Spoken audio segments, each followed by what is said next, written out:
very warm welcome. My name is Divya Som and I am your host for today.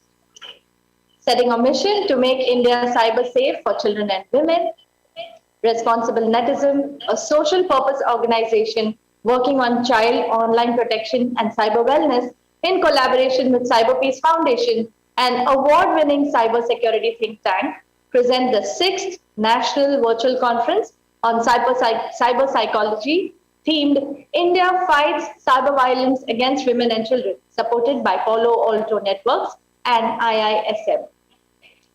Well, to all those of you who are attending this virtual conference, organizations working with women and children, non-profits, teachers, parents and students, thank you so much for joining in today.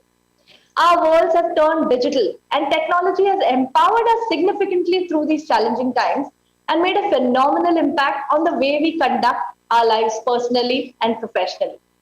However, the change has been way too swift, if you may agree, and we find ourselves ill-equipped sometimes to handle the pace of technology and its sudden entry actually into our lives. Increased vulnerabilities across sections globally have made cyber the modern weapon actually to deal with. Cyber violence is violence in cyberspace that has led to violation of cyber rights of individuals, especially those of children and women. Today's virtual conference is a dais for stalwarts to come together to share from their wisdom on the issue of online safety and cyber violence. May I now invite Ms. Sonali Patankar, founder and president, Responsible Netism, to kindly deliver the welcome address. Welcome, Sonali.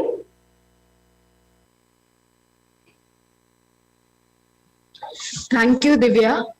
A very good morning to our esteemed guest, Shri Vinayji Sahasrabudhe, Member of Parliament, Shri Satej Patil Sir, Minister of State IT, Government of Maharashtra, Shri Priyank Kanungo Sir, Chairperson, National Protection for Protection of Child Rights, Shri Nilesh Kulkarni, Founder, Director, IISM, and all participants who've joined us from across the country and beyond to be a part of this one-day-long event.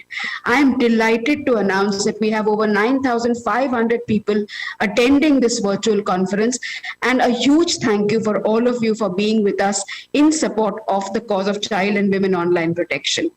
Responsible Netism is a social purpose organization committed to the cause of women and child online safety. We work on education, advocacy, research, and support to online distress through the helpline. We have successfully educated over 13 lakh children and adults since the last 10 years of our work. The campaign India Fights Cyber Violence Against Women and Children was launched by the gracious hands of Shri Vinayji, Mr. Priyank Kanungo and Mrs. Rekha Sharma, Chairperson NCW, 3 months ago, where we started working on advocating for rights of women and children in cyberspace. In the 3 months, we hosted one roundtable for organizations working with children to protect child rights in cyberspace. We held one roundtable for organizations working with women to protect women in cyberspace. And today is the culmination of the conference on the cause of women, violence against child rights and women. Today we are going to witness a whole lot of stalwarts talking about mental well-being in cyberspace, cyber security, reporting mechanisms, and ways to combat online distress. I think this platform today is going to serve a huge, giving you a huge responsibility to take onus of our online behavior. And we're also expecting people to learn ways of dealing with online distress through this particular conference today. We hope that you all are enriched with information that you receive from our stalwarts and use this to safeguard not just yourself, but also children and women and your families in cyberspace. Take care, everybody. Stay along with us and happy to be a part of this conference. Thank you. Over to you, Divya. Thank you, Sonali. More power to you and to this initiative. Well, as we now move to auspicious beginnings, may I invite our esteemed guests to inaugurate this event with their auspicious presence. मैं आमंत्रित करना चाहती हूँ हमारे आदरणीय अतिथियों का. We have with us today Ms. Sonali Patankar, Founder and President, Responsible Netism, Major Vineet Kumar, Global President, CyberPeace Foundation, Mr. Nilesh Kulkarni, Founder Director, IISM, Shri Priyank Kanungo, Chairperson, NCPCR, Shri Vinayji Sahasrabudhe, Member of Parliament, Rajya Sabha, President at Indian Council for Cultural Relations, ICCR, and Shri Satej Patil, Minister of State for Information Technology. Dear leaders, we are fortunate to have you amongst us. इसी के साथ हम ज्योत प्रज्वलित करेंगे. Let's move to the lamp lighting inaugural ceremony.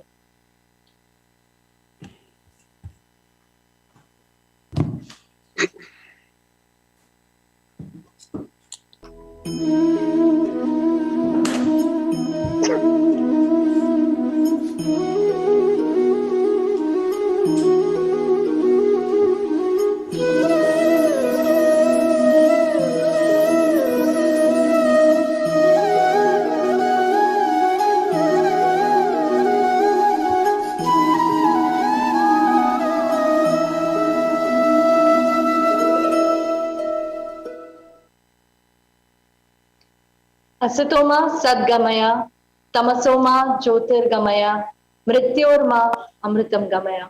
Om Shanti Shanti Shanti. Lead us from the untruth to the truth. Lead us from darkness to light. Lead us from death to immortality.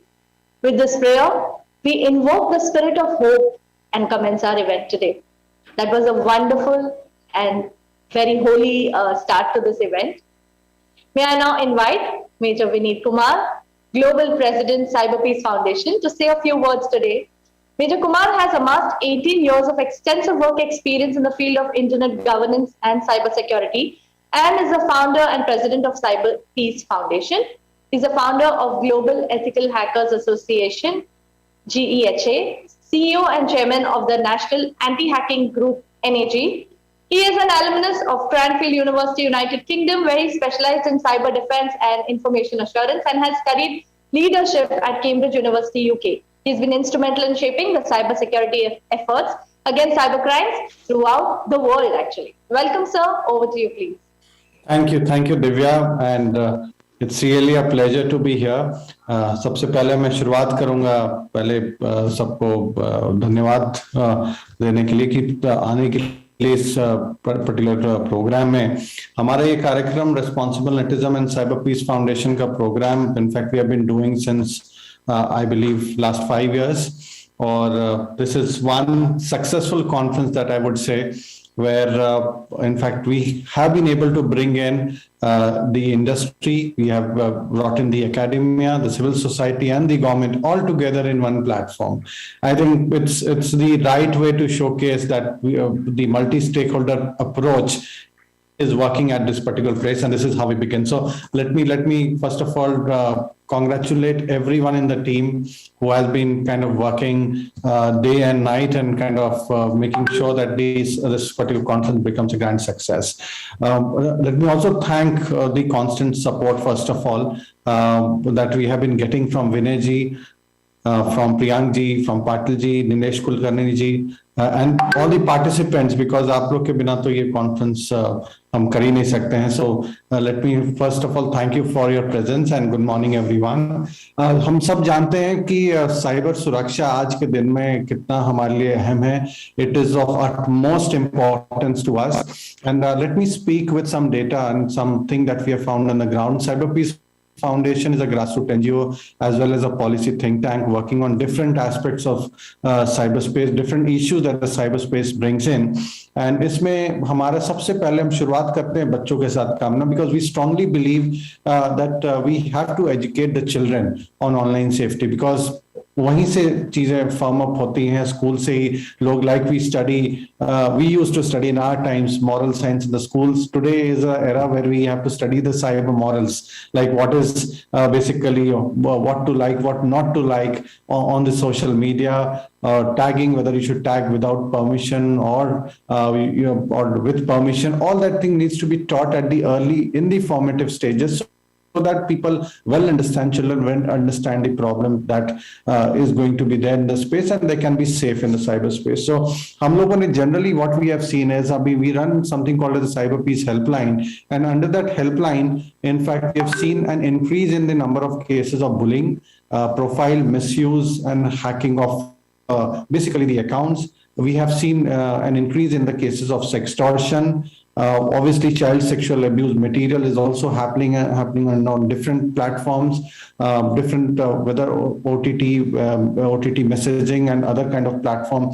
The entire child sexual abuse material is being rampant. And when I talk about trafficking now, I have seen again not just me but even different anti-trafficking organizations who are working with us. We have seen a kind of increase in the move. Basically, the abusers are now shifting to the cyberspace, and the first connect that happens is on the cyberspace using the social media platform. So this is something that is increasing and something that we need to come together. Probably in the conference itself, हमें सबको मिलकर एक discuss करने की जरूरत है कि what strategies shall we make to counter what is going on. While there's definitely, in fact, there's a lot of experts who are coming there. हम बहुत सारे information share करेंगे, but we'll really kind of request everyone कि ये जो approach है ये two-way रहे और आप भी हमें कंट्रीब्यूट करें, अभी हमें बताएं, सजेशंस दे कि हम किस तरह से कॉन्फ्रेंस को इम्प्रूव कर सकते हैं, plus some suggestions that as community how can we emerge as a one strong community and kind of help the vulnerable population. And when I say vulnerable population, it is children, it is women, it is youth. Basically, this is the target audience for us mostly at the moment, because in पे attacks ज़्यादा हो रहे हैं, cyber crimes ज़्यादा हो रहे हैं. So I strongly believe कि ये conference जो है one day conference अभी virtual mode में है. We love doing it face to face, और face to face का एक अलग ही kind of एक aura रहता है. But then yes, because of pandemic and many of our team member, even Sonali ji was down with pandemic, but then she's back with the same energy. And I must first of all mention that she's back and she has been a complete backbone to the entire conference. So finally we are making things happen, and we are not ending up with a conference. It's not just a one day thing कि हमने conference किया और निकल गए. Like our initiative that we have launched, it was launched by Priyank ji and Vinay ji 3 months, Rekha Sharma ji 3 months back. So we have to continue that initiative, and we'll be doing series of roundtable events so that we fight cyberbullying in the cyberspace. With this, I'd like to end, and again, once again, I'd like to thank all the people who are there behind this conference. In fact, Vinay ji, Priyank ji, Patil ji, Nilesh Kulkarni ji, the entire team of Responsible Netism, plus the CyberPeace Foundation, who have made things happen. And I'm going to closely follow, and we'll take this forward. Whatever suggestions come in the conference, we'll make sure that we kind of implement it, and we'll team up with all of you to make things happen and make the vulnerable population safe in the cyberspace. Thank you, and over to you, Divya. Thank you so much, Major Kumar. And as you mentioned, it's not a one day, just a conference. It's about life, and it's about so many lives that we're talking about. And I'm sure this day and these minds that we have today are going to add immensely. Thank you so much. May I now invite Mr. Nilesh Kulkarni, Founder Director, International Institute of Sports Management, IISM, to say a few words. Mr. Kulkarni is a former Indian cricketer who's been awarded the Rashtriya Khel Protsahan Puraskar by Government of India. He's a strong advocate of online safety and a great pillar of support to responsible netism. Welcome, sir. We would love to hear a few words from you, please. First of all, thank you for this wonderful introduction, Divya. Congratulations, Responsible Netism team, Sonali, Unmesh, and the entire team. I think it's a wonderful initiative. Since the time we have known each other, we make it a point in our every orientation. We invite Sonali and Unmesh to address our new batch students, to tell them about the know-hows, the hygienes, the do's and the don'ts, the importance of social media. I think it's only evident that this particular activity needs to reach out to more and more people from the awareness drive. So just to a warm welcome and a good morning to all the viewers as well. Like Major Kumar addressed, it's important to know about things. It's important to know the hygiene of social media. It's a double-edged sword. We tend to miss one critical component of it. We always think, as Indians, we have a bad habit of anything and everything what we do. We use a word "chalta hai." मैंने तो delete कर दिया. So what? गलती हो गई, delete कर दिया. No, it doesn't work like that. It stays there perpetually. So I think to know about these things, we always insist on our students, creating fake ID doesn't mean that you can get away with it. You will be tracked. And if you will be tracked, you will be punished for the mistake or the crime you do. There are so many things which we all need to know. I come from a generation where when we were born, we didn't have mobile phones. And to see that transition in our generation and to learn, because the most important part for my generation is to first understand the importance of social media or the artificial intelligence or the impact of this particular space. If you are not aware of it, first and the most important thing what we all need to do is to understand about it, learn about it before we enter into this world. And not only for my generation, some of the parents who are listening, but the kids who are understanding this. A lot of time we make a common mistake, troll ho jate hai. We've seen a lot of people getting trolled, and as probably an ex-India player, you can see a lot of people getting trolled for wrong reasons also. And the trollers also gets highlighted and put into different areas because there's a pattern which gets studied into the algorithm, which actually reacts, putting you into a fix if you're a repetitive offender. And these are the things which, as students who are indulging into social media initiatives or activities, you need to be aware of, because it may hamper your image, it may hamper your own credibility, it may affect your own credentials in your workplace. If tomorrow people will eventually, you want to get married, people will verify your social statuses. We don't understand. When we post something that stays perpetually on a cloud, you think that you've deleted those things, but it does not get deleted. Somebody has liked it, somebody has reshared it, somebody has saved it, somebody has posted it. It stays perpetually. So we all need to be aware of the things what we do and the things we should not do. I think it's very critical. This is a very, very good initiative by Responsible Netism and the entire team who put together this show. Because if we do not pay attention to these things, a lot of times many of the sports person get trolled for losing. We actually make a comment just to actually interact with our friend circle. But the impact for that particular initiative of just casual comment, derogatory comment, negative comment stays in that particular space against a individual, which actually put you into a fix for making that comment.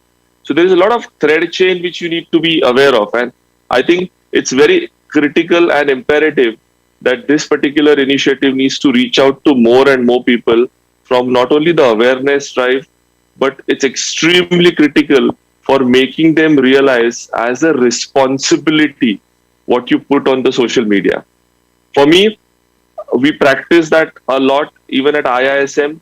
We make sure we periodically call Responsible Netism team to interact with our students to make them understand what we do. Sometimes we actually use this phone randomly for whatever by speaking, getting recorded and registered there. It may get used against you. You need to be extremely careful when we are trying to when you're trying to criticize someone for random reason. Even while you're live, you got to be extremely critical, extremely choosy, what words you choose to impart certain information. I think these are the kind of hygienes, and I use this word hygienes, needs to be shared with the future generation for the better future, not only for their own respective individuals, but the overall future generation of India, to represent the right practices, not only in India, but even at the global platform. I think compliments to the entire team for putting up this wonderful initiative. Our full support is to them to make sure you go out there and address as many people as possible. Good to see the good turnaround as well, because you guys are going to change the future of India. And I'm happy that Responsible Netism and the entire team have taken this cyber issue so seriously. Compliments to all the supporters, Vinay ji and everyone else who are supporting wholeheartedly to bring that change into our system. And let's all start together to be that change. Thank you very much for inviting me and be part of this wonderful initiative. Wow, so beautifully put, sir. Thank you so much. And the point you said about awareness, about being aware of what we are in for and taking measures accordingly, that is so pertinent to today's discussion. Thank you, sir. As a Thank token you. of our love and respect, we would like to present you a virtual memento now. Thank you.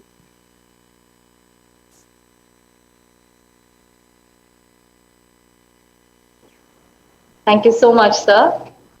Your presence at this conference means a lot to us. Thank you for having me. Pleasure. Well, moving on, it is now my honor to invite on this virtual dais Shri Vinayji Sahasrabudhe, Member of Parliament, Rajya Sabha, President at Indian Council for Cultural Relations, ICCR. Sir is a nationalist social worker at heart, a researcher student of political science and trainer in democracy by profession, and a parliamentarian by elevation. A member of Parliament, Rajya Sabha from Maharashtra since July 2016, Dr. Sahasrabudhe was appointed as the chairman of the Parliamentary Standing Committee on Human Resource Development. He is the Honorable Director of the Public Policy Research Center, New Delhi. Sir is currently also the Vice President at Rambhav Malgi Prabodhani and has formerly served as National Vice President of Bharatiya Janata Party. Welcome, sir. We are indeed fortunate to have, to get to listen to your words. Aapka bahut swagat hai. Can we have sir's video, please?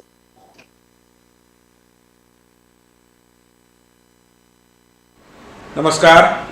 It's a matter of great pleasure to join the inaugural function of the 6th National Cyber Psychology Conference 2022 organized by the Responsible Netism and their associates. I am really happy that the organization Responsible Netism has been very persistently working on the hazards of exposure, or rather excessive exposure to the internet of the kids. And insofar as children and their ethos is concerned, we are all conscious that internet is literally becoming a disruptive technology and bringing in several elements which were earlier not a part of the ethos of children. And therefore, while new technologies are bound to come, new lifestyles are bound to take some shape, I believe our response to these new technologies and the new ways of dealing with issues, including our new lifestyle, which undergone a drastic change during the pandemic times last 2 years, we require to imagine and cultivate newer ways of facing these challenges. In this context, and especially with reference to child psychology in the era of mobile phones and internet, I have two small but important suggestions to make. Number one, we have in several universities departments of early childhood education. I would urge Responsible Netism and their associates to interact and to coordinate and to enter into, if possible, an agreement with such departments and exchange the database that you have of various cases of disruptions, various cases of aberrations in child behavior with the early childhood education departments of various universities. This will facilitate a new knowledge creation and which will perhaps help us throw some new light on how to deal with newer problems pertaining to child psychology in the era of mobile phones and internet. Second, more important is, as many rural and otherwise in a disadvantaged situation, kids belonging to these families and these stratas of the society were also exposed to internet during the pandemic times. They were compelled to undergo some kind of a study exercise with the help of internet during the pandemic times. it is important to know as to how it has impacted on their psychology.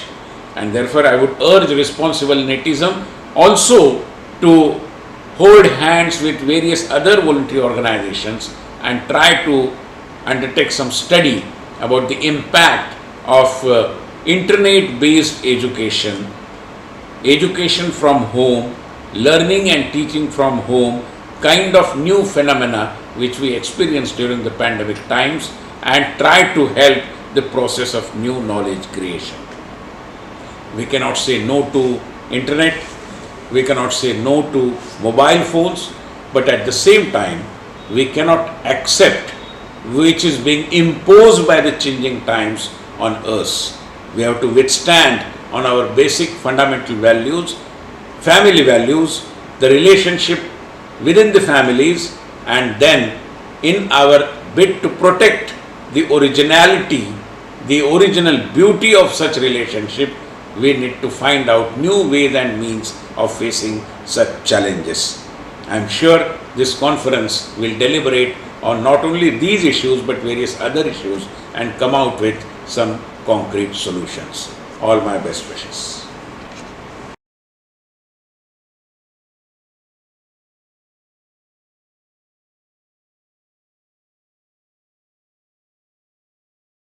And respect, we would like to present Sir with a virtual memento.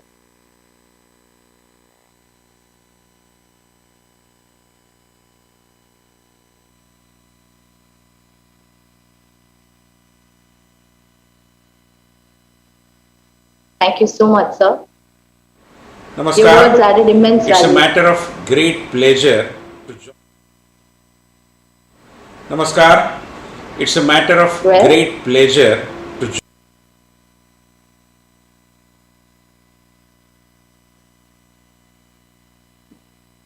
Well, with this, the inauguration is complete. Just wanted all our viewers here to know that we could make a difference by creating a buzz about what we are standing for together here today.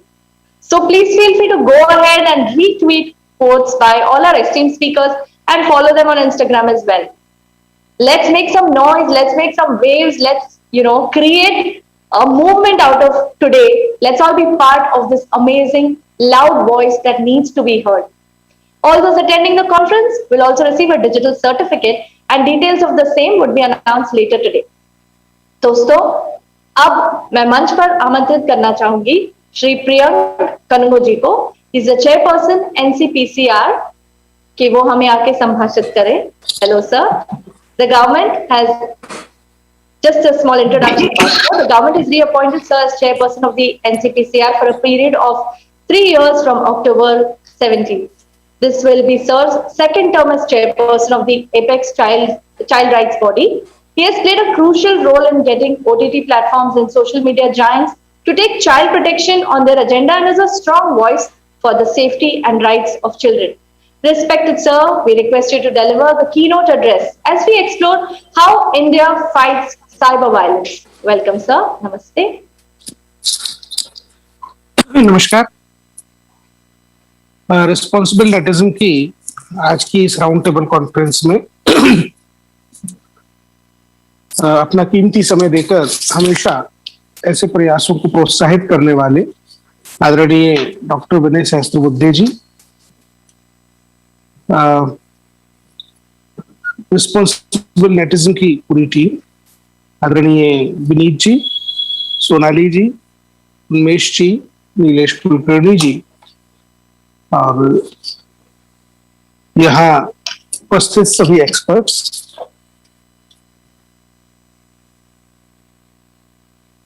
देखिए, जब हम बात करते हैं बच्चों की मनोवैज्ञानिक अवस्था पे आज के समय में साइबर वर्ल्ड में होने वाले खतरों का, आपने जैसा आज का जो विषय चुना साइबर साइकोलॉजी, वो बहुत ही आवश्यक है,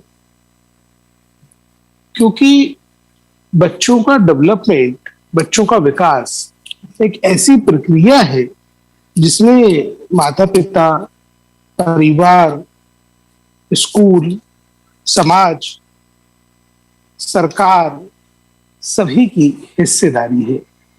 उसमें से कोई भी हिस्सेदार, कोई भी ड्यूटी बेयरर, कोई भी स्टेक होल्डर अगर कहीं अपनी रिस्पॉन्सिबिलिटीज को पूरा नहीं करता है तो फिर डेफिनेटली बच्चों के विकास की प्रक्रिया अवरुद्ध होती है, कई बार विपरीत ढंग से प्रभावित भी होती है। तो हम ये समझने की कोशिश अगर करें कि साइबर वर्ल्ड में बच्चों की असल में स्थिति क्या है, मैं कुछ आंकड़ों पर नजर डाल रहा था तो कहीं एक डेटा मिला। आप लोग साइबर एक्सपर्ट हैं, आप ज्यादा अच्छे से उस बात बारे में बता सकेंगे और कंफर्म कर सकेंगे कि केवल 21% ही इंटरनेट का यूजेज जो है वो एक्चुअली किसी कंस्ट्रक्टिव काम के लिए, किसी काम के लिए होता है। तो बाकी जो इंटरनेट का यूज हो रहा है वो जरूरी नहीं है कि उससे कोई सकारात्मक काम ही किया जा रहा है। तो क्या होता है वो, तो कुल जो वेबसाइट्स हैं उन वेबसाइट्स में से लगभग 25% वेबसाइट्स पूरी दुनिया में जो है वो पॉर्न के लिए। अब जो हम भारत के परिप्रेक्ष्य में बात करते हैं तो हमको कुछ चीजों के बारे में ध्यान देने की आवश्यकता है, और जो हम साइबर साइकोलॉजी की बात करें तो ये समझने की आवश्यकता निश्चित रूप से है कि भारत में सांस्कृतिक और पारंपरिक रूप से सभी की स्वतंत्रता वैचारिक और व्यक्तिगत रूप से इसको समाहित किया है, ये समाज में स्वीकार्य है और किसी भी प्रकार की बंदिशों वाला या किसी भी प्रकार की हम जिसको कहते हैं कि जिनको लोगों को बांध के रखने वाला, ऐसी विचार परंपरा भारत की रही है। भारत में इस तरीके के टेबूज जिससे लोगों को व्यक्तिगत वैचारिक स्वतंत्रता में बाधा हो, ऐसा कभी नहीं था, कभी भी नहीं। इनफैक्ट गुलामी के सबसे बुरे समय में भी भारत में लोगों को वैचारिक स्वतंत्रता तो मिलती रही। हम मन, बुद्धि, शरीर और आत्मा, सूक्ष्म और लघु सभी की प्रसन्नता और सभी से मिलकर व्यक्ति को समुच्च के रूप में मानने वाली विचार परंपरा को लेकर चलने वाले लोग हैं। अब इसमें साइबर वर्ल्ड ने कहां कैसे दखल किया है और उसके क्या परिणाम निकल रहे हैं वो यहाँ पे समझना बहुत ही जरूरी है, क्योंकि भारत में जो परंपरागत रूप से हम जिस चीजों की बात कर रहे हैं वो परिवार जैसे एक इकाई है। हमने पिछले कई दिनों में देखा अन्य कारणों से भी परिवार न्यूक्लियर होती गए, छोटे परिवार जब होते गए तो अब भावनात्मक रूप से जुड़ाव रखने के लिए लोगों ने इंटरनेट को एक सहारा बनाया और इंटरनेट इन अ वे उस दिशा में एक जरिया हो सकता है, लेकिन उसके जो साइड इफेक्ट्स हैं और खासतौर पर बच्चों पर जो साइड इफेक्ट्स पड़े वो हमको यहाँ पे देखना पड़ेगा। अगर लोग इतने इंट्रोवर्ट होते जाएंगे, भारत का समाज ऐसा नहीं है जो इंट्रोवर्ट लोगों को बहुत ही सहजता से स्वीकारता है। भारत तो उत्सवों का और त्योहारों के माध्यम से भी लोगों से जुड़ने का, परंपराओं के माध्यम से लोगों को जोड़े रखने का देश है। हमारे यहाँ आत्म केंद्रित व्यक्तियों को समाज में बहुत ही अच्छे तरीके से घुल मिल जाना या सामाजिक सरोकार उनके पूरे हो जाना, ये एक कठिनाई रही है।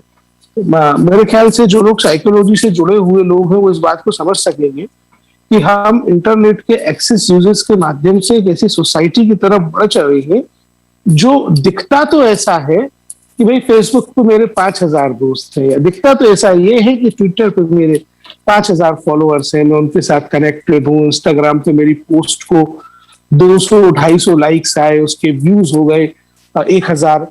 पर क्या हकीकत में हम लोग वाकई लोगों से कनेक्टेड हैं, ये सोचने की बात है। हमने देखा है कि देश में बड़े बड़े सेलिब्रिटीज जो देश के लोगों को दिशा दिखाने का काम करते हैं, चाहे वो फिल्म इंडस्ट्री से आते हो, चाहे वो स्पोर्ट्स से आते हो, या वो पॉलिटिशियंस हो, या वो ब्यूरोक्रेट्स हो, जो एक्चुअली देश में माने जाते हैं कि देश को आगे बढ़ाने में एक अपना महत्वपूर्ण योगदान देते हैं, लोग उनको फॉलो करते हैं, एडमायर करते हैं। जो हम इस साइबर वर्ल्ड में उनकी हालत देखते हैं कई स्थानों की, तो केवल खुद के इंटरनेट पोस्ट पे लाइक्स बढ़ाने को लेकर, इंटरनेट पोस्ट पर खुद की रीच बढ़ाने को लेकर उनके मन में भी अनेक प्रकार की चिंताएं चलती रहती है। और बहुत से लोग ऐसे जो ये जानते बूझते समझते हैं ये वर्चुअल वर्ल्ड ही है, लेकिन वो एक्चुअली उसका कितना स्ट्रेस ले रहे हैं, ये एक समस्या है देश में, और इस पर विचार करना बहुत जरूरी है। क्योंकि जब ये बच्चों पर ट्रांसफर होती है तो बच्चे जिस तरीके का कंपटीशन अपने स्कूल में अपने दोस्तों से अपने आसपास फेस करते हैं, फील करते हैं, बच्चों को तो एक बच्चे की कॉपी में अगर एक टीचर ने एक्सीलेंट रिमार्क दे दिया और दूसरे की में गुड रिमार्क दे दिया तो ही उनको तकलीफ होने लगती है, उनको मनोवैज्ञानिक ढंग से तकलीफ होने लगती है। हम लोगों ने कई बार स्कूल्स में बच्चों को पढ़ाने के दौरान इस तरीके की मार्किंग पर कैसे टीचर कंट्रोल कर सकते हैं, कैसे बच्चों के बीच में इस तरीके की चीजों को रोका जा सकता है, उस पर सेशंस करते हैं, बात करते हैं। हम स्कूल्स में बुलिंग को रोकने पर बात करते हैं, लेकिन साइबर वर्ल्ड में आप सोचिए मनोवैज्ञानिक ढंग से उन बच्चों पे कितना प्रभाव पड़ता होगा जो एक दूसरे से कंपटीशन फील करते हैं। और वहां तो कोई समझाने के लिए भी नहीं होता कि भाई ये जो सब है क्षण भंगुर है और इसका जीवन में आगे कोई महत्व नहीं होने वाला है। तो क्या बच्चों की कैरियर ऑब्जेक्टिव्स, क्या उनकी एस्पिरेशन इस सोशल मीडिया के दौर में शिफ्ट हो रही है, इस पर बात नहीं होती। प्लीज इस पर चर्चा करिए, इसके समाधान ढूंढना बहुत आवश्यक है। कमीशन ने कई बार कहा है कि सोशल मीडिया की दुनिया में बच्चे सिक्योर नहीं है, बच्चे सेफ नहीं है और उनको अनेक सारे खतरे हैं। हम उन खतरों पर बात करेंगे, लेकिन ये जो एक बिल्कुल अलग तरीके की बात है जो बच्चों को साइकोलॉजिकली बहुत ज्यादा प्रभावित कर रही है और उनकी डेवलपमेंट प्रोसेस को अफेक्ट कर रही है, हम जो बच्चों के बीच में आज हम परोसेंगे वही एक नागरिक के रूप में बच्चे इस देश को आने वाले 10 साल 15 साल 20 साल में लौटाने वाले हैं। तो हम देश को कहाँ ले जा रहे हैं, हम क्या बो रहे हैं देश में, तो हमको आज देखना पड़ेगा। मुझे तो बड़े साफ तौर पे कहे तो ऐसा लगता है कि सोशल मीडिया के एक्सेस यूजेस के माध्यम से बच्चों को अनसिक्योर एक्सपोजर के माध्यम से हम देश की जड़ों में मठा बोने का काम कर रहे हैं और ये बहुत नुकसान करेगा। इसको लेकर अगर अभी आप लोग सचेत नहीं होंगे और समाज को सचेत नहीं करेंगे तो निश्चित रूप से देश खतरे में है। हमने पिछले दिनों एक सफलता पाई, आप सब ने एक सफलता पाई। एक व्हाट्सएप की दुनिया में एक हम लोग देखते थे कि ऐप के थ्रू वो ऐसे व्हाट्सएप ग्रुप पर एक्सेस देने का काम कर रहे हैं जहां पोर्नोग्राफिक कंटेंट है या चाइल्ड सेक्सुअल अब्यूज मटेरियल या इस तरीके की चीजें हैं और हम इसको लगातार कंप्लेन कर रहे थे, लेकिन कंपनीज उस पर कान नहीं रख रही थी। इनफैक्ट व्हाट्सएप ने तो हमको ये जवाब भी दिया कि ये हमारे कंट्रोल में नहीं है जी। सीबीआई ने उस तरीके की ग्रुप्स को ट्रैक करने में, उनको क्रैक करने में और उनको अरेस्ट करने में सफलता पाई है। हाल ही में जो सीबीआई ने कार्रवाई की है वो निश्चित रूप से दुनिया की बड़ी कार्रवाइयों में से एक है। हमको चाहिए कि हमको उस सब से सीखना चाहिए और मैं तो ये कहूंगा कि आपके जैसे एक्सपर्ट लोगों की बहुत ज्यादा जरूरत है देश की उन एजेंसीज को जो लॉ एनफोर्समेंट का काम कर रही है। मुझे बड़ी प्रसन्नता है इस बात की कि आज प्रधान साहब भी हम लोगों के साथ रहेंगे और वो बता सकेंगे कि किस प्रकार डीप वेब और डार्क वेब के माध्यम से बच्चों को जहर परोसा जा रहा है, बच्चों की रीच ड्रग्स तक और अलग अलग तरीके की सब्सटेंसेस तक पहुंच रही है। और ये हम डीप वेब डार्क वेब कह के इसलिए खारिज नहीं कर सकते कि भाई वो तो एक अलग दुनिया है। यहाँ पे विनीत जी है, उन्होंने मुझे सिखाया, तो मैं भी कई लोगों को बता पाता हूँ कि किस प्रकार ट्विटर पे, फेसबुक पे, इंस्टाग्राम पे डीप वेब को एक्सेस करने के टूल्स के लिंक्स हैं। तो बच्चों की रीच तो हर जगह है। हमको ये देखना होगा कि हम बच्चों को किस तरीके के खतरों में डाल रहे हैं। हम हमेशा जब बच्चों की बात करते हैं तो एक सी से एम पे आके रुक जाते हैं। सी से एम दुनिया के सबसे बड़े खतरों में से एक है, सबसे बड़े अपराधों में से एक है। सी से एम के आगे तक की भी बात किया जाना बहुत जरूरी है। जो मैं अभी आपको बता रहा था कि बच्चों पे किस तरीके के मनोवैज्ञानिक इफेक्ट पड़ते हैं, वो ही फर्दर कन्वर्ट होते हैं, चाइल्ड सेक्सुअल एब्यूज मटेरियल बनाने की तरफ ले जाते हैं। जब हम ये देखते हैं कि बहुत से आजकल ये फेसबुक रील्स का जमाना है, तो उसमें हम जब देखते हैं कि रीच बढ़ाने के लिए बड़े बड़े आर्टिस्ट, बड़े बड़े जो कलाकार हैं, वो वल्गर वीडियोस बनाने से बाज नहीं आते कि लोग देखें। हम बच्चों को उस दुनिया में एकदम अनसिक्योर छोड़ रहे हैं और ये आगे चल के हमको कहाँ ले जाता है? ये हमको ले जाता है आगे बच्चों के ऑनलाइन सेक्सुअल अब्यूज की तरफ। अभी एक आसन खतरा जो मुझे दिखता है वो ये है, मैं यहाँ पे नाम लेके बिल्कुल बोलूंगा कि जो लोग रिस्पॉन्सिबल हैं गलत कामों के लिए, उनका नाम लिया जाना चाहिए। मैं हमेशा नाम लेता हूँ। हम मेटावर्स की तरफ बढ़ रहे हैं, हम इंस्टाग्राम को सिक्योर नहीं कर पाए हैं। आप देखिए कि एक वर्चुअल वर्ल्ड जो हम बच्चों के सामने इस तरीके का पेश कर देंगे, तो इसका इस्तेमाल ऑनलाइन चाइल्ड सेक्सुअल एब्यूज के लिए होगा। कमीशन को ऐसा संदेह है। हमको उसको पूरी तरीके से सिक्योर बनाने के लिए कंपनीज के साथ एडवोकेसी आज से शुरू करनी चाहिए। आप लोगों को इस तरफ काम करना ही पड़ेगा। उसके बिना कितना बड़ा खतरा हम लोगों के सामने आ रहा है हम नहीं जानते हैं। तो ये बहुत ज्यादा जरूरी है, क्योंकि ग्रूमिंग, बच्चों को एल्योरमेंट देना, बच्चों हमने अभी रिसेंटली एक बच्चे को रेस्क्यू किया। उसने फेसबुक पे अपना सिंगिंग का वीडियो बना के पोस्ट किया हुआ था। वेस्ट बंगाल की बच्ची थी, 16-17 साल की लड़की थी और बहुत ही एक गरीब परिवार से ताल्लुक रखने वाली बच्ची थी। उसको गुजरात के एक आदमी ने फेसबुक पे दोस्ती की, एक फेक आईडी बनाई और फिर उसको ये एल्योरमेंट दिया कि मैं तुमको एक बड़ा सिंगर बनाऊंगा, तुम्हारा एक अच्छा करियर में बनाऊंगा, तुम मेरे साथ मुंबई चलो। और फिर वो उस लड़की को जब वो ट्रेन में लड़की चढ़ गई तब वो उसको मिला। जब वो मिला तब उसको पता चला कि ये आदमी तो 50 साल का आदमी झूठ बोल रहा है। किसी प्रकार वो बच्ची अपनी लोकेशन किसी परिवार के व्यक्ति को बताने में सफल हो पाई और हम उसको मध्य प्रदेश से रेस्क्यू कर पाए 48 घंटे के बाद। तो ये बड़ी समस्या है कि बच्चों को किस प्रकार से टारगेट किया जा रहा है और कोई भी सोशल मीडिया प्लेटफॉर्म अपनी रिस्पॉन्सिबिलिटी मानने को राजी अभी भी नहीं है कि बच्चों को कैसे अनसिक्योर एक दुनिया में वो धकेल रहे हैं। मैं आप लोगों से गुजारिश करूंगा कि ऐसे सॉफ्टवेयर्स की तरफ हमको बढ़ना चाहिए जो बच्चों द्वारा यूज किए जाने वाली डिवाइसेस में हो, जिससे पेरेंट्स को पता रहे कि बच्चे किसके साथ बात कर रहे हैं, बच्चों का दोस्त कौन है और बच्चे कर क्या रहे हैं। तो उस तरफ काम किए जाने की बहुत ही ज्यादा आवश्यकता आज के समय में है।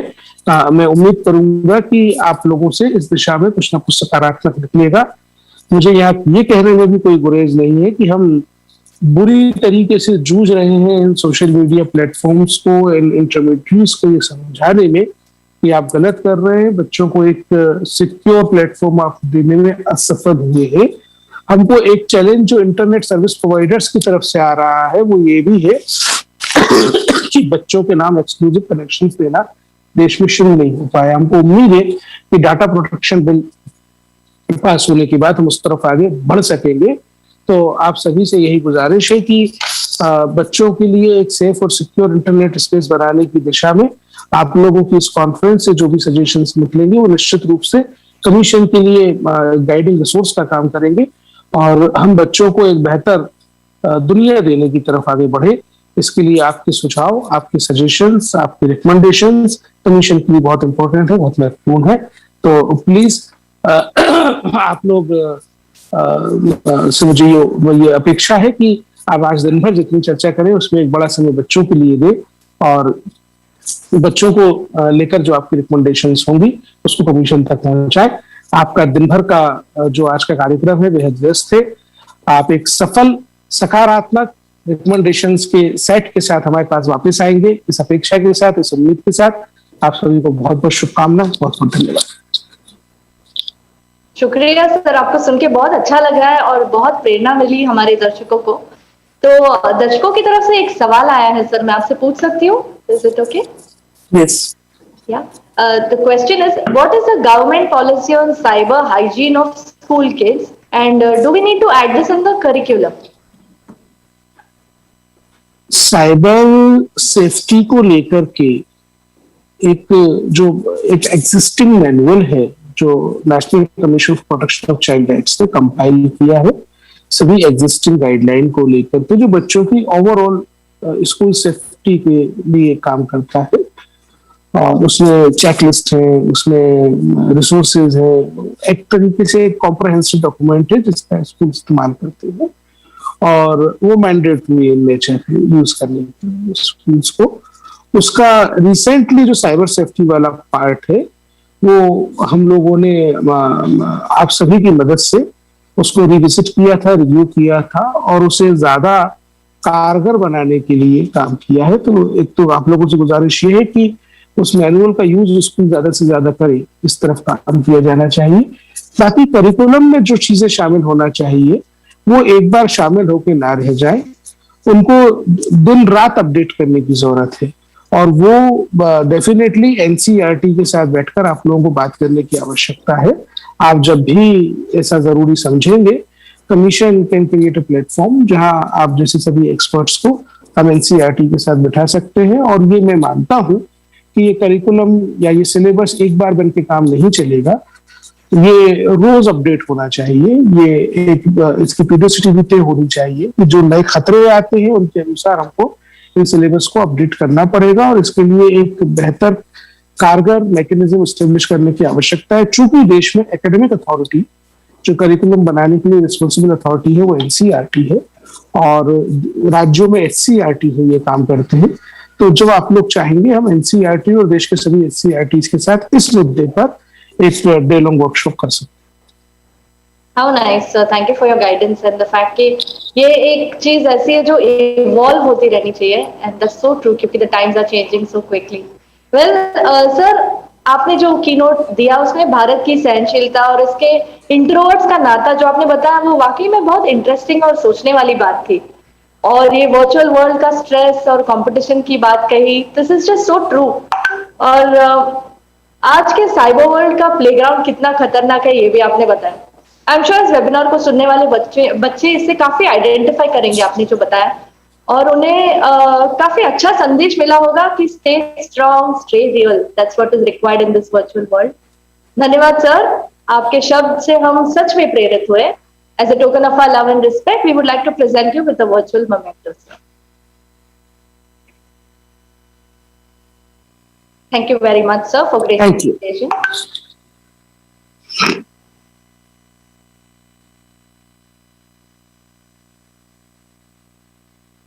Well, moving on, we've had a wonderful keynote address to start this day, and it's now just the time to tell you that across multiple platforms, we want to keep this dialogue interactive. So please keep those inputs and comments coming in. Okay, moving on to this juncture, it would be interesting to delve deeper into today's theme as we dive straight into our first panel discussion for the day on violation of cyber rights of children. Please join me in welcoming our learned panel for this session. We have with us Ms. Janvi Doshi, therapist, Ambassador, Wilhelm von Humboldt Foundation, Mr. Rakshit Tandon, Advisory CyberPeace Foundation, Ms. Namrata Joshi, Manager Healing Services Arpan, Mr. Krishnan, VV Regional Director, Palo Alto Networks, and kindly allow me to introduce our moderator for this session, Ms. Sonali Patankar, Founder and President, Responsible Netism. Sonali has conceptualized and founded Responsible Netism, the only social purpose initiative of the state promoting cyber wellness and responsible online behavior for online protection of children and adults. Sonali, over to you, please. Thank you so much, Divya. The inauguration panel was amazing and very, very inspiring. And I'm so delighted to welcome some of the best speakers in the country to talk about their experiences of cyber violence against children in this particular panel. आप सभी का स्वागत है इस panel में. इस panel का नाम है Cyber Violence Against Children. And who else but you are the authority to talk on these topics. And let me have the privilege of introducing each one of you today. We have with us Ms. Janvi Doshi, therapist, Ambassador Wilhelm von Humboldt Foundation. Janvi is an independent mental health professional from Mumbai with 12 years of insightful experience, especially in the area of child prevention, sexual abuse. Her forte lies in offering therapy for trauma survivors, treatment for individuals with pedophilia. She also facilitates awareness workshops on child sexual abuse, forensic psychology. Janvi is also a lecturer at an international certification program on dissexuality therapy and a consultant for Don't Offend India, a CSR initiative to reduce child sexual abuse by working with those sexually attracted to children. She's also an ambassador with the Wilhelm von Humboldt Foundation for India and plays a critical role in protecting children from sexual violence. Welcome and happy to have you on board, Janvi. We have Mr. Rakshit Tandon, somebody I personally have been looking up to for so many years as the expert and the domain of cyber security. So we learn a lot from you and we are happy to have you on board. Mr. Rakshit Tandon is a technology specialist who has created a revolution in the field of cyber security, who has lakhs and lakhs of followers.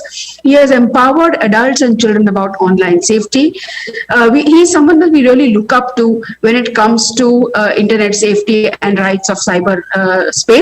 He is currently director, co-founder HackDev Technology Private Limited, director, co-founder Hackershala, Code Snag and Hacking Brawl, consultant Internet and Mobile Association of India, advisory CyberPeace Foundation, chairperson, chairman of the National Outreach Program on Child Abuse and National Cyber Safety and Security Standards, member advisory board National Cyber Safety and Security Standards, and holds n number of laurels to his name. Sir, we are delighted to have you on board and we finally get the opportunity to have you speak to our participants. Thank you so much for joining us. We are also joined by Ms. Namrata Joshi, Manager Healing Services at Arpan.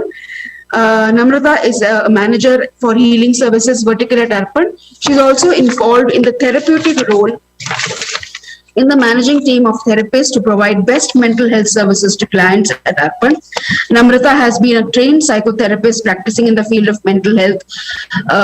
She specializes in trauma, dealing with issues like child sexual abuse, post-traumatic stress disorders, depression, anxiety, childhood disorders related to development trauma, and has a wide range of experience dealing with psychological issues associated with trafficking, neglect, and related issues. Thank you, Namrata, for joining us and sharing your valuable insights with us. And finally, we have Mr. Krishnan BV, Regional Director, Palo Alto Networks, who leads and manages learning for over 10,000 plus workforce in India. Palo Alto Networks is also the global security leader that continually delivers innovation to enable secure digital platforms. They are our partners in this conference also. Thank you so much for your support, sir. Their vision is to build a world where each day is safer and more secure than the one before. They have created various training programs and modules on cyber safety for children across the globe. Mr. Krishnan's journey started as a technology trainer. His role is to manage the mixture of technology, knowledge, people, and stakeholder management. He is responsible for end-to-end learning interventions, working with multiple stakeholders, managing operations teams, and ensuring that the learning is delivered efficiently and effectively. So, we are delighted to have you on board and we look forward to your insights as well. So, jumping in straight into the discussion on why children and how do we ensure collectively that we can protect children, my first question goes to you, Mr. Rakshit Tandon. In your decade long experience, what are the most critical forms of violence committed by children and against children, और ये situation की gravity क्या है? Over to you, sir. So you're on mute. Thank you so much, Sonali ji. Thank you, and namaste to all of you listening to me. It's an honor and pleasure to be on this platform. And as Sonali ji mentioned, it was long due. I really wanted to be a part of this initiative of Sonali ji, which is amazing. And we go back; it's a long association. The question you asked me, the violence by children and against children. So the gravity is serious. And as we heard in the keynote as well, that in this last 2 years, especially during the pandemic and COVID, where we have brought children online, and we have brought them. There were two types of incidents, two types of situations in our country. One was the parents were very conservative, and they said that we will not give you the devices before the right age, and we will not let you go on gaming and social media. But this pandemic forced everyone to go online, and it was like कि schools कह रहे थे कि बच्चों को आप online भेजिए, उनको classes attend करनी है, तो उनका जो online exposure हुआ वो बहुत ज़्यादा था. और इसी दौरान जो predators हैं, जो bad actors हैं, उन्होंने भी कोई कसर नहीं छोड़ी. मतलब you go back and look at the incidences, whether it has been suicide attempts or whether it has been cyber-enabled trafficking, whether it has been predators, online sexual harassment, CSAM, tremendous increase in the CSAM production, whether you look at the IWF report or you don't look at any report, you just look at what CBI has done in the last 2 years in India, and you will see the number of cases being reported and the number of FIRs being done by whether it was Delhi Police Masoom operation or whether it was Kerala Police, the Predator Hunt program, or whether it was directly the CBI specialized unit which has busted so many rackets. So that tells you the gravity that yes, children are under a threat. And then also we have seen incidences being reported by school and colleges of obscene content being promoted on their online classes, and that was being done by children. So surprisingly, we saw that 9th graders and 10th graders were so negatively groomed with the digital content which they were consuming that they were reacting to it in the same way. So आप कोई एक school उठा के देख लो और वहाँ हमने complain सुनी है कि साहब ऑनलाइन क्लास चल रही थी, उसके अंदर कोई बम्बार्डिंग हो गई, ऑब्सीन कंटेंट आ गया, कोई अब्यूजिव कंटेंट आ गया, इम्पर्सोनेशन हो रहा है, मेरे नाम से कोई मेरी क्लास में घुस रहा है. इस तरह की जो रिपल्सिव बिहेवियर बच्चों में दिखा वो गलत था. And that was, I always blame it to the digital diet what they are consuming. So they have been online groomed. Whether you see the recent shocking incidents of the Bully Bhai app, where these young students whom we look up to as future in technology and in cybersecurity, they're all young and they were into this kind of activity. So yes, there have been cases in Ghaziabad. A 10-year-old child could hack his own father's mobile and extort money for 10 crores and something, and he just learned it through some online forums. So we have seen various kind of incidences. To be specific, if I say apart from the CSAM or the online predators who were actually forcing children to generate self abusive content, I have seen incidences of bullying, and bullying going to extremes with small video spots, reels, memes, and memes which are either abusing them for body shaming or abusing them in other terms on their race, on their color. And we have seen also cases of hacking have increased. And then the other area which was a very gray area was the online gaming platform and platforms like Discord, where we have seen addiction. We have seen incidences where children, they were lured, they were mentally lured and tempted to spend online money, and an online money to an extent that it goes into thousands. And Yes. they had access to digital currency from their phones because their parents, they have play stores, they have credit cards saved, UPI saved. And during these games उन लोगों को इस तरह से mentally groom किया जाता था कि अगर आप ये पैसे खर्च करके ये एप्स के अंदर की जो इन ऐप परचेजेस नहीं करेंगे तो आप एक अच्छे गेमर नहीं है. तो उसे अपनी सेल्फ एस्टीम प्रूव करने के लिए वो जो एक्सपेंसिव, मैं कहता हूँ $100, $10 जैसे वो क्या कहते हैं उनको, एक्सेसरीज खरीदनी पड़ती थी. एक बच्चे ने मध्य प्रदेश में 13 साल के बच्चे ने सुसाइड कर लिया जब उसके फ्री फायर नाम के गेम में 40,000 रुपए खर्च हो गए. मुंबई में एक 10-year-old, I think, a teenager, he spent 10 lakh rupees 10 lakh rupees on yes. PUBG game, and then when he was confronted, he had to run away from the home. That was another serious issue where a child is running away from a home and he can be vulnerable to all kind of other dangerous activities like kidnapping and all. So इसका भी एक impact आया है और इस पे कोई regulation नहीं है. मेरे बच्चों को पता तक नहीं है. आप सोचिए कि मैं स्कूल में बात कर रहा हूँ और 5th grader, he is 9 years old and he is consuming a game called Call of Duty. जबकि Call of Duty की अगर आप एज रेटिंग देखें तो वहां साफ लिखा हुआ है 16+. तो ये चीजें तो हमारे यहाँ ध्यान ही नहीं दी जाती हैं. और यहाँ मैं चाहता हूं कि जो सबसे बड़ा स्टेक होल्डर है, हमारा पेरेंट, जो हमारे नॉर्मल डाइट का ख्याल रखता है कि कहीं मेरा बच्चा अनहाइजीनिक खाना ना खा ले, उसका पेट खराब ना हो जाए, उसे डॉक्टर के यहाँ ना ले जाना पड़े, वो मेरे बच्चों की डिजिटल डाइट का बिल्कुल ध्यान नहीं रख रहे हैं. वो बच्चा कुछ भी कंज्यूम करके आता है, उसे कोई डिटॉक्सिफाई करने वाला नहीं है, उसे कोई ये समझाने वाला नहीं है कि ये कंटेंट सही है, ये गलत है, ये तुम्हारी एज के लिए ठीक है, ये तुम्हारी एज के लिए ठीक नहीं है. हाँ, हम पाबंदियों की बातें करते हैं, हम ब्लॉक करवा दो, बैन करा दो. आपने कर लिया, हमने खुद देखा PUBG बैन हुआ, उसके बाद कितना कंज्यूम हो रहा है आपको भी पता है. आज लोग VPN और बच्चे प्रॉक्सी लगा लगा के उस एप्लीकेशन को they are still consuming it. So I think we have to more focus today on the digital diet consumption. Technology is there to stay. अब ये ट्रांसफॉर्मेशन हो चुका है, अब ये फायर लग चुकी है और अब ये हमें समझ में आ चुका है कि वो कोविड जैसी पैंडेमिक हो या कोई भी सिचुएशन हो, इंटरनेट हमारी मदद करने के लिए है. इसी दौरान अगर आप देखें तो there have been wonderful kids जिन्होंने कुछ बहुत अच्छा काम किया है. yes, absolutely. I really love and appreciate जो बच्चे आए, उन्होंने सोशल मीडिया से, इसी इंस्टाग्राम और इसी रील्स से एक अच्छा एनवायरनमेंट क्रिएट किया. लोगों की हेल्थ, उन्होंने मेंटल हेल्थ पे बात करी, नए नए सब्जेक्ट्स पे बात करी और अपनी क्रिएटिविटी के साथ, टेक्नोलॉजी की क्रिएटिविटी के साथ उन्होंने इम्प्रोवाइज किया और प्रोडक्ट्स तैयार किए. तो वो there are all set of things and that means they have the right guidance and the right mentorship. So I will end my remarks saying that we should always focus on a balanced digital diet. We should talk about cyber hygiene, netiquettes, and involve all the stakeholders and don't leave it alone to children. Children, they need protection.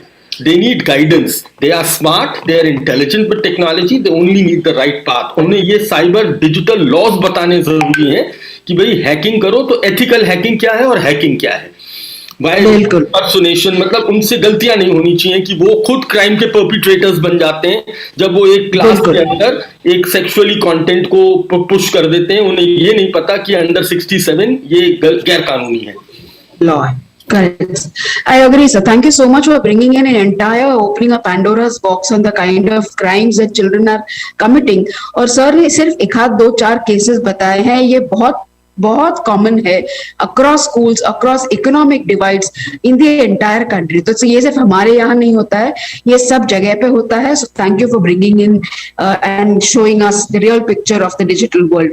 Moving on to Namrata, I would want to know her experiences of sexual cyber violence of children under instances of CSAM, which is child sexual abusive material. Over to you, Namrata. Thank you, Sonali. I think I'll completely back up what Dr. Akshit just mentioned. I think it is not for children to leave it all alone on themselves to operate social media. Right kind of information, right kind of resources would be required. While I talk about usage of social media, we, like he said, we all know, right? It's going to stay here.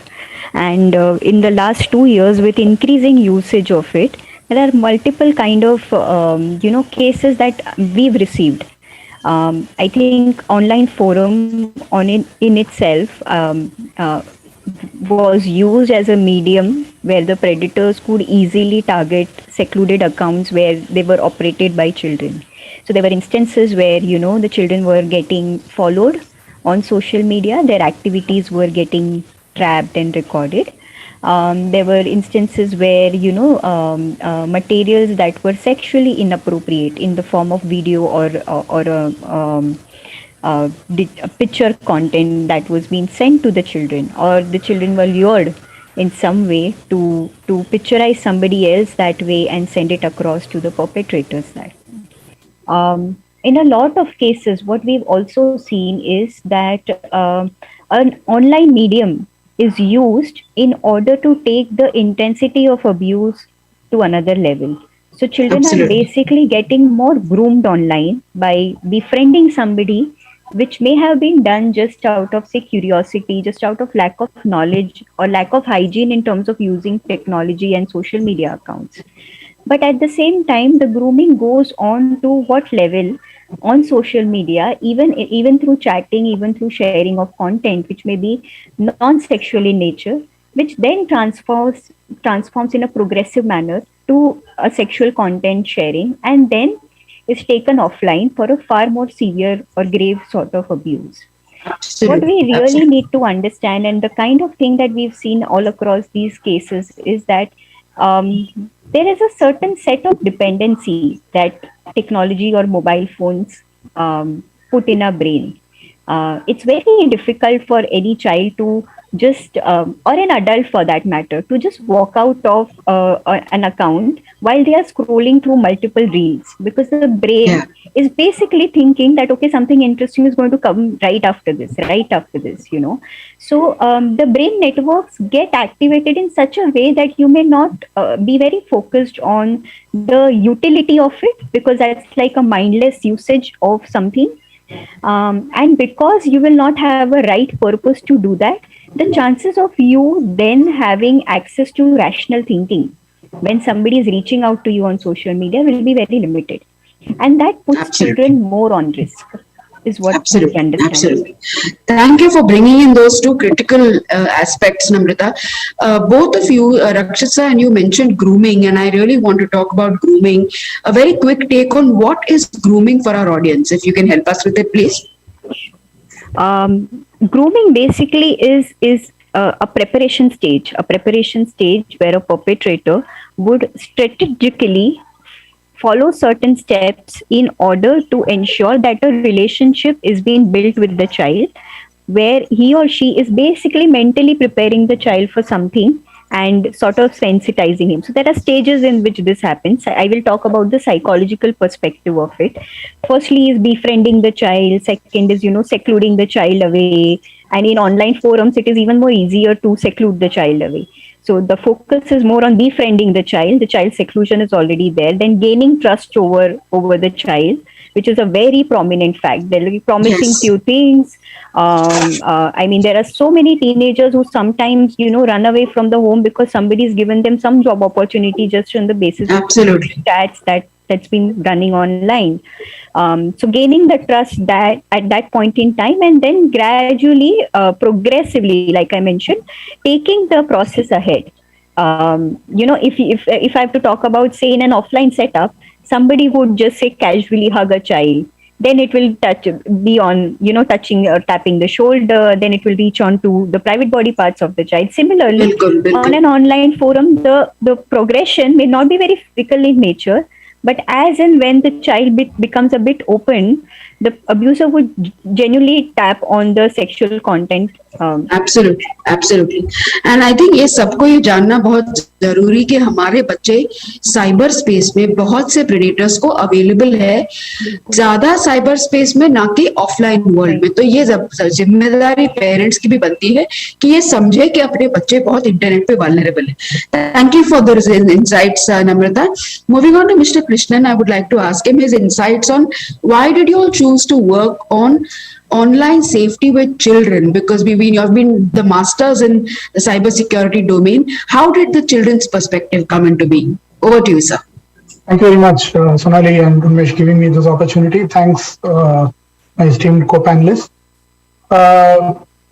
We from Palo Alto, we are primarily experts as far as cyber security is concerned. The idea has always been to try and see how do we make this world a better place than what it was a day before from a cyber attack. Right? And the mission is to ensure that the digital way of life is protected. That is our goal. And what happens in this entire story is that, right, when I look at cyber security, the primary framework which we work on cyber security is primarily there are 4 quadrants we actually look at. How do I prevent, whether I can detect, I can respond, and then if I can predict such attacks happening. But so when I look at cyber violence, it's primarily a result which happens. So what we do is we actually work on the prevention framework and try and see how do we prevent such attacks happen, especially on the children. And today it is just not our children, it goes till the boardroom, right? Everyone is impacted. Absolutely. And let me tell you, every organization whichever is trying to protect from cyber attacks, right? Everyone is on a catch-up mode, right? Because there are bad actors, predators all over the place. And there are states which are sponsoring attacks, right? When you look at Eastern Europe, it is all run like a cottage industry. Like people come in and then do this, right? So we do good amount of consulting to the entire world on how do we prevent it. Okay, primarily through technology. First one which comes to us is technology. We figure out these bad actors, try and prevent them in the cloud so that it doesn't hit our households. How much we do it. Especially we work very, very closely with the telecom operators. We work with law enforcement agencies. We work with a lot of service providers and ensure that if we are aware of such an instance happening, we try and say how do we block as well as we intercept. And then ensure that it doesn't hit the households. That's the first thing which we do. The second is we get to know about good amount of threat intel, right, which happens in the dark web or the deep web. What these bad actors are conversing, and we try and see how do we share with the law enforcement agencies, so that this is more from a prediction perspective, wherein we ensure that we try and address that even before an attack happens. And this is a big part of the entire story, right? Rather than waiting for an attack to happen or it hits the children, because this has a very different pattern altogether. We run a lot of cybersecurity academies which are primarily aimed towards gaining those awareness for the child. We do for the tutors, right, so that they are well equipped. We do it at the tertiary level, that is after high school. We ensure that kids understand, because there the requirements are much different. And also we do something called as a cyber safe kids program. This is something which we do globally, especially in JPAC. We have done this through many countries, and we continue to do so. What we have seen, right, post this pandemic, I think Dr. Rashid also spoke about it, right? Because of this social isolation which has happened due to this pandemic, right? The online activities for kids have increased big time. Okay? Whether we talk about the offensive content or the cyberbullying, unwanted contacts, right? Even when the kid is trying to do a homework, right? Accidentally, it will encounter an appropriate content. These are all very common, which we hear from a lot of people. What we've also seen, one of the things which have actually increased is that 1 in 4 young people are meeting and befriending others online, right? Even before they have met them in person, right? These are all have increased over the period of time. They end up having outreaches from strangers whom they have no idea whom they are. Right? They end up, they don't alert a parent or the guardian whom they are with. They don't alert them because they think this is nothing much significant, and they go ahead with that. The personal data gets taken away when the kid is around 14, 15 years, right? There are a lot of personal data they end up asking, and the kid ends up revealing without even realizing what it is. So cyberbullying is a massive issue, right? We need to educate the entire world. We need to bring in that awareness, and this has to happen along with everyone in the community, right? Whether it is the private sector, whether it is the public sector. I think the intent has to be to create that awareness so that everyone knows that this is not something which can just be pushed aside, because cyber attacks, anything related to cyber, right? It is growing exponentially day on day, and we are all in a catch-up mode. So unless we bring in that awareness across everyone, it is very difficult to stop this. So we will have to work on that big time. Is what our thought process is. Absolutely, absolutely, sir. So thank you for bringing in a very global perspective on what you see, not just in India and across in children's behavior. I move on to a very different element and invite Janvi to add in her flavor and value here. तो अगर हम sexual abuse की बात करते हैं, child sexual abuse की बात करते हैं, तो जहां पे परपेट्रेटर्स जो होते हैं, जो एडल्ट्स होते हैं, जिनका बिहेवियर सेक्सुअली ओरिएंटेड बच्चों की तरफ होता है, और ऐसे लोगों को हीलिंग या थेरेपी की जरूरत होती है जो अवेलेबल है. तो जानवी का काम बहुत इंटेंसिवली इस विषय पर है, and I am very glad that we are bringing in a very different perspective here, where we are talking about healing paedophiles और providing healing to people with different sexual orientations. Janvi, I want to bring you in to ask you, how critical is it to provide support of healing to people with pedophilic or hebephilic behavior, and what is the level of acceptance in India? Over to you. Thank you, Sonali, for having me on the panel with everybody else. And just highlighting जो already इन सब लोगों ने कहा है, रक्षित sir ने कहा है, नम्रता ने कहा है, कृष्ण सर ने कहा है कि use of CSAM, use cyber threat have increase exponentially. जैसे इंडिया चाइल्ड प्रोटेक्शन फंड का रिसर्च है, लॉकडाउन में 2020 में 95% spike in the demand for CSAM हुआ है हमारे कंट्री में, और ये डेटा सिर्फ पब्लिक वेब से है. हम सिर्फ डार्क नेट में वेंचर ही कर सकते हैं, गेस कर सकते हैं कि कितना एक्चुअली डिमांड है. And so the need of the hour is to refrain people from using, demanding this child sexual abuse material. And a definite way to do that is primary prevention. Like Namrata mentioned, बच्चों के साथ काम करके तो stopping abuse before it can occur by targeting those who are at risk, which are the children to be victimized. लेकिन the problem with that is that it's such a large picture, and सारा pressure सिर्फ बच्चों पे हम डाल सकते हैं कि नहीं. We need all stakeholders to be involved in the process, and that's where the other target group, जो हम जिसके साथ काम करते हैं, that comes in, those who are at the risk to actually offend against children, right? And in order to do that, we need to understand the potential offender side. Typology क्या है ये offenders की, जो child sexual abuse material देखते हैं या child sexual abuse actions भी करते हैं.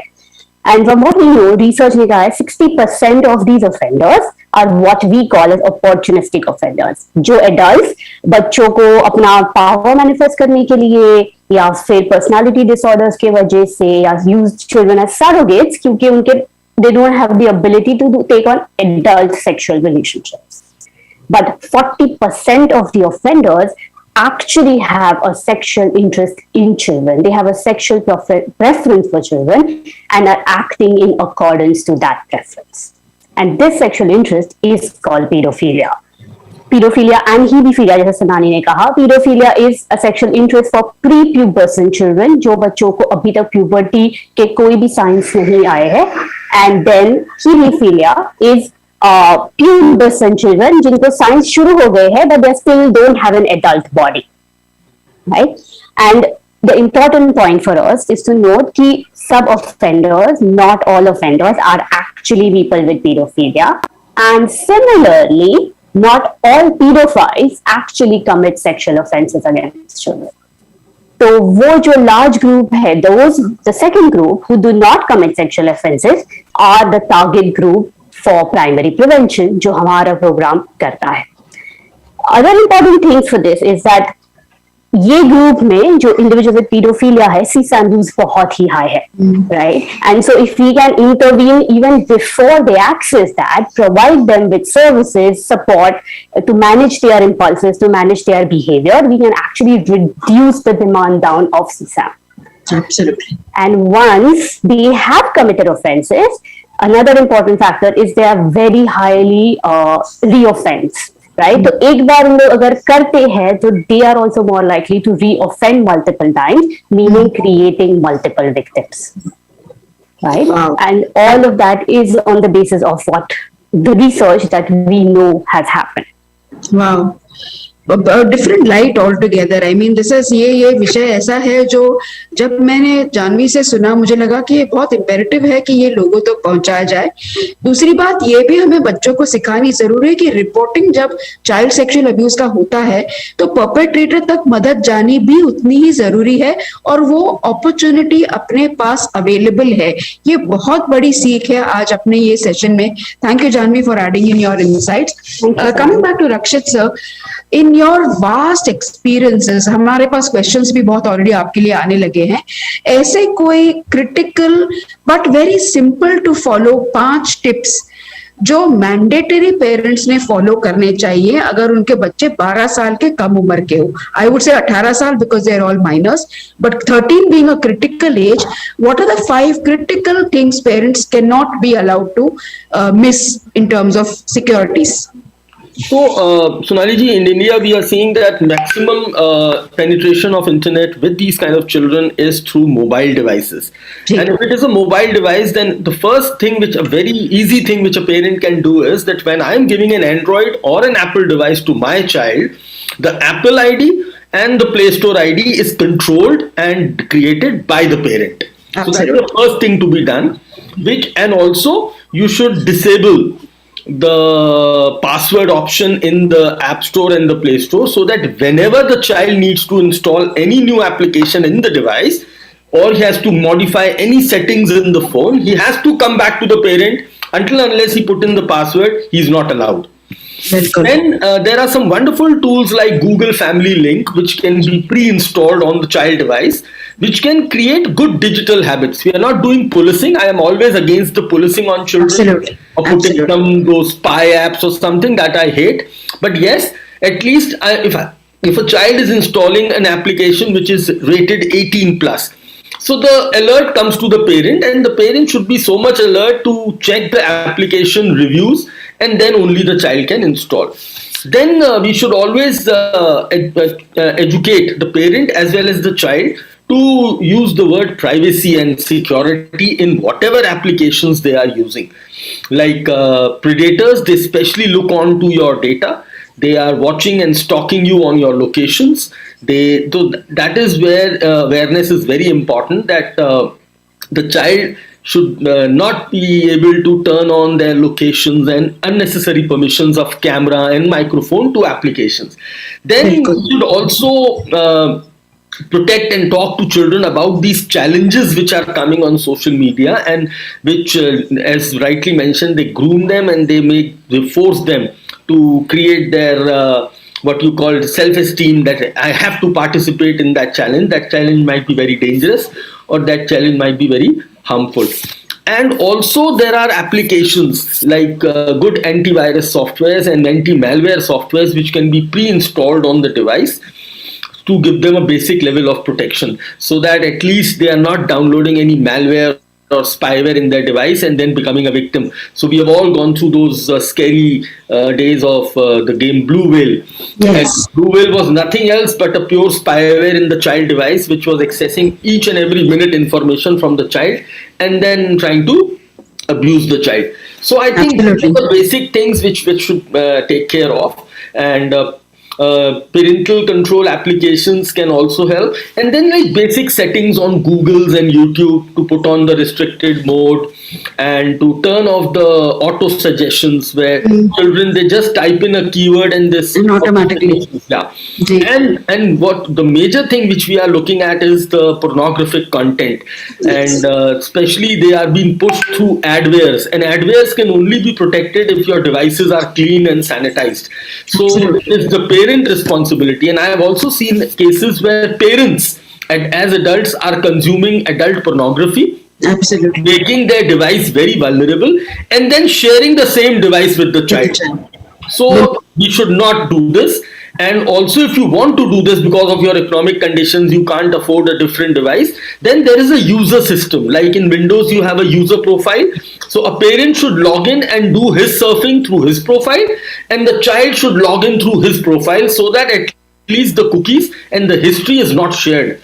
And because the father is watching adult pornography and the child accidentally views it, that also starts the negative grooming and negative content consumption. Absolutely absolutely. तो बहुत आसान 7-8 tips जो sir ने बताए हैं, ये कोई रॉकेट साइंस नहीं है और ये जान लेना जरूरी है क्योंकि आप और आपके बच्चे टेक्नोलॉजी यूज कर रहे हैं, तो पेरेंट की जिम्मेदारी तो बनती है। इसी के साथ मैं और एक टिप दूंगी कि आप बच्चों के साथ कम्युनिकेट करिए, क्योंकि आप जितने भी पासवर्ड डालेंगे, पेरेंटल कंट्रोल डालेंगे, बच्चे वो हैक करने वाले हैं दूसरे तीसरे दिन। तो बच्चों के साथ कम्युनिकेशन का टूल है वो बहुत स्ट्रांग रखना जरूरी है हर फैमिली में, ताकि बच्चों को ये फ्रीडम मिल सके आपको आके रिपोर्ट करने के लिए। So communication is again a very critical tool. Moving on to Namrata, can you share a specific instance of how you been able to heal a child who has been exposed to some form of cyber violence or sexual violence in cyberspace? So I think firstly I'll just take through the. Can you be a little louder, Yeah. please? Is it better? Yeah. Yeah, I was saying that firstly I'll take I'll speak about the general steps that we follow when we receive any referral that is related to any kind of sexual crime.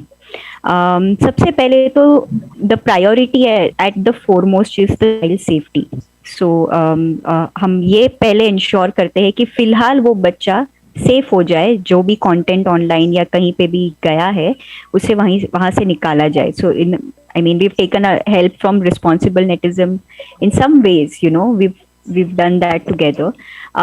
दूसरा aspect जो हम बहुत critical समझते हैं is to work on the cognitions that the child may have received. Now these cognitions are like the critical messages. For example, जब किसी parent को पता चलता है कि ये बच्चे ने कुछ ऐसा इंटरनेट पे कर दिया है, सबसे पहला सवाल ये आता है कि तुम्हारी गलती है, तुम्हें ये नहीं करना चाहिए था. So a child is more preoccupied with identifying the faults and the blames that have been put by the child.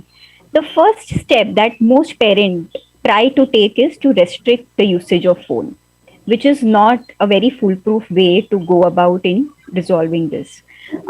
So हम parent को काफी ज़्यादा educate करते हैं in ensuring the cyber safe spaces and usages and the education the child can be exposed to, the right kind of education that the child can be exposed to. And like you rightly mentioned, Sonali, communication has been one of the key aspects when we talk about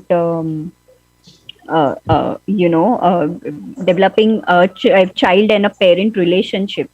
Because otherwise it is easier to get it viewed as something that मेरे parents allow नहीं करते, तो मैं तो छुपके से इसे करने की कोशिश करूंगा.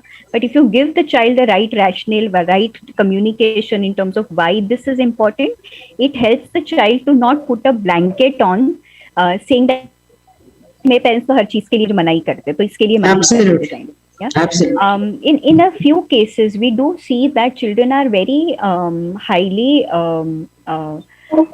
affected by the trauma that they have been through. Trauma of being the trust being broken online by some stranger, कि मैंने ये एक्सपेक्ट नहीं किया था कि ये पर्सन इस तरीके से ये पूरी चीज कर देगा. For example, one of the childs phone number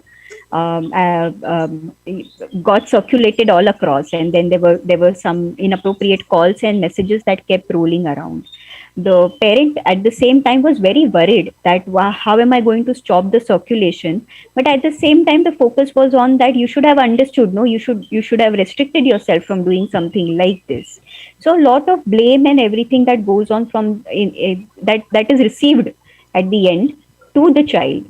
So the impact of which is then something that the child would be carrying along with them. Absolutely. A lot of various therapeutic modalities like cognitive restructuring or reframing, where the child is holding on to certain beliefs, certain messages, certain body shaming content that he or she may be exposed to online through as a form of abuse. A lot of times, we delve into art of storytelling. Storytelling can be a beautiful way in which you can work on things like trust issues, building bonds between families, by having healthy communication with the parent or the trusted adult, whoever is in the child's life. At the same time, we also see that there is a lot of importance that we give to the right education, education about online safety. So we made it a part of our personal safety education curriculum that we run in school. that we ensure that we tell children that these are some of the basic things that you have to follow online, because your schoolings are online, you use social medias and everything. At the same time, equal amount of efforts have been put in conversation with parents, because the general complaint that the parent have is that ये मुझे दिखाता नहीं है कि online ये क्या कर रहा है, पूरा time screen use कर रहा है.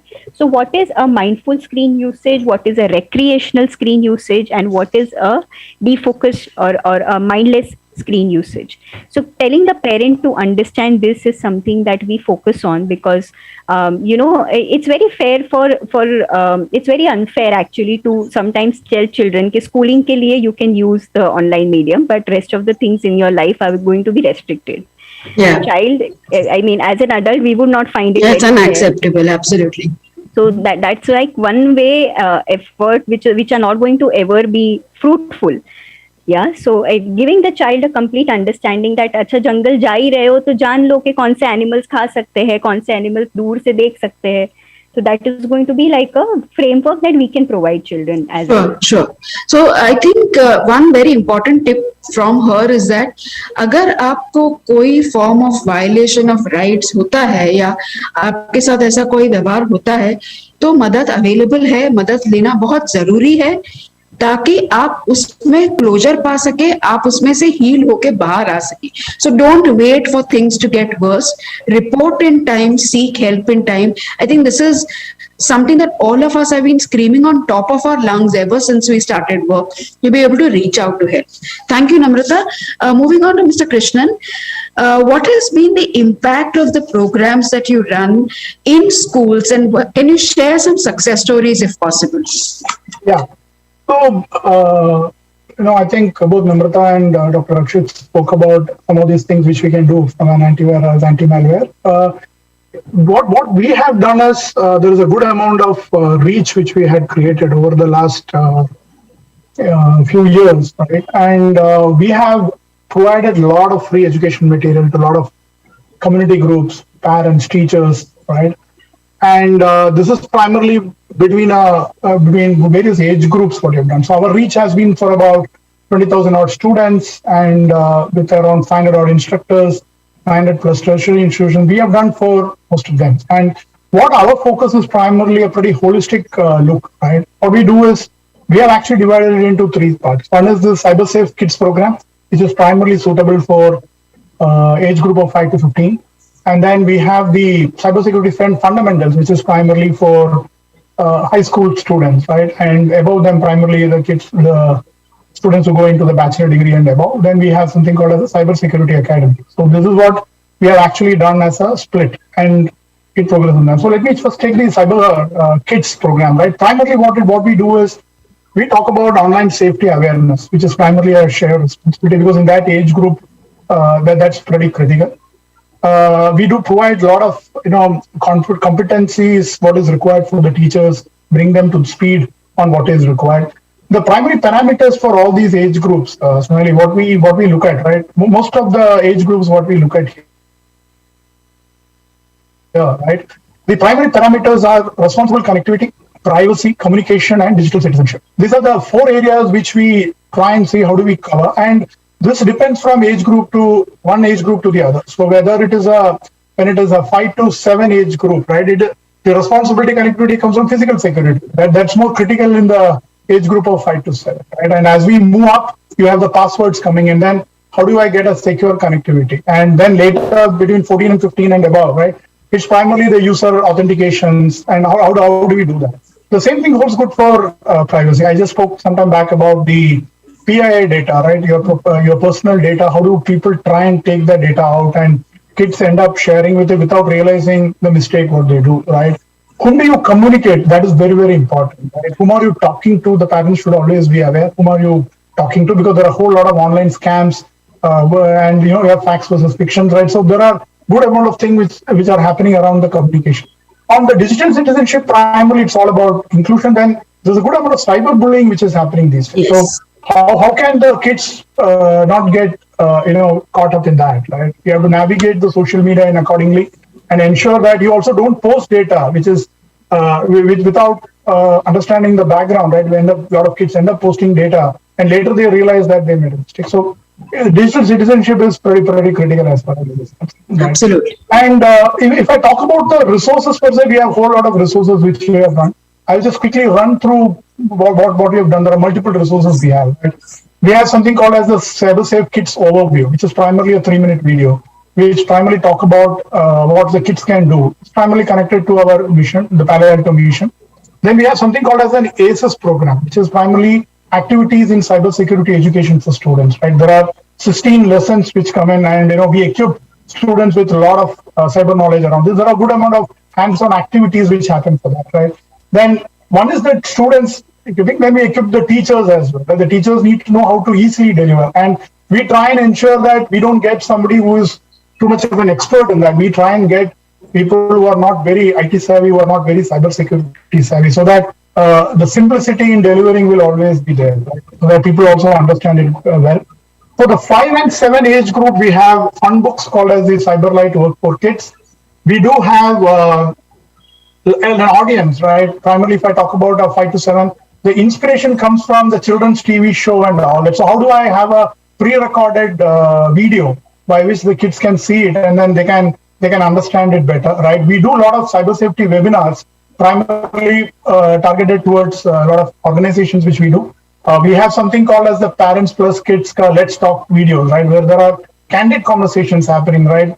On spotlight of some of the safety issues. And definitely we have something called as a Kit Zone, Cyber Safe Kit Zone, right? Which is primarily a physical pop-up site that can be used to promote the cyber safety. Right?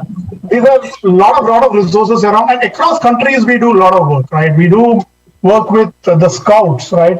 We have the NCC here, so we work with the Boy Scouts in Japan. We have done a whole lot of work across this in Asia Pacific with a lot of countries, right? A lot of additional stuff which we have done. What you've seen overall is we just keep focusing on the awareness.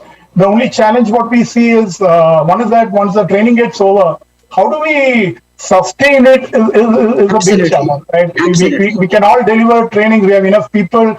We have enough reach worldwide, right? The challenge has always been how do I sustain and ensure that kids imbibe these values, yeah. Exactly, a certain way of handling this digital way of life. That's very critical in this whole endeavor. Absolutely. Thank you so much, sir, for bringing in an entire platter of amazing programs that you've been running for children. I'm sure these need to be hammered early and again so as to instill values, not just of hope, and not be fearful of technology, because I think channelizing children's TQ, which is the new technology quotient, is also equally important. So I think this is going to channelize their potentials towards imbibing values on safety and also safeguarding themselves. I think Paolo Alto has been doing amazing work in this space. Thank you, sir, for your insights. Coming to Janvi, I would like her to share what are the opportunities available for people to report pedophilic behavior and how do they seek help. So what I'm going to be doing is we're going to share some links. A lot of questions have come on how and what do we need to do. These links will be available in the chat box. They will also be available on the website. Over to you. Thanks, Sonali. So the program Don't Offend India is actually provides assessment and treatment to individuals with pedophilia. Now, people with pedophilia, or if you have a doubt that somebody has that preference या कोई और जो child sexual abuse material use कर रहे हैं और आपको ऐसे लग रहा है कि शायद इनको मदद की जरूरत है, you can reach out to us via toll-free number जो हमारा है, right? And I can send you the toll-free number ताकि आप वो link में डाल सकें, Sonali. We also on our website we have an anonymous and confidential chat box. You can reach out to us via that chat box, and we also have an online tool which is anonymous and confidential, troubleddesire.com, जहाँ पे आप actually anonymously अपना self assessment कर सकते हैं without ever speaking to any of us. Right जो हमारा वो ऑन साइट राइट नाउ हम 2 ही जगह पे सिटीज में अवेलेबल है, Pune and Mumbai, and we have so far 11 people who have reached out, and I should mention at this point जो 11 लोग हैं हमारे साथ अभी ट्रीटमेंट में, they are non-offenders. They have never used child pornography or acted out on their impulses, but they have a sexual preference for children, and because they are so stressed by the preference, they have reached out to us for help. Wow. And that's the target group that we actually want to reach out to the most, right? But 11, we know that that's not enough number, right? क्योंकि world India में ही even if we look at how many people have accessed troubledesire.com, जो right now it's available in Hindi and Marathi in India, English, Hindi, Marathi, but in the next year will be available in 7 more Indian languages. So you can actually do the entire assessment in a language that you're comfortable in. Super. But since 2018, Trouble Desire pe hi, we've had 859 people from India who logged in to do their assessment. Because it's completely confidential and anonymous, though, we have no way of reaching down to get help with us. लेकिन Trouble Desire पे भी थोड़ा सा self management tool available है. It's not the same level, of course, which will work in person treatment, but we know the demand is there. We just have to find a way through platforms like these to reach these people to say we are here to help. Come reach out to us. We can provide psychological support, medications when required, behavioral management tools to reduce your distress levels, to help you control your impulses. We are not going to change your fantasies or your preference because that's not possible. That's fate. But your behavior is your choice and you can control it. Brilliant, brilliant. Thank you so much for that.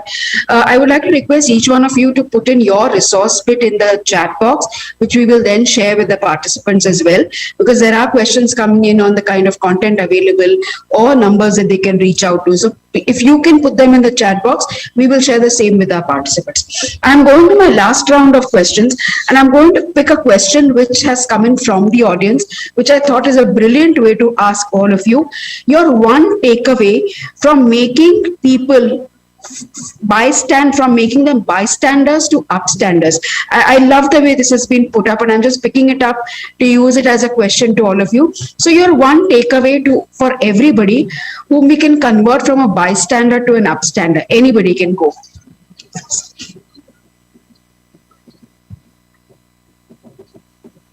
Nobody? I feel the only way to do that, as I spoke earlier, is to create awareness. I think that's the only way by which a bystander can be put into an upstander. I think that's fundamental behavior which we all need to create. Absolutely. And imbibe those in the young age, so that they understand what the safeguards are. You have the guardrails so that they don't slip. That's very critical. Absolutely. Thank you, sir.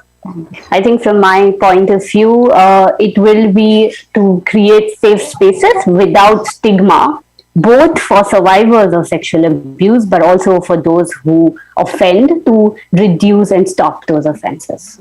Superb. Namrata? I think I would say seeking help at any point in time, because a lot of times people go with an assumption that when an abuse is happening offline, it is far more severe. But Absolutely. We can never measure the impact of abuse that equally happens online. So seeking help and having right kind of conversation. Fantastic. Rakshit sir? I think all the intermediaries and the service providers, they need to also create a very strong redressal mechanism. Yes. And where immediate help can be provided, because the pain is that once there is some wrong content or any stalker or any bullying person online, the immediate risk is that the content should be pulled down, it should be removed. So these so-called all these intermediaries which have given them so much of space to publish any kind of content, it is their responsibility to create a very safe environment, that even if I have seen children reporting content and still it is not being removed and still it is being circulated. So we are spreading awareness, we are educating them, but at the end of the day we need redressal also. Yes. Even if there is a child who is in a pitfall, he should get immediate help. And that help, the first place he will go is to the platform. And I think, all these organizations, like our organization, CyberPeace Foundation, we have been doing a lot of initiatives with these intermediaries. And we always try to tell them that, listen, we need immediate redressal. So if a child is coming to you and then their content should be immediately pulled down. That is the first immediate help which can be given in any kind of an online abuse. Absolutely. So reporting is very, very important. And my last 2 cents on this is I think the change begins from you. It's a choice you make whether to be a bystander or you choose to be an upstander. And now you have the power of information that you've received from us today. There are, innumerable resources available for you to seek help and to reach out to us for. There is enough information that will be shared through the conference to each one of you through the panelists and their websites and resources that they share with us. Make use of it. You can reach out to us even after the conference is over so that we can provide help and be able to support anybody who requires help. I wish to thank all of you today who've joined in for the panel. Rakshit sir, Krishnan sir, Namrata, Janvi. Most of you are very dear friends, and I really am honored to have all of you sharing your insights. I'm sure this panel has been very, very enriching, which has covered all aspects of cyber violence against children. And we hope that this will only empower you to become a very proactive digital guardian who will protect children in cyberspace. My heartiest gratitude to all of you for being a part of this channel. I wish to close this session now. I have taken some of the questions which have come up, but there are hundreds of questions. We will answer them on the platform and on YouTube as the sessions go forward. So don't get dejected. Your questions will definitely be answered. And you also have the resource of air list available, which the guests will share with us. Thank you so much, and over to you, Divya. Thank you, Sonali. This was a truly inspirational session. Mr. Tandon brought to our notice the shocking exposure that children have through online classes, and there's absolutely no place where children are safe. It's like we're almost playing with fire, how it's unavoidable actually in the face of this technology space that we're in. It's unavoidable, but we need to keep a close watch.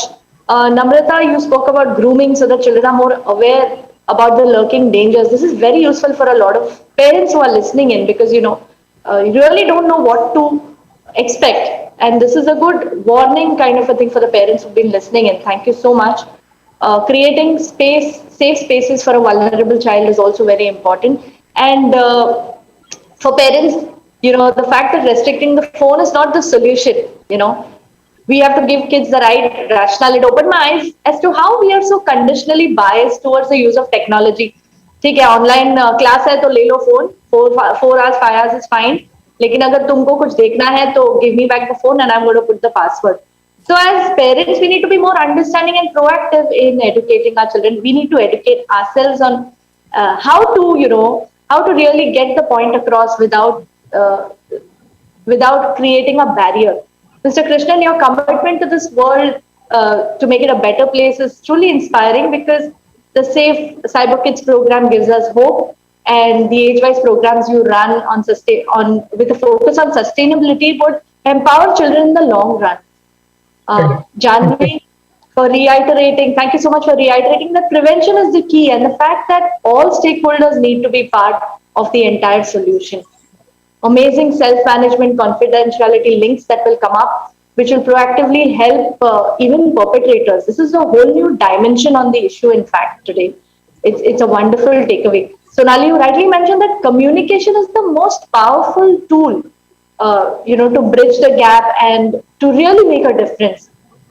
Just to sum it up, key takeaways, awareness, safe spaces, seeking help and right conversations, immediate help should be provided for online violations.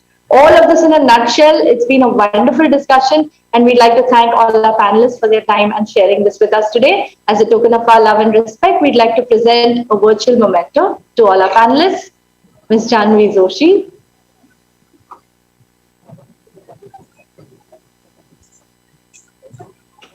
Mr. Rakshit Tandon. Ms. Namrata Joshi. And Mr. Krishnan. Thank you so much, ladies and gentlemen. It's been a very enriching panel. Thank you very much. Thank you. Appreciate it. Okay, so all those of you who've been with us on the other side of my virtual screen, and all those of you who feel children are vulnerable in cyberspace, ladies and gentlemen, boys and girls, this is your chance to participate and make this interactive. I want you to lift your fingers and type AGREE in the chat very quickly. We need to hear your voice as well. So all of you who are listening in on whichever platform you are, you just need to type agree, AGREE. If you agree with us, if you're with us, it gives us momentum, speed, and we can take this conference to the next level. AGREE is what we are looking for. Loads of responses coming in. Thank you. Thank you so much for making this a dialogue. Okay, let's move on from the lives of little children to women. The cyberspace, of course, impacts most of us. As per our study, we believe that after children, women are the most vulnerable in cyberspace. And our next segment takes us towards discussing the risks, the threats, and vulnerabilities that women face on the internet. That is gender based cyber violence. To discuss women centric cyber violence, we have with us today a highly experienced panel of experts on the topic. It gives me great pleasure to welcome Ms. Abhilasha Sood, Ministry of WCD Coordinator, UN Women. Welcome, ma'am. Advocate Zai Vaidya, Senior Practicing Lawyer. Srimati Nayana Sahasrabuddhe, Vice President, Bharatiya Stree Shakti. And to moderate today's panel, we have with us Mr. Unmesh Joshi, co-founder Responsible Netism. Unmesh is the co-founder of Responsible Netism and Director Projects Ahan Foundation. He specializes in the field of cyber law and holds the responsibility of networking with government and law enforcement agencies. Welcome, Unmesh. Over to you, please. Thank you, Divya, for warm welcome. Pleasure. Good morning, everybody. Good morning, all attendees and dignitaries. बहुत ही अच्छा session रहा पहले वाला, very impactful. Lot of things are shared during this last session. So move on to our topic, to this session. Team Responsible Netism, along with our partners, had launched a campaign #India Fight Cyber Violence in November 2021. In last 3 months, we had conducted 2 roundtables with a lot of organizations working with women and children, and more than 30 workshops with various organizations. With the rise of new technology and social media, gender-based violence is constantly growing threat with the impacts at individual, social, economic levels on women and girls and on society generally. So every new technology can give rise to different and new kinds of gender-based violence. Latest data says, data taken from World Wide Web Foundation's survey, it says during the pandemic, 52% of women and girls reporting having experienced some form of online abuse, and almost 87% of them believe that this problem of cyber violence is getting worse. So the numbers explain the gravity of situation and importance of this session, gender-based cyber violence. To increase your IQ, EQ over this topic, we have 3 expert panelists with us and a moderator to maintain gender equality. So we believe in gender equality, and that is how I get a representation in this panel. First, I welcome Naina ma'am, Srimati Naina Sahasrabuddhe ma'am. She is a Vice President, Bharatiya Stree Shakti, bringing along her 2-decade-long association and commitment towards women empowerment. She is also a president of Srijan Sampada Foundation, a non-profit organization working in social, cultural, and academic area. Welcome, Naina ma'am. Namaskar. Our next guest is Advocate Zai Vaidya. She is a senior practitioner lawyer and a women rights activist. She is also co-author in many international papers, recipient of many awards. She is a founder and managing trustee of an NGO Samanvay for creating and spreading awareness about law with a focus on women empowerment and family environment, amongst other objectives. Welcome, Zai ma'am. Thank you for joining this session. Our third panelist is Ms. Abhilasha Sood. She is a social worker with over 8 years experience in gender responsive governance, public policy and program implementation. She has been with UN Women India Country Office since 2017.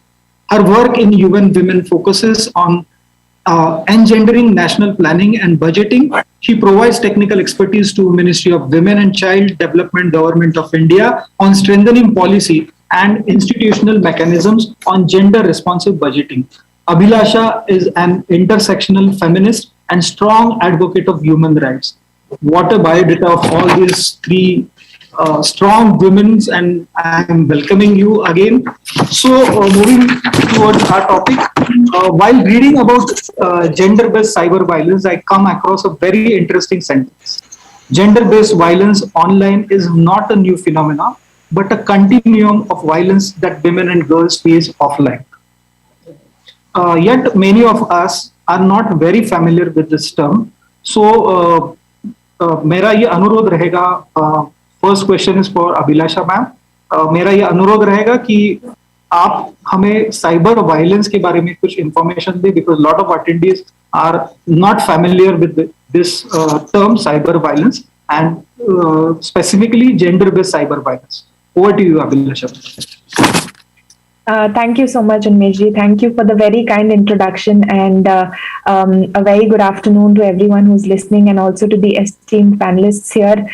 Zaiji, Naina ji, my greetings to you. आपने बहुत ही मतलब शुरुआत ही इसी tone पे की है कि it is a continuum of offline violence, और ये कुछ नया नहीं है. तो साइबर वायलेंस, जैसा कि वो दो शब्द कहते हैं कि एक तो पहला ये हिंसा है. ये हिंसा जेंडर आधारित है, जिसकी बात हम इस सेशन में पर्टिकुलरली कर रहे हैं. वैसे हिंसा सभी के साथ होती है और साइबर हिंसा भी सभी के साथ होती है, पर हम we talk about cyber violence against women specifically, क्योंकि this is a form of violence that happens against women because they are women. वो महिलाओं के साथ इसलिए हो रही है क्योंकि वो महिला है, इसलिए वो जेंडर आधारित है. साइबर शब्द जब हम यूज करते हैं तो ये ऑनलाइन वायलेंस है, इसे ऑनलाइन वायलेंस भी कहा जाता है. Information and community technology facilitated violence भी कहा जाता है. तो जो भी चाहे वो कंप्यूटर के, मोबाइल के या किसी भी तरह के इंफॉर्मेशन टेक्नोलॉजी के जरिए से अगर हिंसा करी जा रही है तो उसे हम आमतौर पर साइबर वायलेंस कहते हैं. और ये बहुत बहुत तरीके की है और एक्चुअली ऑफलाइन वायलेंस से काफी सिमिलर है. जैसा हम आमतौर पे देखते हैं कि स्टॉकिंग होती है, महिलाओं के साथ छेड़छाड़ होती है, उनका पीछा किया जाता है, और यही जब ऑनलाइन मोड पे होता है, जब आप साइबर इंटरनेट को यूज करके या फिर फोन के माध्यम से स्टॉकिंग की जाती है तो हम उसे साइबर स्टॉकिंग कहते हैं. Other forms of cyber violence are online harassment, आजकल ट्रोलिंग है, जेंडर हेट स्पीच यूज करना, किसी एक समुदाय के लोगों को या फिर की महिलाओं को टारगेट करते हुए हेट स्पीच करना, ट्रोल करना, या फिर फोटोग्राफ्स बिना कंसेंट के, बिना मर्जी के अपलोड करना, चाहे वो निजी फोटोग्राफ्स हो या फिर किसी का पर्सनल डेटा हो, वो एक्सेस करना और उसे पब्लिसाइज करना. वीडियोस हैं जो वायरल हो जाते हैं और ये आमतौर पर हम बहुत सुनते हैं. तो जैसा आपने कहा, ये नई चीज नहीं है. साइबर एनेबल्ड ट्रैफिकिंग के बारे में हम सदियों से सुनते आए हैं कि एक बहुत ही हीनियस क्राइम है. और जब आज के दौर में जब इंटरनेट को यूज करके मतलब बेसिकली ट्रैफिकर्स भेस बदल के या फेक अकाउंट्स बना के जब ट्रैफिकिंग करते हैं, हम उसे साइबर एनेबल ट्रैफिकिंग करते हैं. ऐसे बहुत से मतलब एग्जांपल्स हो सकते हैं, एंड आई एम श्योर कि आज के पैनल के ड्यूरेशन में बहुत सी चीजें आएंगी. बट मैं बस यही कह के I think I will stop and then we can hear from the other panelists as well is कि क्यों साइबर वायलेंस पे बात करना बहुत जरूरी है. जैसा आपने कहा, आंकड़े बहुत स्ट्रांग है और आमतौर पर जब ऑफलाइन वायलेंस होती है तो हम वहां पे महिला प्रेजेंट होती है. ऑफलाइन वायलेंस में चैलेंज ये है कि जो परपेट्रेटर है वो एक पर्दे के पीछे है, और उसको ट्रैक करने के लिए इसलिए ज्यादा मुश्किल होता है. उन क्राइम्स को प्रूव करने के लिए ज्यादा तगड़े एविडेंस की जरूरत होती है. तो yeah and which is why cyber violence needs to be a priority right now. So I just stop with that. Yeah thank you Abhilasha ji. बहुत अच्छी तरह से आपने पुट किया है साइबर वायलेंस कितनी भीषणता है और साइबर वायलेंस के लिए रिपोर्टिंग भी कितना जरूरी है, एविडेंसेस जरूरी है. मैं नैना जी से अनुरोध करूंगा। नैना मैम, आप लगभग 30 सालों से अलग अलग महिलाओं के समस्याओं के साथ में डील कर रही है और भारतीय स्त्री शक्ति जैसी बड़ी ऑर्गेनाइजेशन को रिप्रेजेंट कर रही है। सो आपको क्या लगता है कि जेंडर बेस्ड वायलेंस जो है इंटरनेट स्पेसेस में, उसकी भीषणता कितनी है, कितनी तौर पे बढ़ रहा है? क्या आपके पास ऐसे कुछ केसेस, कितनी केसेस आपके पास आ रही है, रिपोर्टिंग कैसे हो रहा है? इसके ऊपर आप अगर बात करेंगे तो हमारे ऑडियंस को बहुत सारी इंफॉर्मेशन मिल सकती है। Thank you, Unmesh and responsible Netism for calling me here to speak and express my views. और अभी जो अभिलाषा जी ने कहा है कि साइबर वायलेंस, इसमें वायलेंस तो है ही, महिलाओं के अगेंस्ट है, इसके लिए जेंडर वायलेंस भी है। तो थोड़ी सी अगर हमें इसकी ग्रेविटी समझनी है तो जो साइबर स्पेस है उसकी भी थोड़ी हम ग्रेविटी अगर समझ लेंगे तो हमारे सामने कितने बड़े चुनौतियां है, कितने बड़े चैलेंजेस है, ये हम समझ पाएंगे। कि जैसे अभिलाषा जी ने मेंशन किया, तो जो भी इंटरनेट के जरिए, कंप्यूटर के जरिए, पेन ड्राइव के जरिए, स्मार्टफोन के जरिए, DVDs, whatever tools and gadgets which are available, उनके जरिए जो भी एक स्पेस क्रिएट हो रहा है और उस स्पेस के अंदर महिला पुरुष अच्छे बुरे सभी तरीके के आ रहे, तो we can call at large that is cyber space. और आज की तारीख में अगर हम देखेंगे तो 1000 करोड़ से भी ज्यादा कंप्यूटर, स्मार्टफोन्स और ऐसे सभी जो गैजेट्स है, दे आर इन यूज। और अगर हम तुलना करेंगे महिलाओं की संख्या की दृष्टि से, तो अगर ग्लोबल विमेन पॉपुलेशन अगर हम देखेंगे 397 करोड़ के ऊपर, मानो 400 करोड़ है, तो 400 करोड़ महिलाएं, सभी उम्र की महिलाएं हम उसमें देख रहे हैं, और उनके सामने 1000 करोड़ ऐसे गैजेट्स है। तो वो कितनी बार कितनी तरीके से मल्टीप्लाई हो सकता है, इसके लिए मैंने ये थोड़े से आंकड़े बताए। दूसरा जो एक है कि आज हम स्मार्टफोन के जरिए हो तो कोई भी एकदम आम आदमी, आम महिला हो, तो खुद का जो डेटा है, खुद के बारे में जो जानकारी है, उसके बारे में हम डिजिटाइज कर रहे हैं। बहुत सारी चीजें अपनी परमिशन से डिजिटाइज हो रहे हैं। जैसे हम किसी भी जानकारी के लिए गूगल करते हैं, गूगल में सर्च करके हम जानकारी लेते हैं, हम व्हाट्सएप यूज करते हैं, फेसबुक यूज करते हैं, हम अपने सिनेमा के टिकट्स बुक माई शो पे करते हैं, मेक माई ट्रिप से हमारे बुकिंग्स करते हैं, स्मार्ट वॉच हम पहनते हैं, फिटबिट पहनते हैं। तो अपने बारे में, अपने ना कि केवल फोटोज, लेकिन अपनी आदतें, अपनी रुचि, अपने इंटरेस्ट, अपने फिजिकल स्टेटस और क्या नहीं, हम अपने बैंक अकाउंट फोन से एक्सेस करते हैं। तो हर चीज हम इसके जरिए डिजिटाइज कर रहे हैं, और सीसीटीवी के कारण हम कहाँ कहाँ मूव हो रहे हैं वो भी एक उसका ट्रैक बनाया जाता है।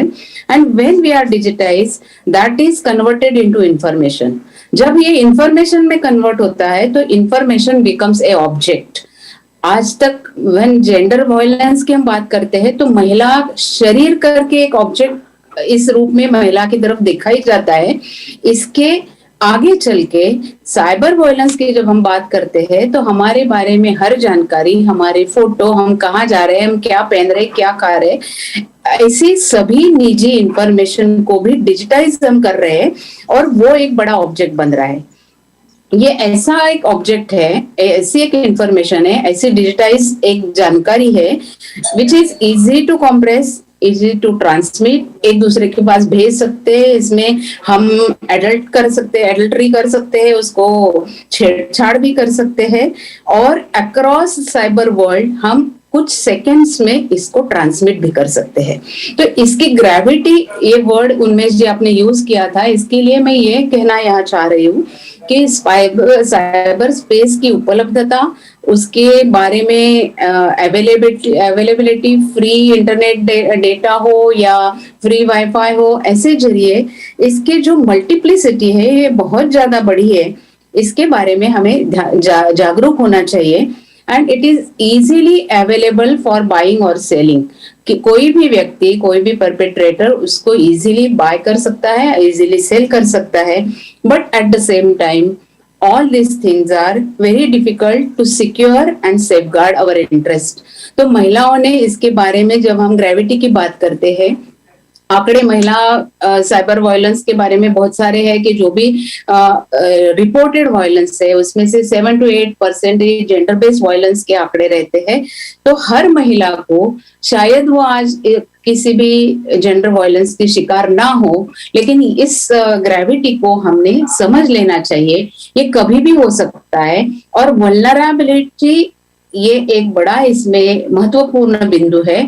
आप चाहे कितनी भी क्या कहेंगे कि एक सावधानी बरत के भी अगर इसका उपयोग कर सकते रहे हो, फिर भी किसी भी टाइम आपके बारे में जानकारी के साथ छेड़छाड़ हो सकती है और आपको इस वायलेंस के दायरे में लाया जा सकता है। पहले हमने इसकी जानकारी लेनी चाहिए। ओवर टू यू उन्मेष। हम आगे की प्रश्नों के जरिए और आगे इसके बारे में बढ़ेंगे, लेकिन please please please try to understand the gravity of this cyber world, cyber violence and the possibilities of being victim of to this violence. Thank you Naina ji. बहुत अच्छी तरह से आपने ये प्रश्न की भीषणता हमारे सामने रखी है। Lot of numbers you have shared. So आपने जो कहा उसके ऊपर से मुझे बहुत सारी चीजें मेरे मन में आ रही है। एक तो रिपोर्टिंग, अंडर रिपोर्टिंग हो रही है, बहुत केसेस कम हो रहे हैं। So moving on to next question to our next panelist, Zai ma'am, what are the types of cyber violences? Few of the types are discussed right now, और कौन से types है cyber violences के, इसकी क्या cases आपके पास भी आती है या बहुत सारी cases already इंटरनेट पे या कहीं सोशल मीडिया पे डिस्कस भी हो रही है। उसी के साथ में एक जुड़ा हुआ मेरा सवाल है कि पैट्रियार्किक सोसाइटी जो है या हमारी पितृसत्ताक पद्धति का इम्पैक्ट ये सोशल मीडिया के जो सारे क्राइम्स हो रहे हैं या जेंडर बेस्ड क्राइम्स हो रहे हैं, इसमें कितनी हद तक आपको दिख रहा है, आपको क्या लग रहा है कि इसमें ये भी चीज कारणीभूत है, ये भी चीज है जिम्मेदार कि इसकी वजह से ये सारे क्राइम्स हो रहे हैं? ओवर टू यू जय मैम।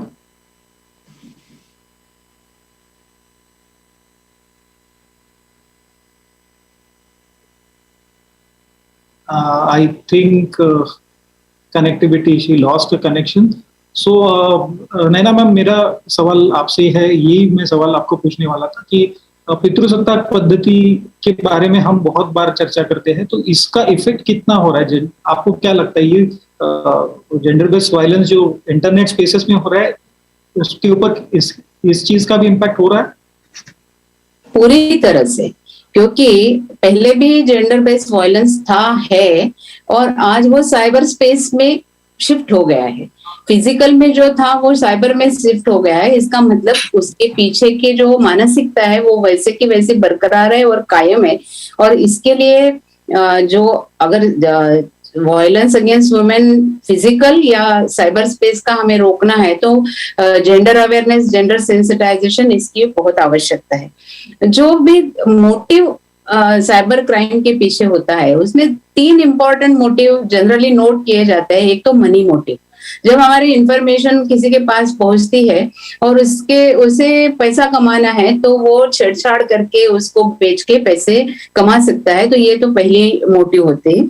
दूसरा होता है रिवेंज का, जो यहाँ पैट्रियार्कल सोसाइटी की जो आपने बात की है, तो जब रिवेंज की बात आती है तो वहां मुझे लगता है कि वो mindset, I being a man, I am somehow superior to any girl, तो she cannot say no to me। तो एक तरफा प्रेम की बात होती है या इसी कौन सी भी तरीके की जब बात आती है, तो ये दूसरा जो रिवेंज का मोटिव है वो वहां बहुत जरूरी है और वहां पैट्रियार्कल माइंडसेट बहुत ज्यादा पैमाने पे उसमें इम्पैक्ट करता है, इफेक्ट करता है और उसका बड़ा रोल है। और तीसरा एक फन करने का, जो जनरली ऐसा होता है कि कॉलेज गोइंग स्टूडेंट्स में थोड़ी सी छेड़ाखानी लड़के लड़कियों में होती है, लेकिन मेरी दृष्टि से पहले 2 मोटिव है ज्यादा महत्वपूर्ण है। तो और रिवेंज का मोटिव में पैट्रियार्कल सोसाइटी और वो माइंडसेट जरूर काम करता है। और जो जेंडर जस्ट सोसाइटी अभी तक जो हमारा सपना है, जो भारतीय स्त्री शक्ति जैसे संगठन सालों साल काम कर रहे हैं कि gender just, gender equal, gender conscious, आप कौन सी भी टर्म यूज करें उसके लिए, कि ऐसे सोसाइटी के निर्माण के लिए हम काम कर रहे हैं, वहां पैट्रियार्की एक ये बड़ा ऑब्स्टैकल या बड़ा उसमें एक दरार डालने वाली चीज जरूर है। और वही साइबर क्राइम के बारे में भी वही हमें अनुभव आता है, तो वही भी हमें काम करना पड़ेगा। बहुत अच्छी तरह से नैना मैम आपने इसके बारे में आपके विचार रखे हैं।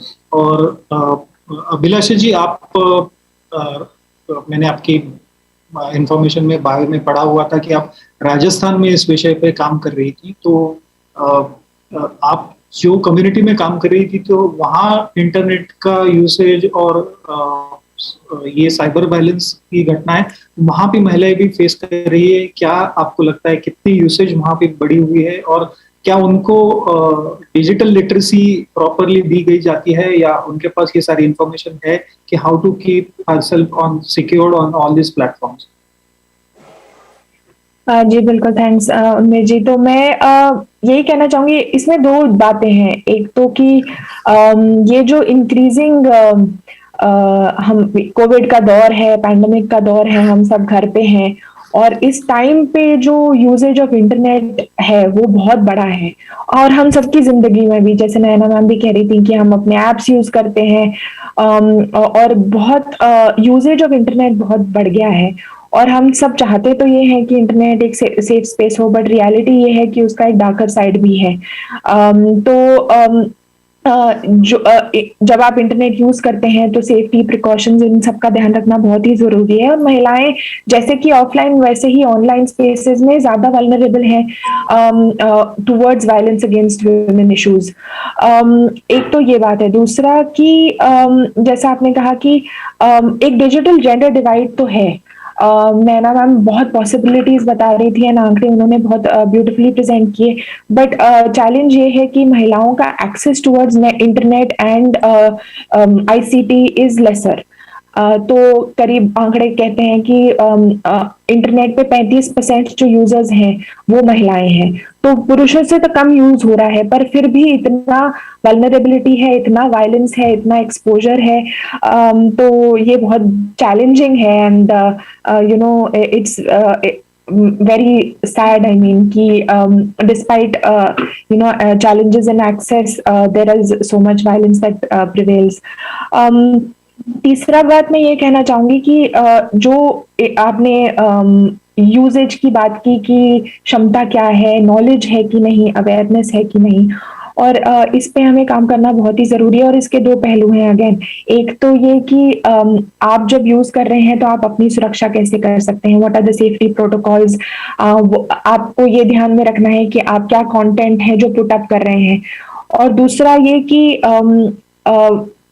मतलब हम हमेशा कहते हैं कि हम या महिलाओं पे ये जिम्मेदारी डालते हैं कि आपको अपनी सुरक्षा स्वयं करनी है, पर इसका दूसरा पहलू भी है कि कैसे हिंसा जो कर रहे हैं, जो परपेट्रेटर्स हैं, उनकी क्या रिस्पॉन्सिबिलिटी है, उनकी क्या अकाउंटेबिलिटी है, हम कैसे उनको एजुकेट कर सकते हैं कि हिंसा ना की जाए। और जो बायस्टैंडर्स हैं जो ऑफलाइन स्पेसेस में भी होते हैं, कि अगर मैं, एक तो ये है कि मैंने कुछ क्राइम किया और मैंने एक वीडियो वायरल करी, और कौन वो 10 लोग हैं, 100 लोग हैं जो उसको शेयर कर रहे हैं, वो सेकेंडरी परपेट्रेटर्स कौन है जो इसमें भागीदारी ले रहे हैं, तो उनको कैसे एजुकेट किया जाए कि this is a crime and this is not going to be tolerated. How do you make internet a safe space, कि आपके हाथ में मोबाइल फोन है, मतलब ये नहीं कि आप मानते हैं कि नकाब है एक और एक पर्दा है, पर कैसे हम ये इंफॉर्मेशन स्प्रेड करें कि this is not tolerated and you can not do this. तो परपेट्रेटर्स जो कोई भी जेंडर के हो सकते हैं, एंड पर ज्यादातर जेंडर बेस्ड वायलेंस के केसेस में मैं पुरुषों और लड़कों की बात करूंगी कि उनको कैसे एजुकेट करें to not use this new gadget for perpetrating violence. But yeah, stop there, I think. What are the efforts UN Women is taking to protect women in cyberspaces? Is there any Ji, apps or I know we are missing Zaiji and her inputs into this, but I will try and talk about a little. जो मैं बात कर रही थी उसी से निकल के कि क्या इश्यूज हैं और उन इश्यूज को आइडेंटिफाई करें और उन पर काम करें फिर।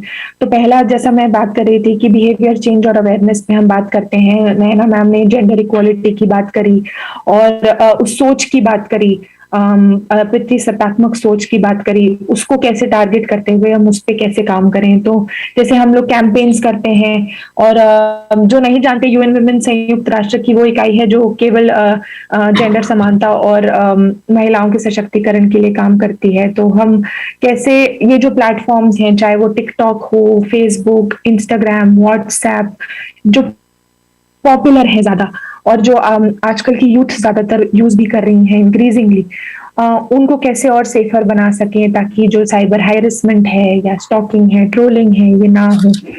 तो हमने टिकटॉक के साथ एक कैंपेन किया था, कौन सी बड़ी बात है, क्योंकि ये बड़ी बात है। और अभी रिसेंटली 16 दिन जब एक्टिविज्म के थे तब हमने मामला अर्जेंट है करके कैंपेन किया था। तो कैसे उस सोच को हम टारगेट कर सकें कि ये जो साइबर हैरेसमेंट है उसे कम किया जा सके और कैसे परपेट्रेटर्स को हम और एजुकेट कर सकें और ये बता सकें कि ये क्राइम है। एक तो वो पहलू है काम का, दूसरा ऑफकोर्स क्षमता वर्जन जो रिस्पॉन्स का साइड है कि कैसे हम आमतौर पे, आई थिंक पिछले पैनल में भी ये बात हो रही थी कि अगर कोई केस होता है या मुझे ट्रोल करते हैं या मुझे साइबर वायलेंस होती है या व्हाट्सएप पे मुझे स्टॉक किया जा रहा है, मुझे बार बार फ्रेंड रिक्वेस्ट भेज रहे हैं, तो मैं अक्सर क्या करती हूँ, ब्लॉक कर दूंगी या डिलीट कर दूंगी। मेरा फर्स्ट रिएक्शन यही रहता है, पर आप रिपोर्ट नहीं करते। तो रिपोर्ट सीकिंग बिहेवियर पे भी कैसे काम करें, प्लस रिस्पॉन्स साइड से कि गवर्नमेंट के साथ मिलके, सिविल सोसाइटी के साथ मिलके कैसे रिस्पॉन्स तगड़ा हो, फेथ हो कि अगर मेरे साथ ये होगा और मैं रिपोर्ट करूंगी तो उसकी जांच की जाएगी और उसकी इन्वेस्टिगेशन होगी और वो इंसान पकड़ा जाएगा। तो वो दूसरा पहलू है काम करने का। तो साइबर पॉलिसीज पे काम करना, लॉज कैसे स्ट्रेंथन हो सकते हैं, उसका इम्प्लीमेंटेशन कैसे स्ट्रेंथन हो सकता है। और तीसरा पहलू हमारे काम का है कि एविडेंस पे काम करना, क्योंकि ये साइबर स्पेस, मैम ने जैसे नैना मैम ने कहा, बहुत ग्रेविटी बहुत ज्यादा है और रोज बदलता है।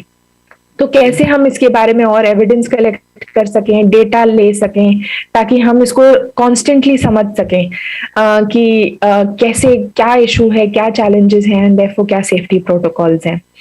So these are broadly the 3 areas of work, I think. मैंने कहीं पे पढ़ा हुआ था कि एक ऐप भी लॉन्च किया हुआ है, तो जी आप उस ऐप के बारे में भी अगर बताएंगे तो जरूर। हाँ, तो हम क्या इनोवेटिव टेक्नोलॉजिकल सॉल्यूशंस हो सकते हैं कि हम टेक्नोलॉजी साइबर स्पेस की बात तो कर रहे हैं, पर क्या हम ऐसे सॉल्यूशंस ढूंढ सकते हैं जिससे रिपोर्टिंग आसान हो, इंफॉर्मेशन मिलना आसान हो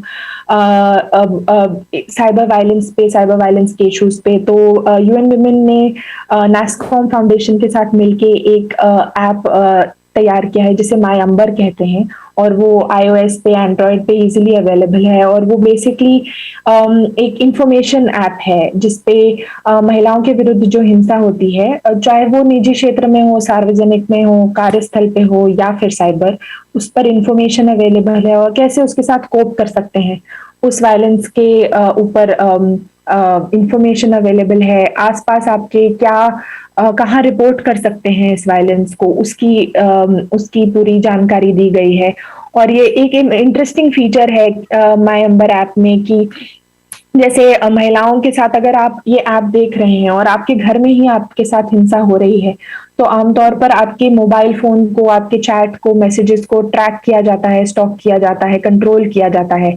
तो ये जो ऐप है ये अपने आप को एक वेदर ऐप के रूप में भी मतलब एक वो कर सकता है, what do you say that it can, वो एक वेदर ऐप की जैसे शो करेगा ताकि वो ये ना पता चले कि अगर आप उससे कुछ इंफॉर्मेशन एक्सेस कर रहे हैं। सो इट जस्ट मतलब एक क्या कहेंगे, मैं शब्द नहीं समझ में आ रहा, but yes it appears as a weather app rather than an information app. एक वो है, चैटबॉट पे भी हम काम कर रहे हैं। तो ऐसे कुछ सॉल्यूशंस जैसे कि हेल्पलाइंस हैं जो इनोवेटिव हैं, उसकी कोशिश जारी है। Wonderful wonderful. मैं सभी दर्शकों को ये रिक्वेस्ट करूंगा कि आप इस ऐप की जानकारी आपके पास रखिए, डाउनलोड कीजिए। मेरे ख्याल से ये दोनों प्लेटफॉर्म पे अवेलेबल है, एंड्रॉइड और iOS दोनों जगह पे अवेलेबल है। सो प्लीज डाउनलोड इट, इसका इस्तेमाल कीजिए। जाई ma'am is with us, so ma'am आपके लिए हम इंतजार कर रहे थे। आपके लिए एक सवाल था कि महिलाओं के खिलाफ जो जेंडर बेस्ड वायलेंस हो रहा है साइबर स्पेसेस में, ये कितनी तरह का होता है और इसकी केसेस आपके पास कैसे आती है इस तरह से, और ये केसेस को किस तरह से हैंडल करना चाहिए? Yes, sorry, I got disconnected in between due to some internet issues. सबसे पहले मुझे एक चीज बताना यहाँ बहुत जरूरी लगता है कि when we talk about gender-based violence, we need to understand that the gender issues that we see in society due to patriarchal norms or whatever the structure, let me not even name it because nowadays the backlash is very strong against everything. So we see the same extension in the cyberspace as we see it. So the basic intention of the harassment or causing violence is the same.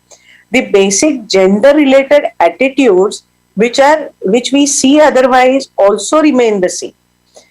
The only difference is the atmosphere in which or the space in which they are perpetrated are being is the only difference. Now, when we talk of gender-based violence, we not only need to understand two things. One is what exactly is the definition of violence, and second, what do we mean when actually the acts, as Umesh has asked, what are actually the acts of violence which are happening? First, one, we have to understand that when we talk or when we use the word violence, people generally understand कि यहाँ पे कुछ मार धाड़ होगी या कुछ हिंसा होगी. So it's not always the actual physical violence that we are talking about, but anything that is harmful, even if it is harmful emotionally, then it still amounts to violence. And that is precisely where people, kind of fall short of understanding violence. For example, if somebody is sending consistent messages, कि आप ये करो, otherwise I'll beat you up, or I'm keeping a watch on you. Somebody is consistently, persistently messaging you कि आप ये कर रहे हो, मैं देख रहा हूँ, आप ये कर रहे हो, मैं सुन रहा हूँ. If you do not agree to marry me, I will rape you, or I'll kill you, or I'll, in some other form, there is a threat. So here, people, maybe they may react, message ही तो आया है आपको, email ही तो आया है, तो आप मत पढ़ो, आप मत सुनो, आप डिलीट कर दो, उसमें क्या बड़ी बात है.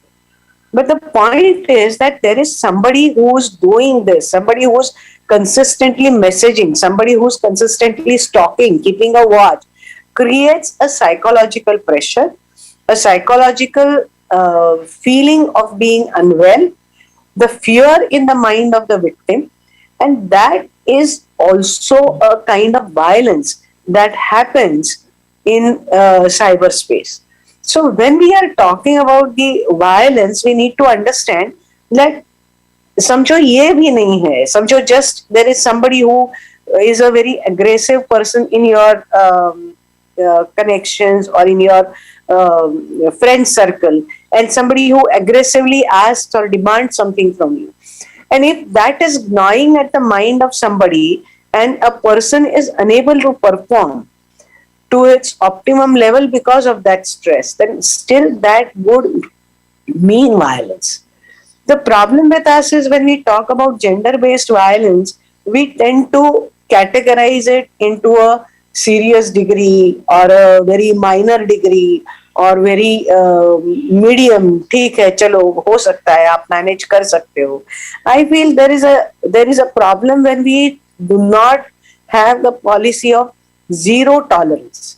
There has to be a zero tolerance policy when it comes to cyber violence, and only then it would work. So even if it is just creating fear, even if it is just giving a feeling of threat, it would still amount to violence. That is one. Secondly, when you asked me about what are the kind of acts and what kind of complaints come, here I would like to say that we need to understand again, we need to categorize violence as in cyber harassment, whether the violence is actually harassment or whether it is actually a crime that is being committed through those acts, or whether it is simply a defamation, or it is for example, defamatory statements, whether it is doxing. So the categories of actions will define the kind of violence as well. And that is where I think we need to be more specific. So there are several complaints which come in. Majorly, there are complaints of cyber crimes where there is hacking, where there is cheating, where the financial crimes take place. But yes, in certain, whether those crimes can be called gender-based crimes, that also needs to be seen for a very simple reason. If we see the modus operandi or the thinking even behind the financial crimes, it is taken for granted that women are not very familiar with the technology, and therefore they are very easy victims where they can be cheated. Sometimes the reason why these also could be called gender-based violence is because a woman is more emotional, and therefore such cheating where the section 420 of IPC would apply, where crimes take place by emotional manipulations, by cheating a woman into agreeing into certain financial decisions or actions. So, though we can differentiate these into just harassment or violence or crime, that is a criminal activity, but all these come under the violence, and all such types of complaints keep coming. Ma'am cyber harassment के लिए specifically कोई law है IT act में? तो मुझे नहीं लगता harassment के लिए आईटी एक्ट में कुछ लिखा गया है, और do we need any amendment in that, और आईपीसी के अंडर ये केसेस रजिस्टर होती है, कैसे किया जाता है? नो, बेसिकली कैसा है ना कि आप हैरेसमेंट किस नजरिए से देखते हो? It's a very precise question that you have asked. It's a question of interpretation of the section. So ऐसा नहीं है, because many a times what happens is the laws are drafted with such wide ambit कि उसमें हर एक चीज आ भी सकती है, provided you are able to interpret and register that criminal activity appropriately. For example, when we talk about outraging modesty of a woman, so what exactly outrages a modesty? Whether modesty of a woman can be subjective. When we talk about, for example, when we talk about doxing crimes, where impersonation has been done, where personal information has been divulged. So there are various acts and various sections, and you need to have the right mixture of various sections as well, of various acts, in order to pinpoint a crime and to have a precise definition on the crimes. Moving towards the next question to Naina ma'am. Ma'am, आपको लगता है क्या कि community level organisations है वो इस तरह के जो इश्यूज है जेंडर बेस्ड साइबर वायलेंस की, उसे हैंडल करने के लिए इक्विप्ड है और ये केसेस हैंडल हो सकती है? Because we are working with few of the organization in last 3 months, तो हमें ऐसा लगा कि बहुत सारी ऑर्गेनाइजेशंस के पास इसकी इंफॉर्मेशन नहीं है. So what will be the way forward? What with the your experiences in working community level, आप क्या सजेस्ट करेंगे ऐसी ऑर्गेनाइजेशन के लिए? जैसे आपने कहा कि बहुत सारे एनजीओज या ऑर्गेनाइजेशंस ग्रुप्स जो भी काम करते हैं उनके पास इंफॉर्मेशन नहीं है, और दूसरा जो जाई मैडम ने अभी कहा उसको मैं आगे कंटिन्यू ये करूंगी कि बहुत सारे कार्यकर्ताओं को भी ये पता नहीं है कि इसको हैरेसमेंट कहा जाता है, how to interpret this as harassment और नॉन हैरेसमेंट. तो ये जो एक स्किल और ट्रेनिंग एंड ओरिएंटेशन है वो देने की बहुत जरूरत है कार्यकर्ताओं के लिए. May it be a self help group even, क्योंकि जैसे मैंने कहा कि अगर फन के तौर पर कोई जेंडर हैरेसमेंट, जेंडर वायलेंस कुछ भी हो रहा है तो वो लोकल लेवल पे होगा, वो कोई एक आधे छोटे कब्जे में गांव में हो सकता है, तो वहां अगर उसको रोकने के लिए कुछ प्रयास करना है तो ऐसे छोटे छोटे ग्रुप्स का अवेयरनेस भी होना बहुत जरूरी है। दूसरा अवेयरनेस जो जरूरी है वो पॉलिसी मेकर्स तो इसमें है और रिसर्चर्स है, आप जैसे स्पेशली इस उद्देश्य को लेके काम करने वाले संगठन जो पॉलिसी की तरफ भी देख रहे हैं, लेकिन at implementation level there are certain obstacles we are facing at every level. क्योंकि कोई भी एक पुलिस स्टेशन में हम जाते हैं कि मुझे ऐसे 10 गलत मैसेज आए हैं और उसका मुझे एफआईआर लॉन्च करना है, तो वो पुलिस अफसर may not be aware कि this is a cyber crime और cyber violence, cyber harassment। तो वो उसे हमेशा महिलाओं को ये पूछता है कि जैसे फिजिकल वायलेंस में भी पूछते हैं कि अरे पति ने ही तो मारा है ना, उसमें क्या हुआ, ऐसा सामने से क्वेश्चन आता है। वैसे ही साइबर वायलेंस के बारे में, साइबर क्राइम के बारे में अगर अवेयरनेस नहीं है, those who are implementing the law, ऐसे वकील जो है जो प्रैक्टिस कर रहे हैं, उनको भी अगर ये इंटरप्रिटेशन करना नहीं आता है तो फिर इससे कोई चारा मिलना बड़ा मुश्किल है और इसके ऊपर हमें बहुत और कुछ काम करने की आवश्यकता है। और एक पॉइंट मैं यहाँ ऐड करना चाहूंगी कि दो साइबर स्पेस में जो पोर्न कंटेंट आता है, that porn content is affecting women, affecting perpetrators, और जो भी मूलतः क्रिमिनल माइंडसेट की नहीं है, फिर भी वो एक्सपेरिमेंट कुछ करना चाहते हैं, कुछ नया देखना चाहते हैं, आई विल ट्राई दिस, इस टाइप के जो लोग होते हैं उनका गलत तरीके का प्रशिक्षण, गलत तरीके से ओरिएंटेशन, जो पोर्न कंटेंट आज इस साइबर स्पेस में अवेलेबल है, I guess it is almost 30% of the total content which is available on the cyber space, तो उसमें से 30% पोर्न है। तो इसके बारे में भी पॉलिसीज के जरिए और इम्प्लीमेंटेशन के जरिए हमें और कुछ सोचने की आवश्यकता है। और जो आपका पहला प्रश्न था कि कम्युनिटी लेवल ऑर्गेनाइजेशंस की बात है, तो उनके कार्यकर्ताओं को बहुत सारे प्रशिक्षण की आवश्यकता है, क्योंकि generally if I take example of Bharatiya Stree Shakti, which we are working for women and families, so in our counseling centers generally cases of family problems आती है। अगर ऐसे में साइबर क्राइम की अगर केस आती है तो our counsellor should be aware of all this things. तो इसके लिए रिस्पॉन्सिबल नेटिजम्स जैसे लोगों की हमें भी बहुत आवश्यकता है कि जो हमारे कार्यकर्ताओं को भी अवेयरनेस करे और महिलाओं का भी अवेयरनेस करे। मुझे लगता है ये जिम्मेदारी हमारी सबकी है, जो महिलाओं और बच्चों के साथ में काम कर रही ऑर्गेनाइजेशन से सब मिलके साथ आए तो मेरे ख्याल से ये प्रश्न के उत्तर हम ढूंढ सकते हैं। अभिलाषा जी, मेरा सवाल आपके लिए है कि रिपोर्टिंग के बारे में हम बहुत सारी बातें करते हैं, रिपोर्टिंग करना चाहिए, रिपोर्टिंग होना चाहिए, तो रिपोर्टिंग आसानी से हो इसके लिए वर्ल्ड वाइड क्या क्या चीजें की जाती है जो हमें इंडिया में भी इम्प्लीमेंट करना जरूरी है?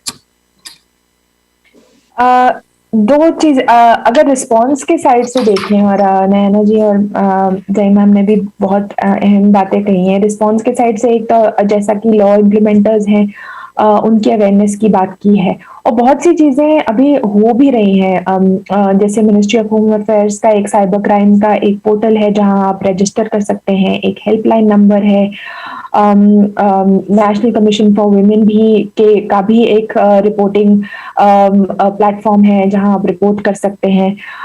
बट मैं पुलिस है, वन स्टॉप सेंटर्स हैं, जैसे सिविल सोसाइटी ऑर्गेनाइजेशंस की helpline, so there is a lot of increasing awareness. मैं ये कहना चाहूंगी कि हम बात तो करते हैं पर बहुत प्लेटफॉर्म्स हैं जहां रिपोर्ट कर सकते हैं, पर फिर हमें ये बात देखनी पड़ेगी कि गैप कहाँ है फिर, कि क्या वो रिस्पॉन्स टाइम जो है वो सही है क्या, कि दूसरा क्या रिस्पॉन्स सीकिंग बिहेवियर, जैसा मैंने पहले भी कहा था, मेरे साथ ही कुछ होता है तो मेरा पहला इंस्टिंक्ट होता है कि मैं डिलीट कर दूं, तो और रिपोर्ट ना करूं या इग्नोर कर दूं, ब्लॉक कर दूं, साइट छोड़ दूं।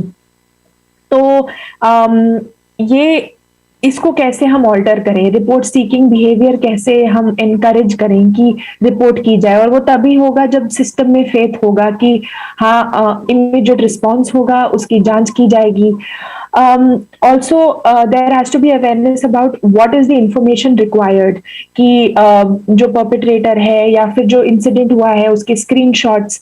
आमतौर पे lack of evidence and conclusive evidence is a major challenge कि ऐसे केसेस में आप पता ही नहीं कर पाते कि किसने किया, कहाँ किया, और उसमें समय बहुत लग जाता है. और एविडेंस हम कलेक्ट करके नहीं रखते जिसके साथ वायलेंस हुई है. तो क्या आप स्क्रीनशॉट्स ले सकते हैं इमिडिएटली, आप परपेट्रेटर का नाम नोट करें या फिर मोबाइल नंबर या जिस प्लेटफॉर्म से ये हुआ है. So also worldwide, increasingly places like YouTube, Facebook, Instagram सबके रिपोर्टिंग पोर्टल्स हैं. तो उसको कैसे, उसके बारे में भी इंक्रीजिंग नॉलेज कैसे हो कि कहाँ हम रिपोर्ट कर सकते हैं. और but yes, I will stress on the fact कि reporting time and that has to be fast, क्योंकि एक बार वीडियो वायरल हो जाए तो वो कितनी जल्दी उतरता है. और हम आमतौर पे एक बार ये कहते हैं कि एक बार कुछ चीज ऑनलाइन चली जाए तो हम ये मान सकते हैं सेफली कि वो हमेशा ही उस वर्ल्ड में रहती है. So that has to be we have to be very mindful of that, that how do we immediately respond to these issues. So yeah, I think I'll stop with that and wait to hear. Redressal के बारे में या content pulling के बारे में बहुत ज़्यादा time लग रहा है हमारे पास. हम पिछले 6-7 साल से हेल्पलाइन चला रहे हैं हमारी, तो बहुत सारे ऐसे केसेस आते हैं. तो मैं नैना मैम से और फिर जाई मैम को भी बोलूँगा कि आप इसके बारे में अगर आपके विचार यहाँ पे प्रकट कर सकेंगे, क्योंकि इसमें बहुत टाइम लगता है. बच्चियाँ या विमेन जो है वो बहुत पैनिक हो जाती है ऐसे केसेस में, और कंटेंट हटाना बहुत डिफिकल्ट हो जाता है. हमारे पास एक केस आई थी जिसमें एक लाइव वीडियो स्ट्रीमिंग था जिसको अलग अलग पॉर्न साइट्स पे डाला गया था, और वहां से रिमूव करने के लिए लगभग 2.5-3 महीने लगे. और जिसमें जिसका ये कंटेंट, जिसके बारे में ये कंटेंट था, उनको समझाना और उनको एश्योर्ड करना बहुत डिफिकल्ट जा रहा था. और ऐसे भी केसेस आते हैं हमारे नंबर आईकॉल से, हमारे पास ऐसे बहुत सारे डाइवर्ट होते हैं केस जिसमें बच्चियां सुसाइडल भी हो जाती है, बहुत पैनिक हो जाती है. तो मैं जाई मैम से और नैना मैम से भी रिक्वेस्ट करूंगा कि आप आपके विचार इसमें रखें, और क्या लगता है कि रिट्रेसल कितनी क्विकली होना चाहिए, पुल आउट होना चाहिए, इसके बारे में हम क्या कर सकते हैं. Jai ma'am, over to you. Okay, मुझे यहाँ 3 चीजें बहुत इम्पोर्टेंट लगती हैं जो आपने मुझे सवाल पूछा है. सबसे पहले जो अभिलाषा जी ने मुद्दा उठाया है वो है एविडेंस का, कि बहुत बार ऐसा होता है कि victim simply get so scared और so upset due to the defamatory nature of the messages हो, या उनको जो तकलीफ होती है वो सब देख के, तो जनरली इट इज डिलीटेड. जो भी आपके इस पे आता है कि और कोई देखे नहीं इसलिए वो डिलीट किया जाता है. So the first and foremost thing that we all have to remember or to advise is not to delete any such content, because that is the basic evidence. One. Secondly, और एक चीज evidence के value में जो हमें बीच में आती है, मतलब अड़चन बन के खड़ी होती है, that is many a times such messages come from prepaid numbers. So then it becomes very difficult to trace them. Though there are always electronic footprints रह जाते हैं, ये सब बातें हम करते हैं, that there are always footprints that can be traced and they can be searched, but जो prepaid numbers होते हैं जो हमेशा बदलते रहते हैं, वो एक बात है. So जितना हो सके अगर victims के पास भी कम से कम, at least with the victim, if she has a permanent postpaid number which she is using for a longer time, it is easier to track from both sides.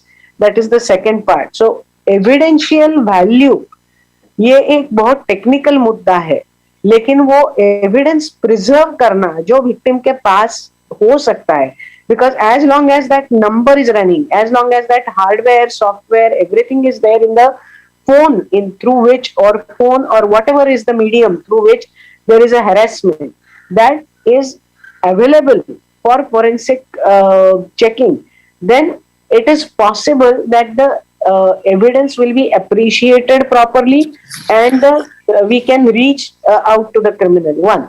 Secondly, as far as time for redressal is concerned, that is the second point which we are discussing.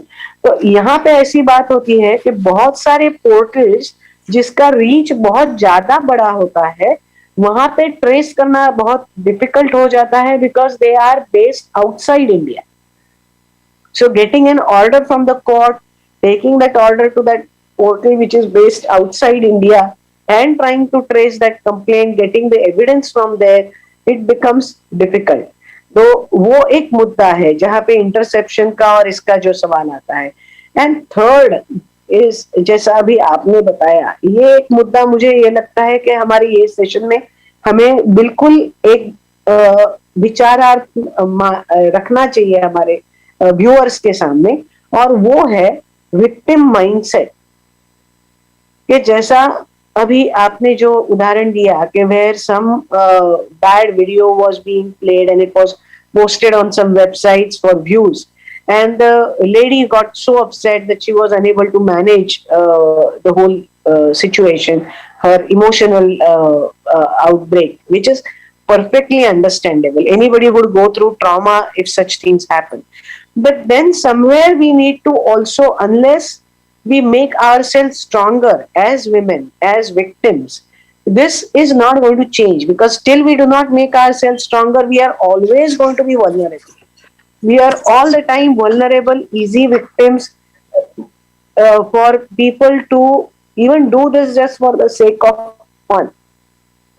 And that is third important thing that I would like to point out, that this is also an important जो हम बोल रहे हैं कि हमें activist को सिखाना है, बताना है, लोगों को ये सेंसिटाइज करना है, तो उसके लिए ये भी हमारे लिए काफी इंपॉर्टेंट है, that we make our victims also stronger and ask them to break through this mindset.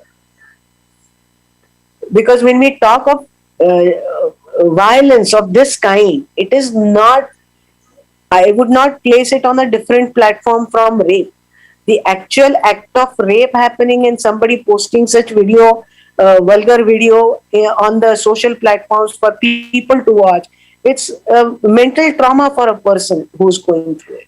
So that is something where we have to remove that vulnerability from ourselves, is one point that I would like to stress here.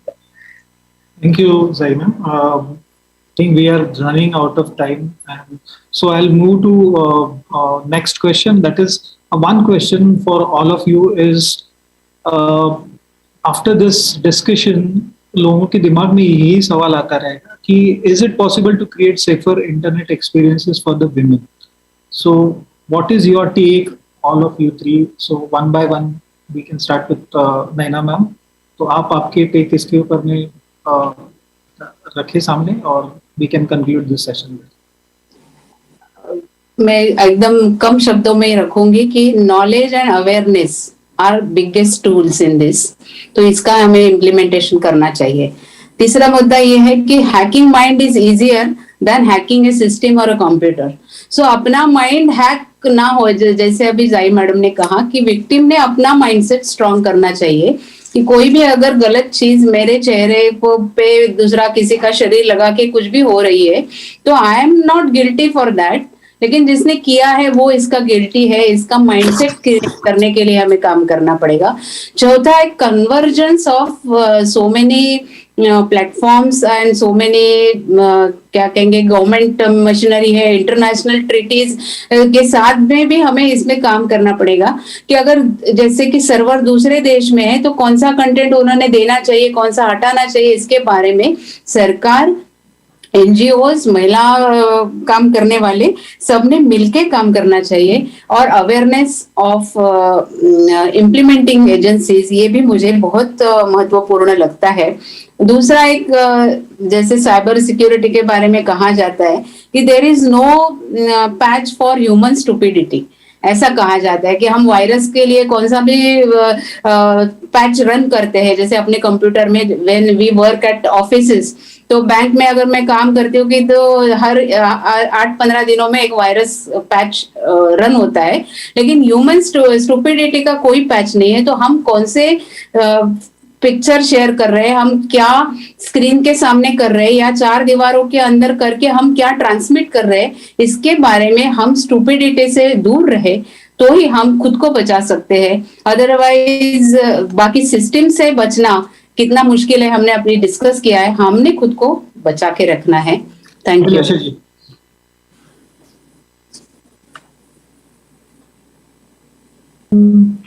हाँ जी, मैं actually नैना ma'am की बात में जोड़ूंगी क्योंकि वो जो कह रही हैं वो बहुत अहम है और उसी में ही आई थिंक हम पॉइंट्स ऐड करें तो अगर आपने बहुत कठिन सवाल पूछा कि क्या ये पॉसिबल है, तो हाँ उम्मीद तो यही करेंगे कि और होप यही करेंगे कि ये पॉसिबल हो कि ऐसा एक साइबर स्पेस हो जहाँ पे जो बहुत सेफ हो।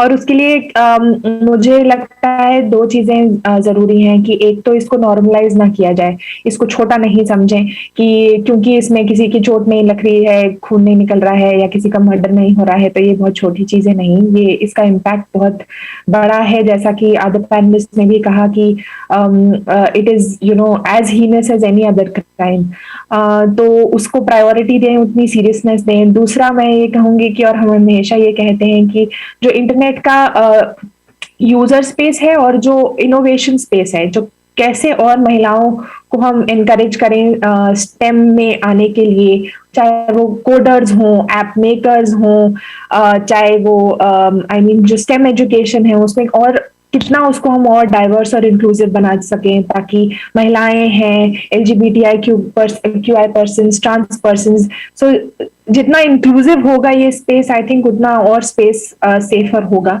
ये मेरा मानना है। And yes, I think those are the two things that I'd like to add, and over to Zai ma'am. Yes. Zai ma'am, एक ही सेंटेंस में आपके व्यूज पुट कर कीजिए, running out of time. Yes, sir. Yes, sir. Yes. See, sensitizing, putting safeguards and sanctions is two things. But yes, I would put more emphasis on law from the point of, because the legal process is a very long process. It has many cross checks. It has many technical terms, and therefore the legal process needs to be simplified as well as strengthened. So both these things are very important. Thank you very much, everybody. ये session बहुत informative enriching रहा और मैं इस session की समाप्ति एक श्लोक से करना चाहता हूँ। समानी वह आकुति समाना हृदयानि वह, समानस्तु वो मनो यथा वह सुसाहसी। इसका मतलब है ऋग्वेद की अंतिम ऋचा है जिसका लोकमान्य तिलक ने गीता रहस्य के समापन में इसे उद्धृत किया हुआ था। इसका मतलब है कि हमारे संकल्प समान है, तुम्हारी भावनाएं समान हो, तुम्हारी इच्छाएं समान हो, ताकि मजबूती से हम साथ मिलके कोई अच्छी चीज कर पाएंगे। सो इसी उम्मीद पे हम ये सेशन खत्म करते हैं कि महिलाओं के लिए, बच्चों के लिए हम सेफर इंटरनेट प्लेटफॉर्म्स क्रिएट कर सकेंगे। Thank you very much all of you for joining this session. Over to you Divya. Thank you. Thank you. Thank you, Rajesh. Thank you for that very empowering discussion. Dear panelists, this was indeed so thought-provoking for all the women and of course the men who have been with us today on the other side. Well, as a token of our love and respect, we would like to present all our panelists a virtual memento. Ms. Abhilasha Sood, Advocate Zai Vaidya, and Srimati Nayana Sahasrabuddhe.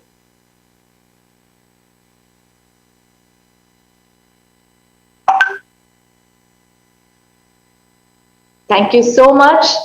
This is Women Power Personified. We're having a wonderful discussion today. Thank you, dear panelists, for joining us today. And thank you, Unmesh, as well, for the male representation in a very considerate way. Thank you. Thank you very much. Thank you so much. And for all our attendees who feel that women can be empowered to tackle cyber violence, please type POWER in the chat. In whichever platform you're on, type power. Come, let's see the power in those responses. Let's keep them coming in.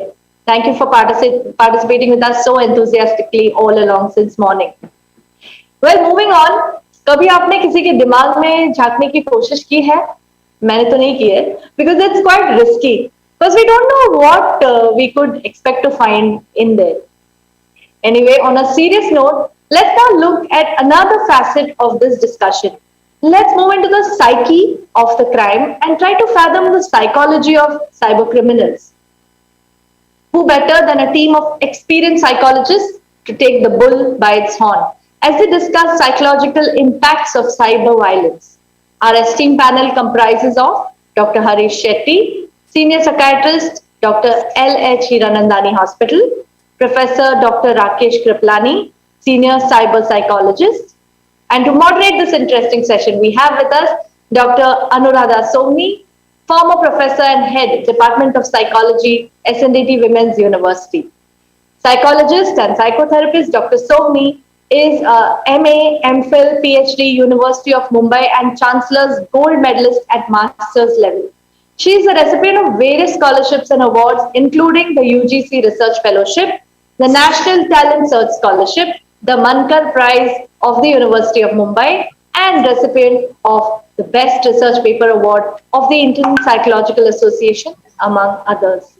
It is my pleasure to hand over the mic to Dr. Anuradha Somni to please take this ahead. Over to you, ma'am. Thank you so much, Divya, for that introduction. And everyone will wonder, why was I introduced and why not my friends Harish and Rakesh? And I'm not going to say Dr. Harish and Dr. Rakesh each time. But I think that's probably because unko sab jante hain. So there's no need really for a separate introduction. But I think you all know that Harish has been a very socially and, in a community-based way, a very active psychiatrist. He has written, he has spoken for the larger community good. And Dr. Rakesh is out of Nagpur. He's working out of Nagpur. He's a senior cyber psychologist. I haven't had the pleasure yet of working a lot with him, but looking forward to doing that.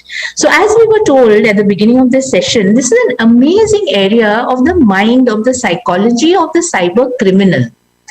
It's not just about the psychology of cyber crimes, but also the person behind those crimes.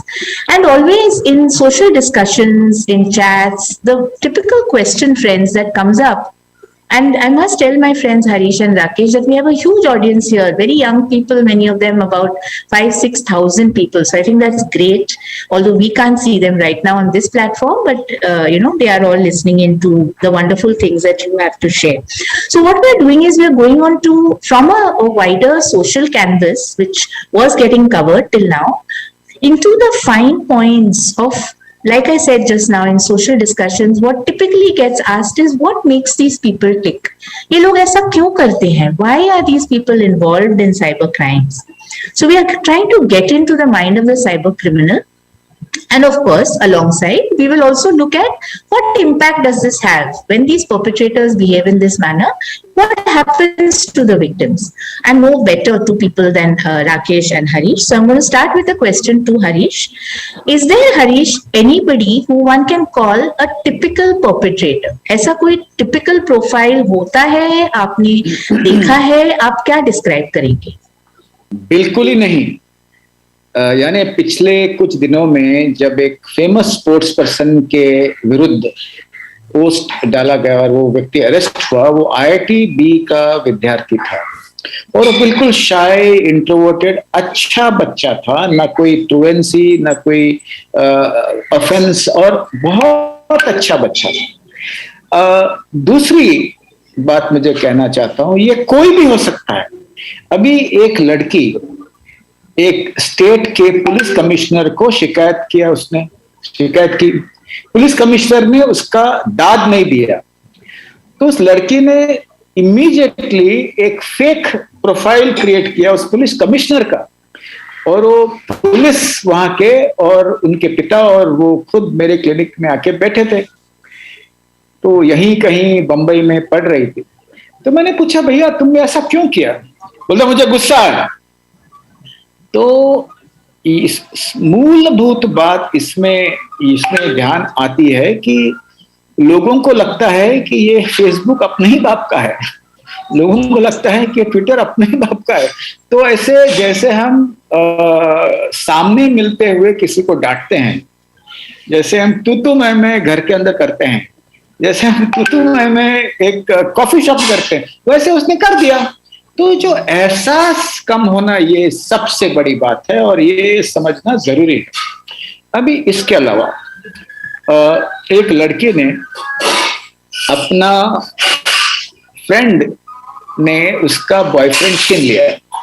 अभी friend ने boyfriend छीन लिया, कयामत much गया, कोलाहल हो गया। उस boyfriend का फेसबुक प्रोफाइल में आड़ा टेढ़ा ये वो लिखते चली गई। सामने बैठ के मैंने कहा तुमने ऐसा क्यों किया? गुस्सा आया। तो गुस्सा और उंगली के बीच में जो डिस्टेंस है ना, ये 0 है। गुस्सा इधर से आती है, इधर से आती है, उंगली इतनी दूर है, फिर भी उसका डिस्टेंस उस समय 0 होता है। तो मैं कहता हूं आज के युग में emotional hijacking is very common. Amygdaloid बहुत जोरों से काम करता है, प्रीफ्रंटल कॉर्टेक्स बिल्कुल शांत हो गया है। जो लोग सुनते हैं, जो डॉक्टर नहीं, उनको मैं कहना चाहूंगा, एमिगडालॉइड वो छोटा एक भाग है अपने भेजे का, छोटा, जो हमें स्टोन एज में काम आता था। जब हम बाण चलाते थे, सामने शेर था, अपने आप को बचाने के लिए हम भाग जाते थे, फाइट और फ्लाइट, और कभी कभी फ्राइट एंड फ्रीज, एमिगडालॉइड काम आता था। बाद में हमने खेती की,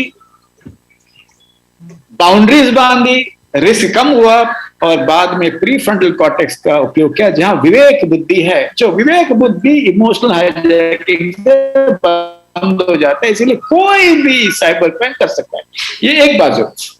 दूसरी बाजू ऐसा है कि मुझे बंबई के जो साइबर हेड है उन्होंने कहा, हरीश 12वीं फेल और 10th फेल वाले चार्ट अकाउंटेंट्स डॉक्टर्स को उल्लू बना के पैसे ले लेते हैं, और वो 12वीं फेल है और 10th फेल है, और जो उनके विक्टिम्स है वो सीए है, सीएस है, डॉक्टर्स है, इंजीनियर्स है, सब कुछ है। तो मेरी मुलाकात ऐसे एक व्यक्ति से हुई जिनका पैसा चला गया। मैंने पूछा तुमने ऐसा क्या किया? हरीश ऐसा है कि, and he was a CA, Harish ऐसा है कि कुछ समय पहले मुझे फेसबुक पे आया पोस्ट कि मैं उसी कंपनी में चाइना में काम करता हूँ। तो बातें हुई, और वो शाम को जब उसने कहा कि इस दिन मैं बम्बई आऊं, मैं दिल्ली आने वाला हूँ, तो दिल्ली आ गया, और वहां से उसने कहा मेरे कस्टम्स में थोड़ा एक सामान अटका है, मुझे सिर्फ 2 लाख रुपया चाहिए। इसने जर्सी दे दिया। फिर उसने कहा कि नहीं अभी थोड़ा और चाहिए, ऐसे 8 लाख रुपया एक रात में ये चार्ट अकाउंटेंट ने खुल के दिया। अब इसके पीछे मैंने जांच, क्योंकि साइकियाट्रिस्ट और साइकोलॉजी का काम क्या है? बिहेवियर के पीछे जाना, because there is a story behind every behaviour and there are many stories behind those behaviours. तो मैंने देखा वो अकेला रहता था, वल्नरेबल था, इमोशनली वल्नरेबल था, दोस्तों का खोज में था। तो बहुत ज्यादातर ये जो व्यक्ति है, एक तो रहा, मैंने कहा emotional hijacking, emotional branding, amygdaloid versus prefrontal cortex, amygdaloid जीतता है। सेकंड है अकेलापन, सुनापन, और ऐसे समय पर ये इस चीज का शिकार बनते हैं। तीसरी बात, अभी मेरे साथ भी साइबर वायलेंस हुआ है। अनेक लोगों ने मेरा फेसबुक पोस्ट को, फेक फेसबुक पोस्ट को डाल दिया है। तो इमीडिएटली मेरे दोस्त काफी एक्टिव है, तो कंप्लेन करके बंद हो जाता है। मैंने सोचा ये जो क्रिमिनल्स है, कुछ क्रिमिनल्स ये बड़े सोफिस्टिकेटेड, प्लान्ड, आईटी स्मार्ट, और ये साइकोपैथ्स है। तो अनुराधा जी अलग अलग प्रकार के हैं। साइकोपैथ्स को पुलिस हैंडल करेगी, पर हमारे बच्चों को उंगली और दिमाग के बीच में जो व्याप है उसका लेंथ थोड़ा समझाना पड़ेगा, और ये समझाना पड़ेगा कि फेसबुक और मीडिया ये तुम्हारे स्कूल के लैट्रिन्स नहीं है जहां टीचर वॉल पे कुछ भी लिखो, टीचर के विरुद्ध लिखते हो, किसको प्यार है उसका नाम लिखते हो, ये नहीं है। ये बड़ा डेंजर। इसके लिए अवेयरनेस जो रिस्पॉन्सिबल नेटिज्म कर रही है काफी सालों से, ये दुगना, राकेश भी बहुत काम कर रहा है, बड़ा काम कर रहा है। तो ये इतना जोर से अवेयरनेस होना चाहिए, और ये घर तक पहुंचना चाहिए। जैसे हम कहते हैं उकळलेली पाणी पिली प्यायला पाहिजे, तसंच boiled water is good for, तसंच उंगली और मीडिया के बीच में गैप रखना। बहुत गुस्सा आती है तब न कहना, ये सब बातें उनको समझाना चाहिए। Correct. I think Harish, great. So I've been reading a little bit on which emotions drive this behavior, and I agree with you that anger and revenge seems to drive it a lot. But as you very correctly said, socially appropriate kya hai? Now in this virtual world, what is socially appropriate? That is part of the kind of role modeling that we adults need to do. I agree with you completely over there. So let's move, and of course, like you said, the vulnerability is always there on the part of the victim, and that is what makes them fall prey, and we are going to come back to the victims afterwards.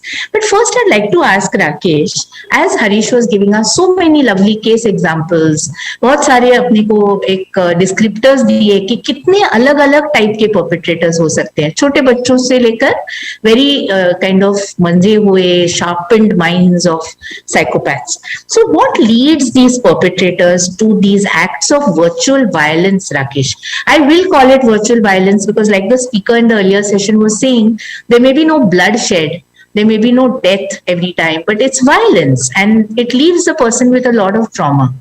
So what makes these perpetrators do this? What leads to these acts of, like stalking, like bullying online, all of these? एक minute, I would Yes, acknowledge the presence of Mukul Joshi, yeah, a very renowned psychologist in the country, and I'm seeing his face after a very, very long time. Yeah, he's a very integral part of this team, Harish, of Responsible Netism. All of us trying very hard, and of course the drivers being Sonali, Unmesh, all of them. So Mukul is always there, and he's going to be there in the last session also. So we'll watch him later in the evening. Good to see you, Mukul. Good to see you, Mukul. Yes, Rakesh, please. And also tell us, if you're describing cases, just tell us a little bit about what kind of damage is caused, by this kind of violence. Right. So, as very well said by my most idealistic psychiatrist in the country, and my godfather, Dr. Harish Shetty sir, like there are so many different cases, and there is nothing like we can say where there is a fixed personality or a fixed something stereotype personality which we say कि ऐसा ही होता है, इनको identify कर सकते हैं. But there is always a cause and effect relationship. हर एक चीज का cause और उसका कुछ effect बना हुआ रहता है. तो जब मैं साइबर साइकोलॉजी के पर्सपेक्टिव से देखता हूं तो I see what are the causative factors behind कि कोई साइबर बुलिंग में जा रहा है या he is into a perpetrator हो रहा है. So first part which we always try to explain whether they are engineering students or school students or are cyber psychology students about various aspects of mind and brain. Like what sir said about the brain, about the two aspects of brain, frontal lobe. Another part which is very important when we talk in the schools is about the executive function area. हम लोगों को बोलते हैं कि 16.5 साल के बाद ही आपका डेवलपमेंट होता है, तो सही गलत का judgement and the impulse control aspect जो है वो हो नहीं पाता है. So before that, when they are exposed to internet, they were exposed to online चीजों पे, तो कई बार वो सही गलत का अंदाजा नहीं लगा पाते हैं, समझ नहीं पाते हैं कि ये मुझे सही है कि करना है कि नहीं करना है. एंड स्कूल के अंदर में दे डू मॉर्फिंग, रिवेंज करते हैं, कई बार किसी का स्कूल को टीचर को ट्रोल करते हैं. So lot of things happen at that time. So when comes to mind, so हमेशा हम लोग बात करते हैं कि we have certain needs in our mind. We already have been learning in psychology, certain हमारी मन की नीड्स है. Appreciation, recognition, nurturance, succorance, affection, attention, ये हमारी मन की कुछ नीड्स है. अभी किसी के अगर बात करें हम कि ब्रेन को मान के चले, brain is an hardware and mind as a software. So brain तो हम लोग मान रहे हैं कि यहाँ पे 16.5 ब्रेन डेवलप होता है, सर्टेन केमिकल्स हैं, कम ज्यादा केमिकल्स होने पे there are going to be problem. But this mind which is a software, if a virus enters into the mind, जो कि दिखता नहीं है सोसाइटी को, अगर ये वायरस घुस गया, ये starts corrupting the other files. Slowly gradually ये फाइल्स को करप्ट कर देता है and starts manifesting into the behaviour. Now before 10-15 years back it was into a normal offline behaviour. अब वो ऑनलाइन बिहेवियर में दिखाई देने लगा, वहां मैनिफेस्ट करने लग गया है. जैसे कचरे के डब्बे में कचरा डाल देते हैं, सील कर देते हैं, तो बाहर निकलेगी बदबू, कचरा बाहर नहीं आएगा. Same with this part also, if there is a virus in subconscious mind, it starts manifesting into offline as well as more into online behavior nowadays. There are certain reasons for that which I'm going to elaborate. So these certain needs, किसी बच्चे का मन की need है, attention नहीं है, appreciation नहीं मिल रही है, he is going online, he is running after likes, उससे उसका ब्रेन का केमिकल डोपामिन से कनेक्ट हो रहा है, there is a reward circuit pathway चल रहा है, and because of that वो कुछ ऐसी हरकतें कर लेता है ऑनलाइन में जो उसके इम्पल्स कंट्रोल के बियॉन्ड हो जाता है, वो कंट्रोल नहीं कर पाते. So when we talk about cyber psychological dimensions की बात करते हैं perpetrators की बात, तो there are certain dimensions of cyber psychology. बहुत सारे dimensions है. The most important dimension that is called identity dimension. एक इंसान का खुद का identity. Who am I? क्या करता हूं मैं, क्या पोस्ट करता हूं, क्या रीपोस्ट करता हूं, किसको लाइक करता हूं, क्या हाइड करता हूं, क्या छुपाता हूं, क्या दिखाता हूं. तो ये आइडेंटिटी डायमेंशन में सबसे बड़ा फैक्टर जो है जिसके कारण से साइबर वॉयलेंस होता है, that is called ODE, online discrimination effect. जहां पर उसे लगता है कि मैं इनविजिबल हूं, मुझे कोई देख नहीं पा रहा है. I can have an hit and run option. मैं किसी को भी कुछ कहे कि वहां से गायब हो सकता हूं. Then I have a social validation. मैं ग्रुप के अंदर कुछ डालता हूं, 3-4 लोग मुझे उस पर थम्स करते हैं, मेरे एग्रेशन को एंडोर्स कर देते हैं वो. और इस प्रकार से उसे लगता है कि ऑनलाइन में ये सब कॉमन है, चलता है. जैसे आजकल स्कूल के बच्चे बोलते हैं sir hacking is very common, I want to become a ethical hacker. So I think ये एथिकल चोर नाम की कोई चीज होती नहीं है. चोरी चोरी होती है, एथिकल हैकर नहीं होता. सिक्योरिटी प्रोफेशनल होते हैं, एथिकल हैकर नाम की कोई चीज नहीं होती. But they have thought this way कि ये सोशल एंडोर्समेंट हो चुका है. हैकर बनना मतलब it's a good profile, you earn lot of money. So ये आइडेंटिटी डायमेंशन जो है, जो ऑनलाइन जाते हैं जब भी वहां पर, और वो ऑनलाइन डिस्ट्रीब्यूशन का मतलब रहता है आई have a different personality offline and a different personality online.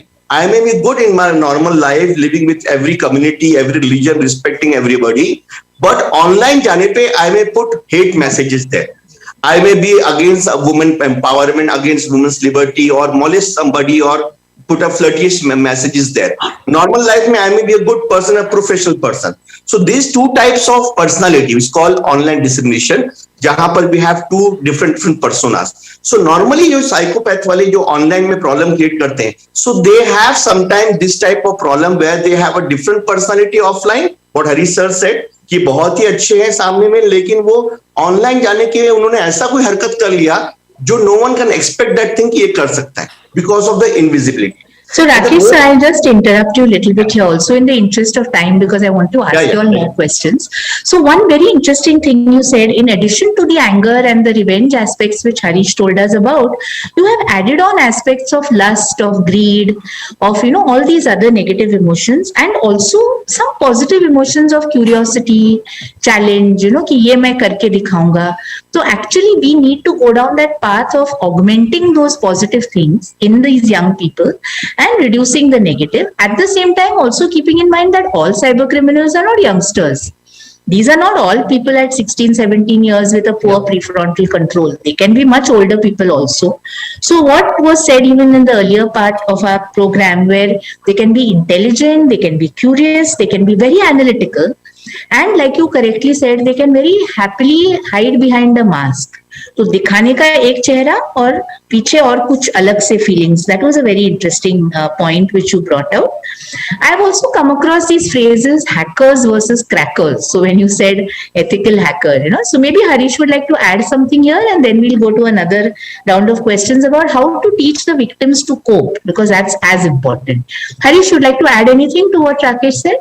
I think he said all those things beautifully. But what is important is the validation not only comes from peers or young children, but also from the teachers.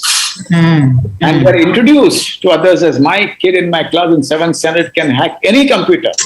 I still remember this boy who was appearing for his 9th standard or 10th standard prelims, and the teachers would share the passwords across the lobby. And he hacked it very simply. He shared the papers with everybody. He shared it with his girlfriend, but the girlfriend shared it with her ex-boyfriend, and then how it was caught. So validation by adults is also a very important issue which needs to be tracked. Parents also come and say, आहे का माहिती आहे का माझा मुलगा हिंदीमध्ये fail झाला, maths येत नाही, पण तो माझा आणि सगळ्यांचा फेसबुक हॅक केला. So this validation has to be killed, and it should be told to them that it's an offense. Yes. Yeah, I think it's an excellent point, and I remember that line from this lovely movie called A Wednesday, where this boy says, "I'm a dropout by choice." I love that line, he has managed to hack into it. It was a wonderful line. So Harish, question for you. When you come across these victims, who have faced all this aggression and they have probably been traumatized, what mental state do you find them in? And they could be adults, they could be children. And how do you teach them to cope? I'd like to know that, because I think this whole audience here can learn and pass the message further. I think the first thing is their self-esteem is shattered.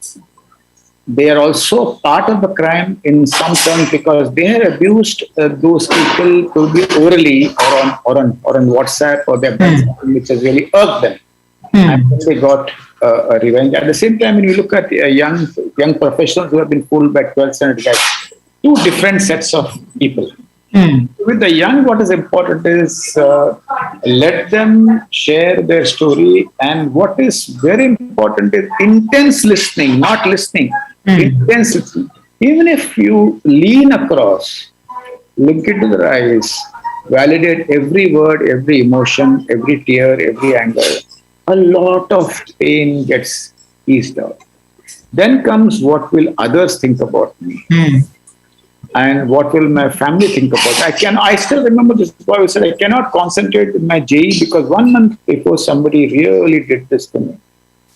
Once the emotions are managed or even liquidated, the story gets slowly quarantined. And the job of a mental health professional, a psychologist, is to quarantine the story, not to eliminate the story. As we do this, we slowly help the parents also accept it, because parents feel हमारी खानदान की इज्जत इसने मिट्टी में मिला दी, ये तो उसको गाली नहीं दिया तो कोई ऐसा नहीं होता। लोगों सबको पता चला कि मेरे बच्चे के बारे में ये सब लिखा गया है। And then we tell them that reputation is a fantasy, character is the key, and also what is very important here is that the grief which the parents and the significant others go through needs to be addressed respectfully. Respectfully. And that can be addressed in a session, and that session can be a role play for things to happen outside. Now, every family has an ally, and every family has a villain. The villains are some old grandfather in the village, somebody who's the neighbor. तुझा मुलांनी काय केलं माहितीये का? तुझा मुला सगळं मी वाचलं. And how to protect them from this guy, how to build a wall of resilience is important. Thirdly, some people get very suicidal, especially those who have been in love, ex-boyfriend, ex-girlfriend. A lot of things upstairs, and I've met so many of these young boys and girls who are suicidal. There, I think you need to see that they're safe, that you do all this work a little more intensely and for a little longer time, and see to it that their self-esteem, which is broken, is slowly required. The second part of the entire story is the adults who are victims. Adults who are victims feeling of being fooled is such a painful feeling. Rakesh will understand. Yeah, I know. Such a painful feeling that my zindagi mein itna tribunal mein jaake argue kiya, itna income tax ke bade and I've met the finance minister of the country. मैंने कहा accident of life, accident मेरे साथ भी हो सकता है, किसी के साथ भी. We are all vulnerable at some points of time. Let's explore why are we vulnerable, and there we get into the story of vulnerability. It depends upon your nature, events of the past, also the time of the day. Single people are extremely vulnerable late in the evening. Either they take alcohol, or they do something else, or they go on the net and remain on the net for a very long time. So going through that and giving them healthy coping mechanisms slowly, and also not only handling them in the clinic, but helping them to join support groups which are very healthy. Yes. I still remember I have a support group of single men separately and single women separately of fighting court cases. So the group protects them from these things and also heals them when they meet with accidents. Lastly, those who are cyber criminals, they also have to be treated. Yes. And one of the most important things I do is exposing the victim and the criminal, if I can, very rarely, and helping the criminal understand the existential pain which the other person has gone, and bringing about an existential change. And this is something we do in element. There are so many other things, but we'll talk later. Yeah, no, I think in a nutshell, this was a great answer, and it opened everyone's eyes to the reality that the criminal could also be a child. The perpetrator could be a child, and that child, that youngster, that adolescent is vulnerable, and you have to stop things happening in their mind in time before they get into worse kind of areas. I think this is great, and this whole concept of quarantining the story is a very nice, particularly in today's times. It's a very nice concept. I think everyone will remember it. So coming back to Rakesh, I know, sir, that you do a lot of public awareness programs and talk to youngsters, talk to older people. So what kind of tips do you give them for cyber resilience? Because we do need to be cyber resilient. Of course, one has to do preventive stuff, like Hari said, make sure that we are not too impulsive, not put onto the wall, things that you would put onto a physical wall, because millions are going to see that wall. But what do you do to build cyber resilience? Right. So adding to Sir's input, the most important, Sir said, so there is a self-blame at that time and there is a self-esteem problem at that time. So another part which is very important with a lot of people, they feel that is powerless. They feel like powerless today. They feel that they have been invaded in their own homes. So that is, they cannot escape from that part. So that's the most important. They start self-blaming at that time, and that lowers down their self-esteem also. So here, basically, I usually suggest when it comes to workshops and seminars, a new concept. Like earlier, we used to talk about the emotional quotient. So now we start with the digital emotional quotient, DEQ, where we have a basic understanding and sense of understanding of emotions of others, as well as our own self also.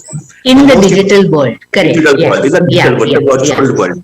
And along with that, what basically lacks into the cyber perpetrators and these people is basically empathy. So they don't have empathy. There is no compassion there at that time. So here we have to basically develop into our society, into our children and society, compassion and empathy, so that very few people should enter into this, because lack of empathy will develop themselves also as a cyber criminals later on. So that is one part. So pre-pandemic, we have different type of skills required. Post-pandemic, we have a different skills required. So obviously WEC, World Economic Forum, they have basically given new skills now after 2020, which includes the critical skills, judgmental skills, and basically few other skills which are required now to have a digital literacy at that moment and to have a digital resilience at that time. So here we should have a suggestion part to digital detox, a digital fasting. Internet fasting should be there at every family. When we sit with a family, we should have 15-20 minutes during the dinner. We should have a small mobile box there, putting up our mobile inside that and having a digital fast for 15 minutes throughout the day for 2 times, so that can create a patience, that can create a resilience and stress management at that time.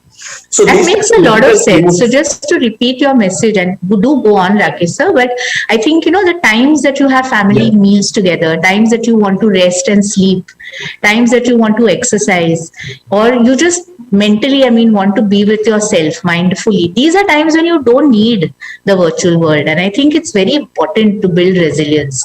That's a great message. Both of you, anything else you want to add to this whole? Rakesh sir, please go on. The last point is basically, apart from digital detox, we should have a digital parenting, a new parenting. Like earlier, we used to talk about helicopter parenting and different type of tiger parenting. Now let us come up with the digital and the pandemic parenting, a new concept where family is there together. They are all engaged with mobile and they have a different set rules for themselves and different set rules for the children. So now a digital parenting has to be there, where evidence-based parenting system has to be inculcated, so that these type of problems should not be there in the coming days and resilience can be developed. And so other way also, no? So because many parents are not virtually very savvy. So I think the youngsters also need to parent their parents to make sure that they are safe. Sometimes elderly people, so it's both ways. Thanks, Harish. Yeah, Harish, you want to add just one line. Sure. In a globalized world, time is an expensive commodity. And seeing husbands working 14 hours a day, wife also working. So intensity of contact is more important than the length of contact. So don't feel guilty if you cannot give 2 hours of quality time. Ask people what is quality time, they have no answer. intensity more than length is also. Just write the question. I say it's answered. I think that's great. This debate of quality versus quantity time has always been there. But I find it great that children and parents and grandparents can connect on both platforms, virtual and real. And I think for me individually also that is a tip, that you cannot be only on virtual, not on real, or only on real, not on virtual. You have to be there offline, online for your family. I think it's interesting, there have hardly been any questions because this session has both been so clear and so explanatory, and how to make more people understand, how to get them to be more resilient is a question which already has been answered. Excellent feedback has come in online from the session. So I'll ask you one last question from my side and then ask you to, just give a little tip, because I really like to end a session on time. So I want to ask a question for all of us. Okay, we may not have yet become victims, which doesn't mean we won't be a victim tomorrow. We are fortunately right now perhaps not perpetrators, but again, you never know when your emotions go out of control. So how should we maintain well-being in cyberspace? What would you say? Rakesh, what would you say? So basically what I suggest here, that there are 4 major things online which are the commonest thing, that is basically connected to sexual, money, gambling and betting, and all these things are there. So here the greed and the lust, like what Harish said about the example of few people, like this is a bank man here. Yes. And he has been asked to give a OTP and money for a Tata Safari. He's a bank man here. He needs to educate other person, but he is the prey there. So that was a greed. Basically, he thought he has got a free of cost Tata Safari online, which he has never felt any found for that thing. So that is a greed there. So we have to control our online greed, online impulses, so that we should know there is a difference between the actual world and the virtual world. So here we need to have a media diet restricted specifically for our children, like what is fake and what is not. Fake news is a big problem, and WhatsApp University has created a big problem right from the pandemic part. So that has to be created. So I think if we have a quality time for I usually suggest my patients and my students also, that you restrict your time throughout the day. Okay, what time you are basically going to respond to a particular chats, like from 6 to 8 or 10 to every 15. Recently I did a survey from our university where we found that around 60% people, they are checking their WhatsApp after every 10 minutes, every 5 to 10 minutes. This is a compulsive behavior has come up with it.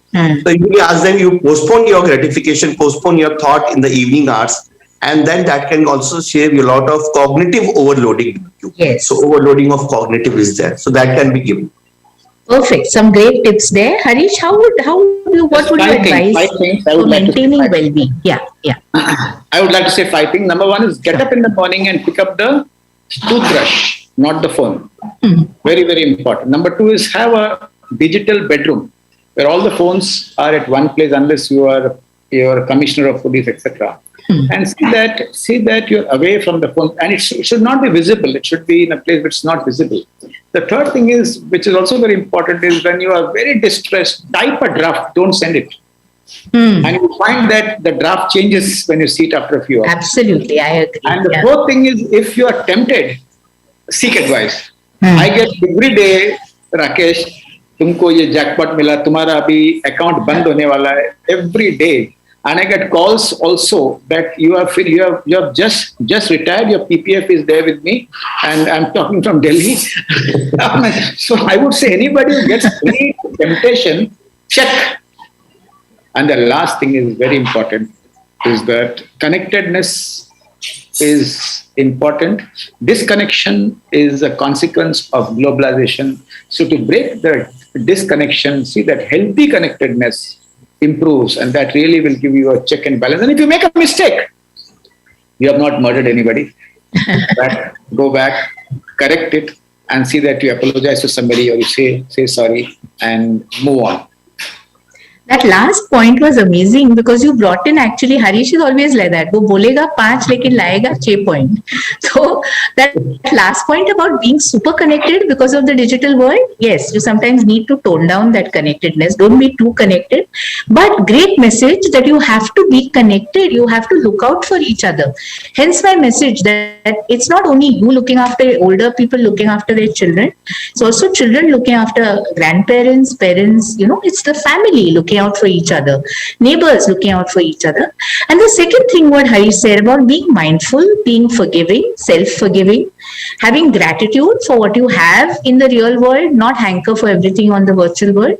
I think these are some of the great messages that we have got from today's session. Amazing session. I really enjoyed it and I got a chance to reconnect.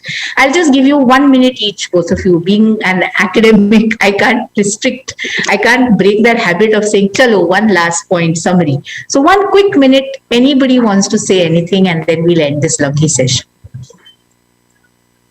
Rakesh, you'd like to go first? Sir is there. Sir, I think anything, any general wise words that you all can share with the audience, because we do have a huge audience, and like I told you, they've given excellent feedback for this session. Gadgets are accessories. Yes. They're not your flesh, blood and bone. And Yes. remember, don't make your gadgets your relatives, your loved ones, your brothers or your sisters. Connect with loved ones more than the accessories. Absolutely. We can't do without the internet. We can't do without our phones, agreed. But we really can't do without the people around us. So thank you very much, both of you. Excellent time I had with both of you, and I'll take your leave along with both of you. Thank you, responsible Netism, for all what you have done. Congratulations, and we are with you. Thank you. Thank you. Thank you all of you. Thank you, sir. Thank you so much, speakers. It's been an amazing panel. I would request our 3 speakers to please come together, switch on their cameras for a quick photo op.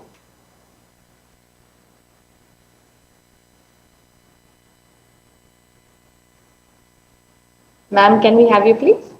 Yes. And Harish sir?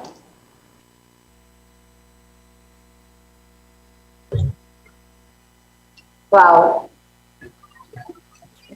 Smile, please. You're on camera. Some lovely memories we made here. Dr. Harish, how you mentioned- Sorry, give me a minute. I think you're... नहीं, बराबर है. Yeah. Okay. Well, Dr. Harish, how you mentioned that each one is vulnerable and it's a human condition. Well, this sensitivity can help us open up, each one of us on whichever side. And Dr. Rakesh, you mentioned building digital EQ as a concept to develop compassion and empathy and involving the entire family. And that's so important and pertinent. And Somni ma'am, you so beautifully mentioned how online and offline worlds need to be merged, need to be married for the entire family. That's the mid path that we all need to strive for, ma'am. And this panel discussion has indeed brought up some unique insights. Thank you so much. As a token of our love and respect, we would like to present our dear speakers with a virtual memento. Can we have it on screen, please?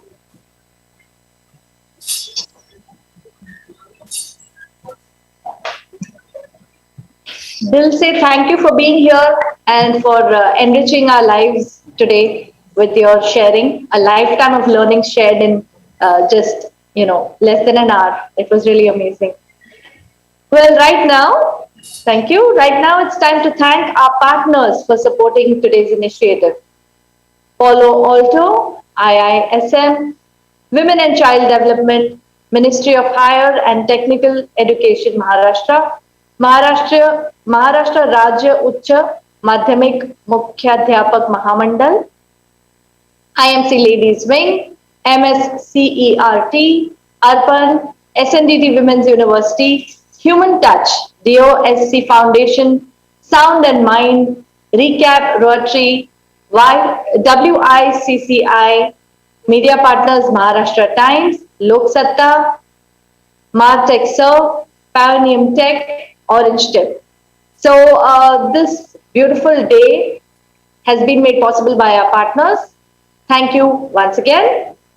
Just to let all our audiences across all the platforms know that since morning we've been wanting to keep this dialogue two-way. So please keep those inputs and comments coming in. Right now, I would like each one of you, in the light of whatever we have experienced since morning, to type one word to describe how you feel at this conference today.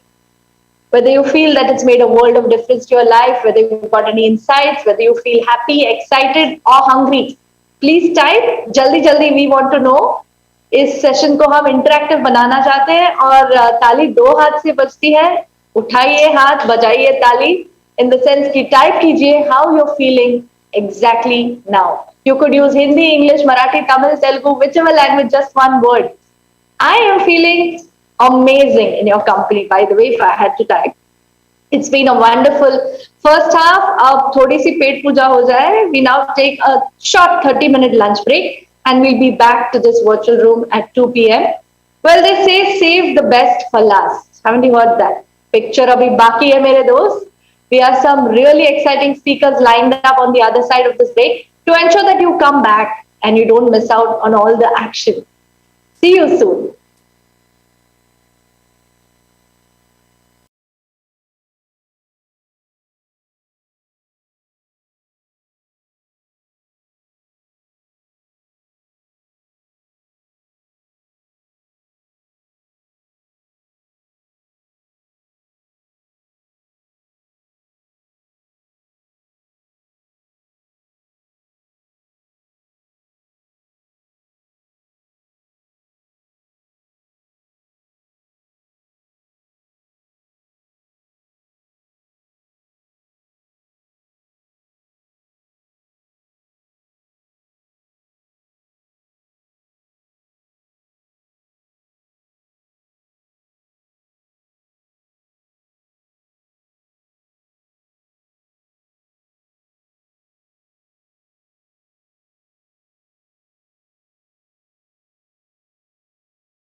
Just realized. Thank you for that.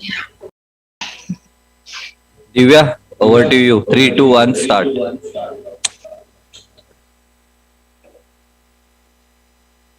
Welcome back, ladies and gentlemen, boys and girls. Let's move on to session 2, break ke baad. Setting a mission to make India cyber safe for children and women, Responsible Netism, in collaboration with CyberPeace Foundation, present the 6th National Virtual Conference on CyberPsychology themed India Fights Cyber Violence Against Women and Children, supported by Palo Alto Networks and IISM. This is an awesome platform with amazing speakers. And so, to our attendees, please feel free to go ahead and retweet quotes by our esteemed speakers and also follow them on Instagram. All those who are attending the conference will receive a digital certificate. Well, just to let you know, we had an energizing first half today dedicated to important themes relating to women, children, and the psychology of cybercrime. We shall now take a peek at design influence on the internet. चलिए आगे बढ़ते हैं अगले session की तरफ. We are fortunate to have with us Managing Director and Chief Executive Officer, Zeltmore Design and Tech, Mr. Sandeepan Chattopadhyay, who would speak to us on the impact and influences of design thinking on netizens. Sandeepan is primarily responsible for developing strategic plans, promotion of revenue, profitability, and growth of the company. With more than 23 years of experience in the field of technology, he has served as the Chief Technical Officer at Just Dial Limited. He has been a director on the board since incorporation. Welcome, sir. Looking forward to hearing from you. Thank you. First of all, I must thank Responsible Netism for arranging for such a timely intervention into these issues. I speak from the heart because I am a father of 2 kids, 9 and 11-year-old girls, and they're extremely active. And whatever I am going to talk about is from my observation, my general philosophy, and the way I have curtailed or encouraged things as I have seen them grow and grow in their usage of technology and internet, and in no particular order or preference onto that part. So if you can look at the slides right now, I'm not having them, some technical challenges here, but overall, we basically want to start with this premise. Ignore the word of it. I think we can move on to the next slide where the English version of it is there. And essentially it means I want to start with this premise as to, it's almost like a talk between yourself and a subconscious part of it. And essentially the thing says that I close the door to stop errors from coming in, but truth asks me, where do I enter from? And this is a guiding principle with which we have to understand and handle the situation that is there. The easiest thing to do is to look at one bad thing and stop it off. But as you stop off anything, other avenues also get stopped. And that's something that we have to consciously keep in mind to look at that aspect of it. Now, if we think of, in the next slide, as you can understand, as I have tried to put it there, design is not about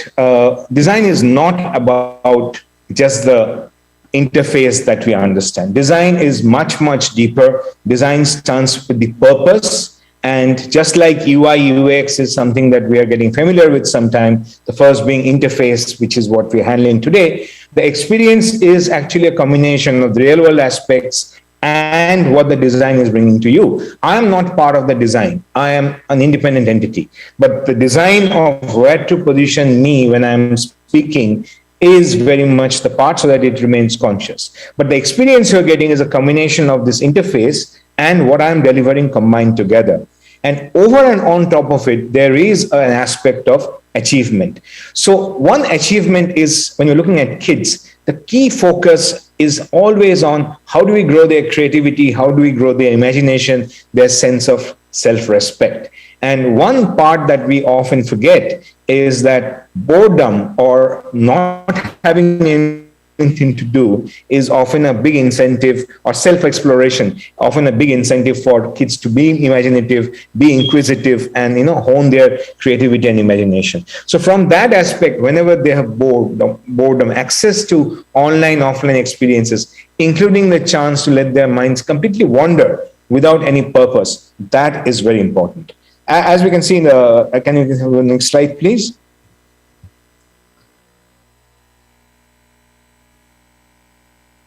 So this is one of the comments that I quite like a lot, which is that tech gives the quietest voice to a student.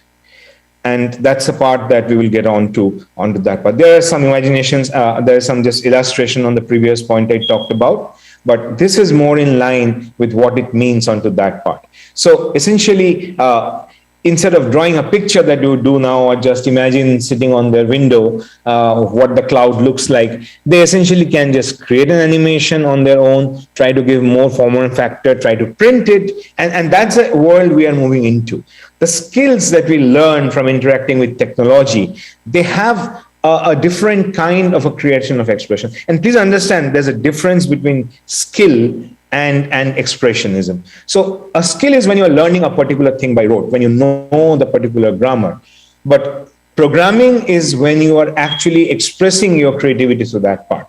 Now, when a skill is built with the intention, or you build a skill with the intention of expressing yourself, that learning is much, much more amalgamated into the thinking. It's a much more holistic way of learning. So as it says that when we hear something, when we read something, we remember about 20 to 25% of it. When we hear and read something, we remember as much as 40%. And when we hear, read, and see something together, like a movie or a coding session, we look at we remember about 55 to 60%. But there's a certain jump when we hear, see, read, and interact. It goes as high as 90-95%. And there's no better motivator for interacting than having an avenue to express yourself. Next slide, please. So this is one thing that we have to remember, that not all kids are equal. And that doesn't mean that they are not boisterous. They can be quiet in certain aspects. And if you think of a kid, not just as a one-track thing, but as a multi-track mind, there are aspects where they're boisterous, there are aspects where they're quietest among their peer group, there are aspects where they're moderate, there are aspects where they interact, there are aspects where they don't interact. Now, if you consider this as the main frame, if you have the next slide, please. Now, the opportunity that you get when you are collaborating with tech is twofold. You're essentially gaining from a lot of tech allies. You're getting exposure to human intelligence and knowledge base, learning different perspectives and looking at it that part. Now, there are different examples onto that part, but if you see, there's a huge alignment between, I'll make this slide available. I don't want to repeat what is there. That would be quite nice, but just illustrating on this anchor point, the expressions that's more important, is to make sure that there are, just like we think only offline, there are online activities which give an equal imparting of expressionism to the kid, equal learning opportunities to the kid, if not more. And what it gives on top of it, it gives a slight open-endedness because of the resource infinitism and the fact that it's very easily accessible than most offline persons. Like even if you go to a library, the library may have not all the books in the world. But when you're on the net, you can go to as deep as you want. And I mean, that's also where the problem starts. It's not controlled, but that also gives the opportunity of us knowing that they can go to any depth that they want. And that's what brings the duology of technology. It can be a double-edged sword. There are certain parts of it, but please remember that stopping one part of it also stop the other onto that part.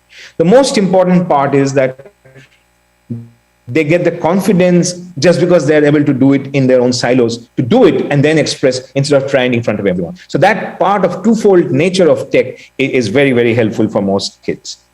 Next slide, please. This is something we often lose perspective of. That imagine that when we were kids, the kind of jobs I am doing, I'm sure my parents never had an idea that a job like this would exist when they were saying. So what were they really training me for? They were training what they thought the world will go on. And that's the reason many of us of our generation had this dichotomy. Some of us who were lucky, who switched on to a more modern career, had that part. Others had a little bit of confusion and then finally had to onto that part. But what is important to understand is that it's impossible for us at any point of time, and especially it becomes harder and harder as technology and the world, it moves much faster, to understand what the things would be when these guys actually want to have a purpose in life. So the main part that is that what they need to understand is the skills of learning, adaptation, inquiring, inquisitive mind, the questioning part of it, and most importantly, cooperation. Because today knowledge is so broad based, it's impossible for most of us to do anything purposeful. I mean, creativity is different. You can write a poem, you can paint a picture alone. But when it comes to doing something to give back to society or something which is fruitful, tangible, or something which impacts, it's very difficult to find a solo track where just one person can do it. So teaching them teamwork, and these are things we actually are anti-teamwork in India as a culture because we are very competitive. Everyone needs to be first in class and all. Added to that, this sort of a paradigm actually is what makes it set for our food of thought as to what the next part would be. Next thing, please. So the entire aspect is that from idea conceptualization, that entire part of growing into independence and empowerment, that is the entire exposure to tech that comes. Now, the thing is that you hook them on by saying that this is nice, that's nice. Oh, I get access to Mickey Mouse. I can see Mickey Mouse. But finally, they will inquisitiveness, and their level of inquisitiveness also matters, will take them into things that will see that, can I do this? Can I do that? You are essentially putting in the seeds of creativity, be it an entrepreneurship creativity, be it a musician or something that is aligning with their dreams, their wishes. And also it gives a check post for them to that, okay, if I wish to become this, oh my God, this is what I have to do. Do I really want to do that? Maybe not. So like I was, when I was a kid, I wanted to be a bus conductor because he seemed a very powerful guy and all. But, you know, if I had more exposure to what the life of the guy is, probably I would have second thoughts and probably I would think how to better their lives, even at that early age, which came to me later. So there are many things which, because of the freedom to move alone without guided principle, that's the main thing. We don't teach self-reliance to our kids a lot. We actually like the fact that they're dependent on their parents or society at large, but the breakthrough kids always were independent. They are the badmash kids. They are the ones who do things differently. And finally, you end up seeing that most of them, unless they go down a dark alley, ends up becoming more creative than even the toppers in the class. And that is the difference of doing well in life versus doing well in academics and all. Now, here is an option when doing well in academics is not trying to be at a counterproductive pace to being independent, because it can happen simultaneously. Someone had to make a choice before. Now you can actually have the part of having the duality on that part and to that part. Now, technology enables you to sort of create that showcase and carry on the process on their own. And that is a part that you cannot quest and then guess now. I don't really know exactly how far my daughter would have taken her interest in music. Like today, she surprises me by knowing some parts of it. Or my younger daughter surprises me by knowing that I have read this book, I read that synopsis, who's this character? They're much more informed by their inquisitiveness and stuff like that. Now, if kids can jump in and do things freely, I think they will be much, much more confident as they grow older to accomplish things they set out themselves to do. Next slide, please. This is something that we have to remember as parents and a guiding principle. That you don't remember the times your dad held your handle, but you remember the day he let go. Because that was the event for you to feel independent. That's the day I got balance on my cycle. That's the day I actually could go to the bathroom on my own. That's the day I was allowed to travel first. So somewhere setting free is one part of parenthood, which is the core part. It's the hardest part, being a parent, I can tell you that, but it's the most important part because that is what creates that inflection point in the kid's mind to know that I'm truly independent. Next slide, please.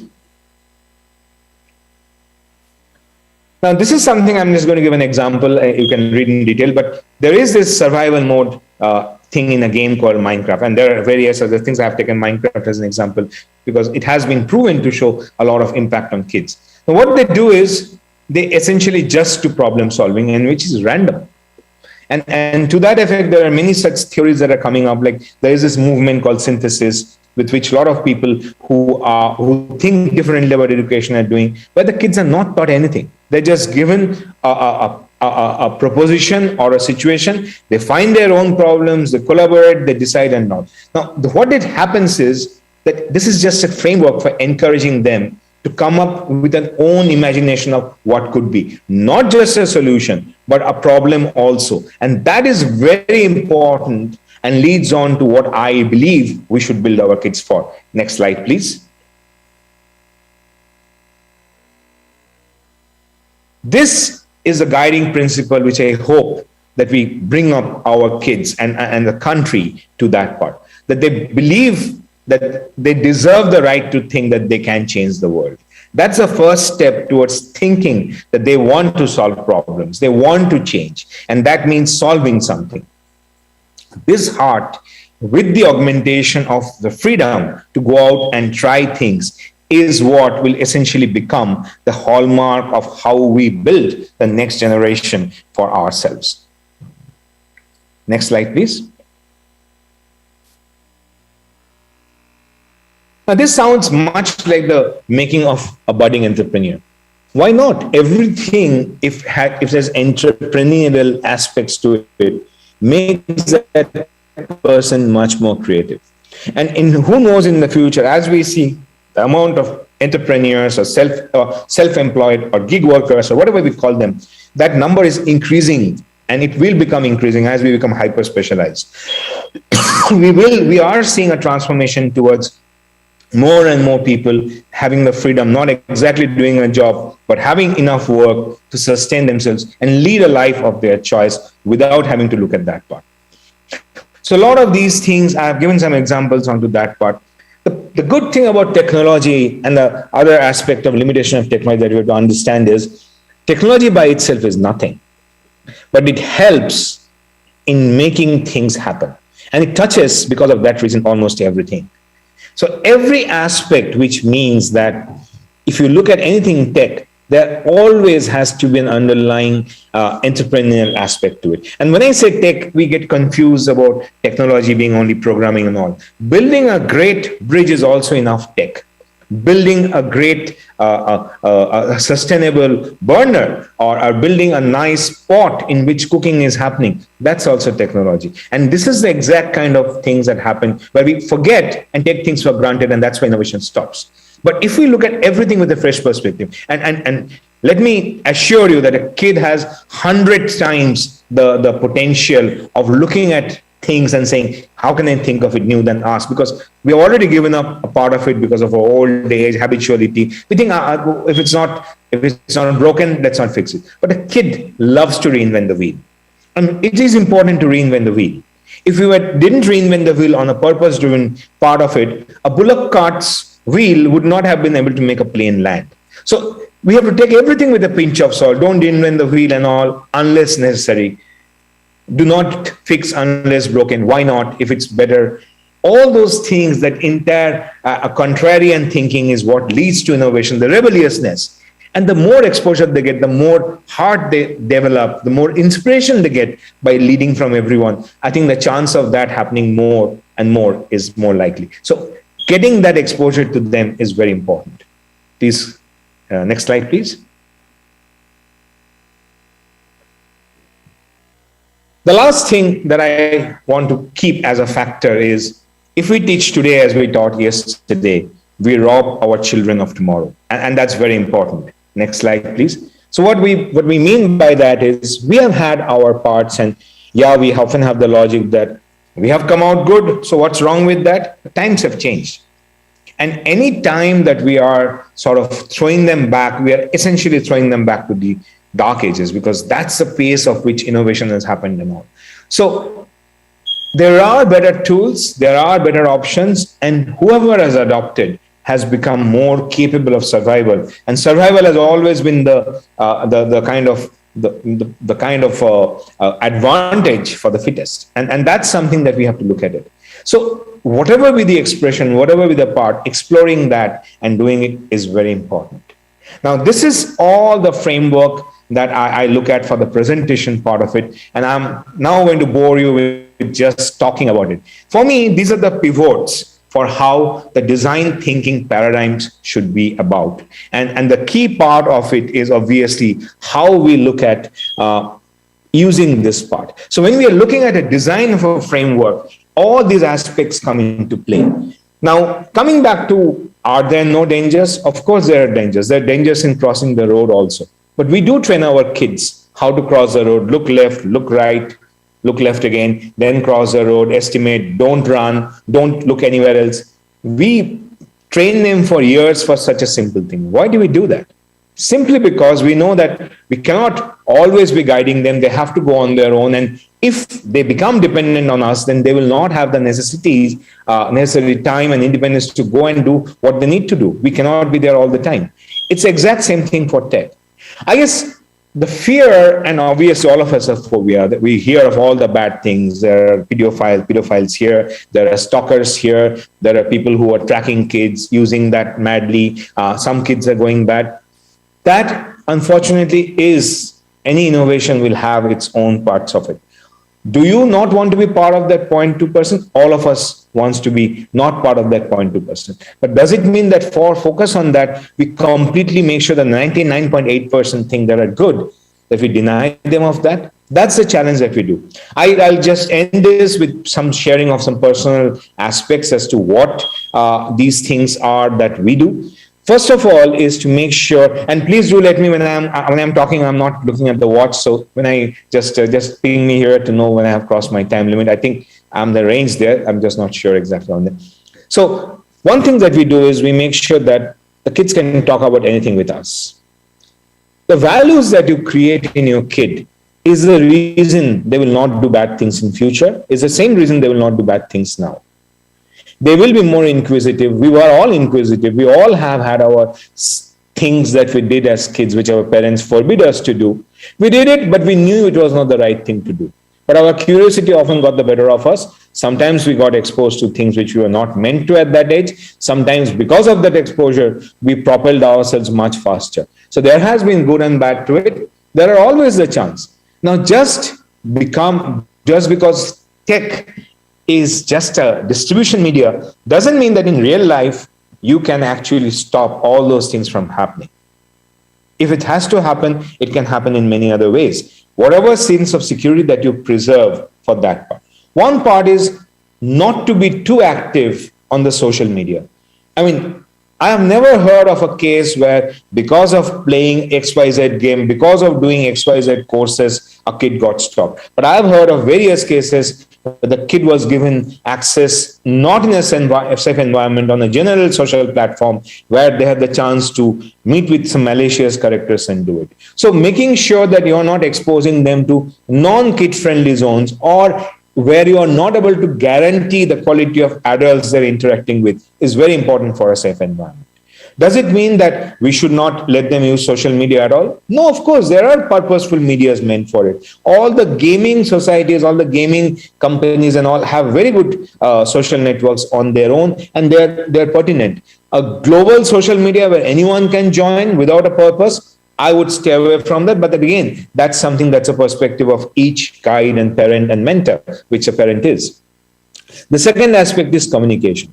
Personally, I think communication is very important. Personally, I think it's very important to understand that giving a kid the ability to talk to other kids is very important. But keeping the number private, making sure all the kids in the society have a kind of... So parents have to come together and set some standards. What matters is you may be protecting your kid, but a friend very close to him or her, their parents are not protecting or not very careful. And through them, your kid could still get exposed. So having a kind of a ground rule, talking not just to your kids, but to the friends of your kids, having that communication channel open, talking to the parents of the friends of the kids to understand general social law. I mean, that's what we do in real life, don't we? When our society feels that the cars are speeding too fast down your housing societies, you work as a managing committee to bring down the speed of the car so that kids can play safely. It's the same thing. You have to band together to put some general rules. And if there are people who are going against the rules, you punish them in some ways or you warn them to make your kids safe. But you're doing it as a cluster. Same things have to happen there. But getting the basics right, like keeping numbers as private as possible, making sure that you tell your kids not to interact with strangers, just like you tell them in real life, in internet also that goes, and being frank with them that there are a lot of bad people. They may start looking at misusing you, lying to you, making you feel scared, and being like a villain that you have seen in the movies. Do you really want to interact with those guys? I think it works pretty good for kids if you take them as an equal footing, if you look at that part. What technology does give is a little bit of insecurity to most parents. And I must address that because often the flaw is with them. Not a flaw, but the kind of shortcoming is with them. Kids are much smarter in use of technology. And that makes the parents very fearful.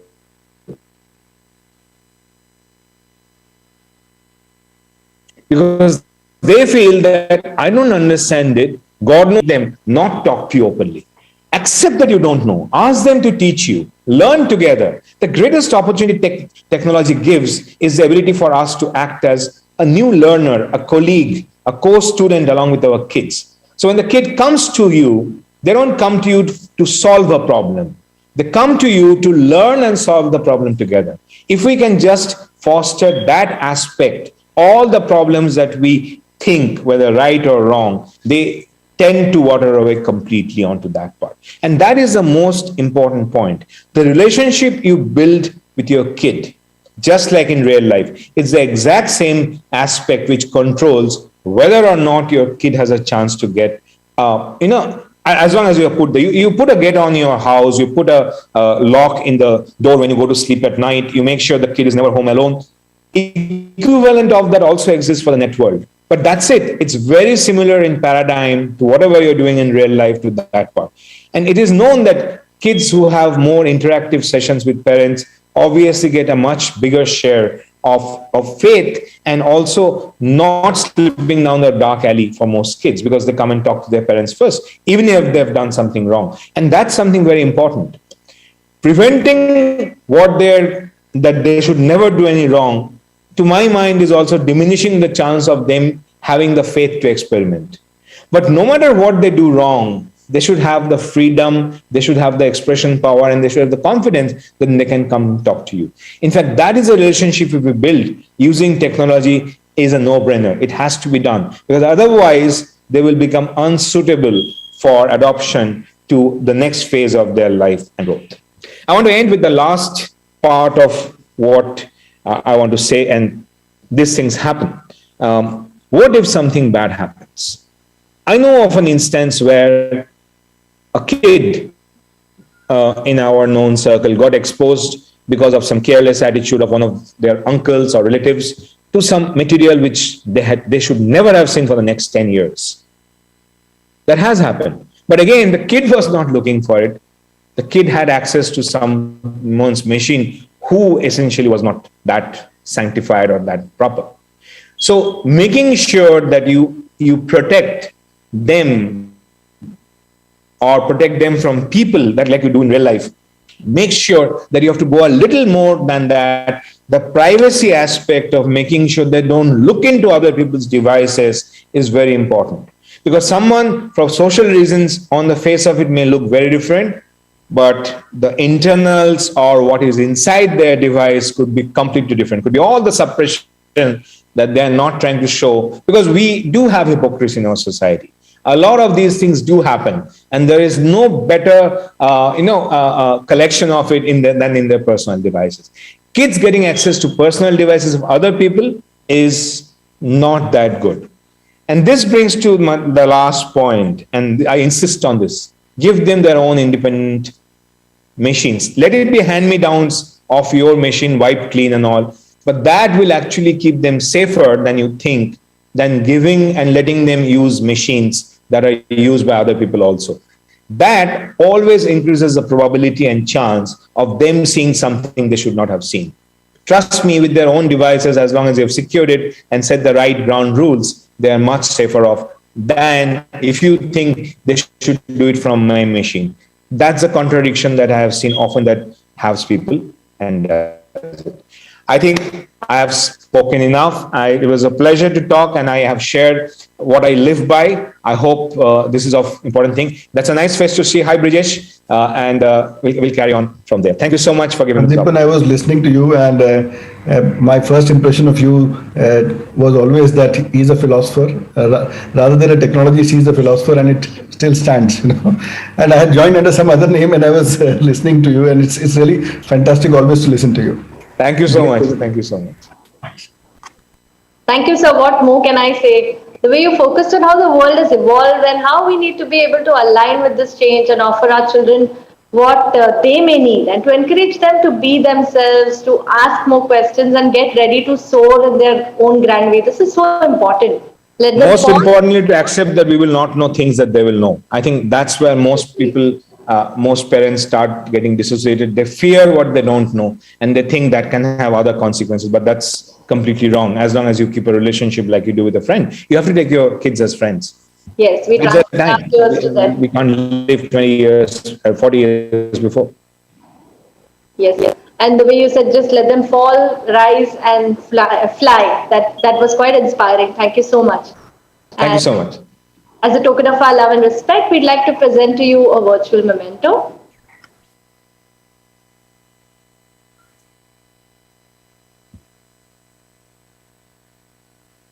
Well, it was an insightful session. Very often as parents, we just take on the role of parents and we forget that, we're raising somebody with a world of probabilities and possibilities. And that's what you kindled in today. Thank you so much for being on our forum, sir. That was insightful. Moving on, the internet is a space where information spreads like wildfire and becomes difficult to decipher the real from the fake. कहते हैं जब तक सच जूते पहन रहा होता है तब तक एक झूठ आधी दुनिया का सफर करके आ जाता है वापस. That's how fast rumors can spread. सच और झूठ में फर्क जानना आज की तारीख में especially बहुत ही important है. And we are fortunate to have with us today just the right person we could all get some guidance from. Please join me in welcoming Shri Brijesh Singh, IPS ADG of Police, Government of Maharashtra, as he sheds light on demystifying and combating fake news. Sir was the former Secretary and Director General, Information and Public Relations, and Special Inspector General of Police, Government of Maharashtra.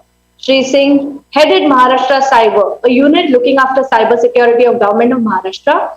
He led the implementation of MH Cyber Project, CERT-MH, and predictive policing units. He was designated as IG of Police, Women Atrocities and Cybercrime. He is an author of 2 best-selling books titled Quantum Siege and Dangerous Minds of India.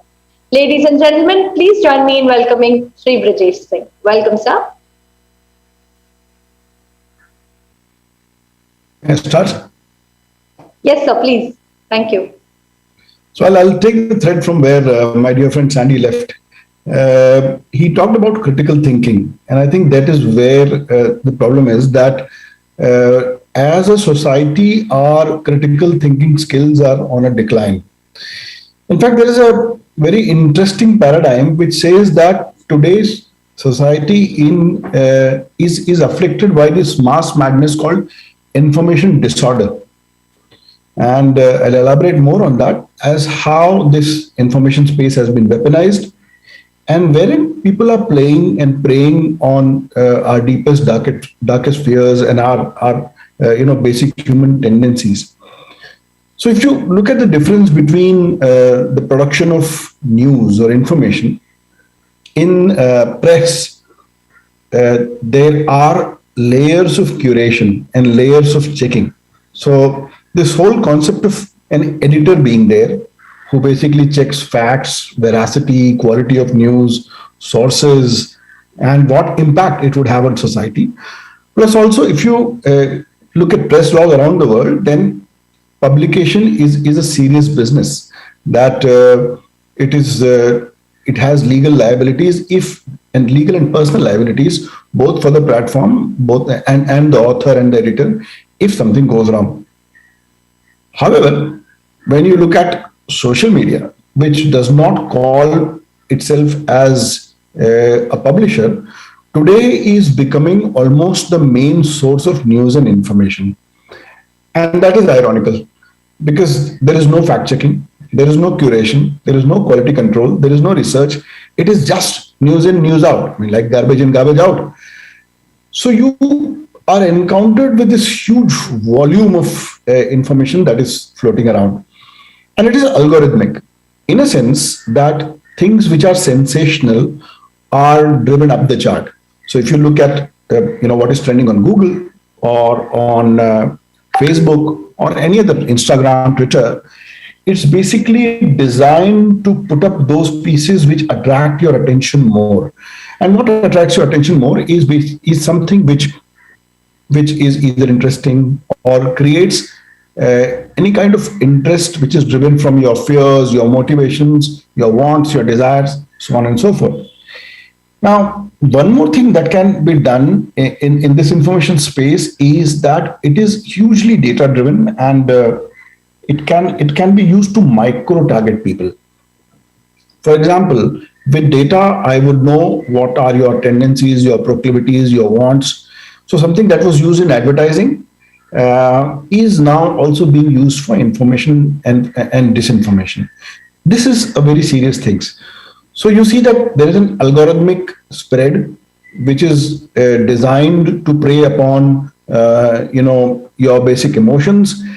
It is without any checks and controls. It is micro targeting people based on how they have been profiled, and it is also exploiting the fault lines within the society. So we are basically as a society, as humans, we are basically in soup regarding this.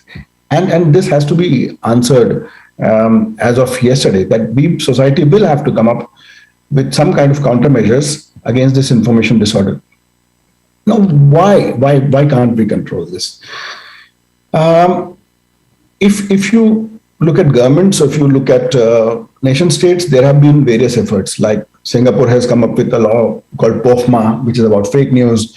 European Parliament is talking about measures. India has come up with regulations regarding, social media intermediary and digital media ethics codes, the guidelines which were issued in February 2021. Similarly, in the US also, there have been various attempts to talk about bringing some sense of sanity and credibility in this whole information space. There's also jurisdictional arbitrage in the sense that if you go to a social media platform and tell them that, hey, I think that this is not correct, then they would not judge it by the legal standards of your country. They would basically look at it from the point of view of company policy. So somewhere there's a dichotomy here that big tech has become greater than nation states, and it does not obey, it does not seem to obey the law of the land. It all stems from Section 230C of Communications Decency Act, which gives the social media companies and platforms a carte blanche on liability. So that's the difference between that they are protected under this. In India, it's under Section 79 of the IT Act of this intermediary liability that they go. It's a safe harbor. They go scot-free for user-generated content. So you see that you have already seen how information is being weaponized, and this is happening in real time. Information is volatile. So let us say you want to act against something, and by the time you want to act against something, it's gone. It's already metamorphosed and screenshotted, gone to WhatsApp, gone to Telegram, gone to the dark web, gone to other media of communication where you don't know, it's totally encrypted, you can't control it. So the scale, volume of information, disinformation, misinformation is very huge. Apart from that, if you think of any countermeasures, then these countermeasures start affecting things like privacy. So let us say when Government of India talked about intermediary guidelines, it's also talked about traceability of messages. That okay, if you are thinking that this message is important for people to know, let it be traceable. Let us know who basically started this message.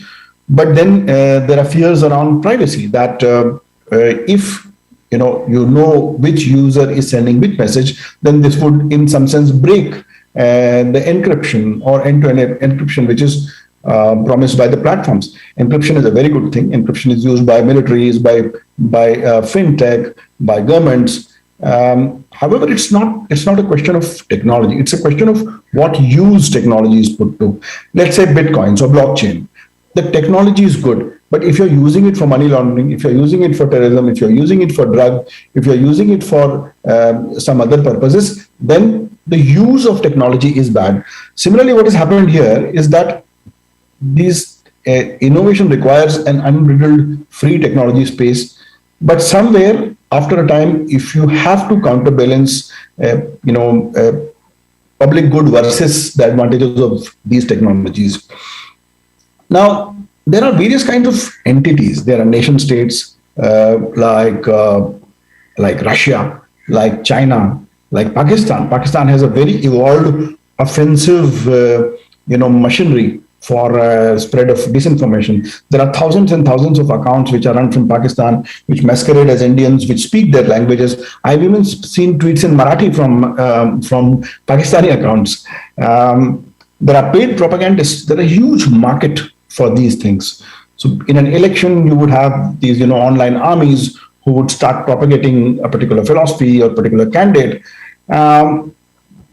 And this is a huge intermix where there are social media messengers, there are news outlets like regular media, TV, and then this all media is circulated through all this in real time. And there can be various kinds of objectives. There can be probably agenda setting, framing of discussions. It can be propaganda by any particular entity. It can be, economic, that there may be certain people who must be wanting to obtain financial benefits by spreading a certain news. But the most dangerous use which fake news is being put to is basically disruption and trust erosion. Trust erosion in our democratic institutions, like picking up things which have gone wrong or which seemed wrong and then harping upon it and then amplifying them, spreading them to particular people in an echo chamber and, hammering that narrative in a sense how Goebbels said that if you repeat a lie 100 times, it becomes truth. So Goebbels was the chief propagandist of Nazi Germany, of Hitler. So similarly, this is an automated Goebbels, right? This is an algorithmic Goebbels, where you put this and this automatically starts spreading, it starts amplifying, it starts being spread into networks by people, and then it is absolutely difficult to control or keep a tab off. So various kind of modus is used.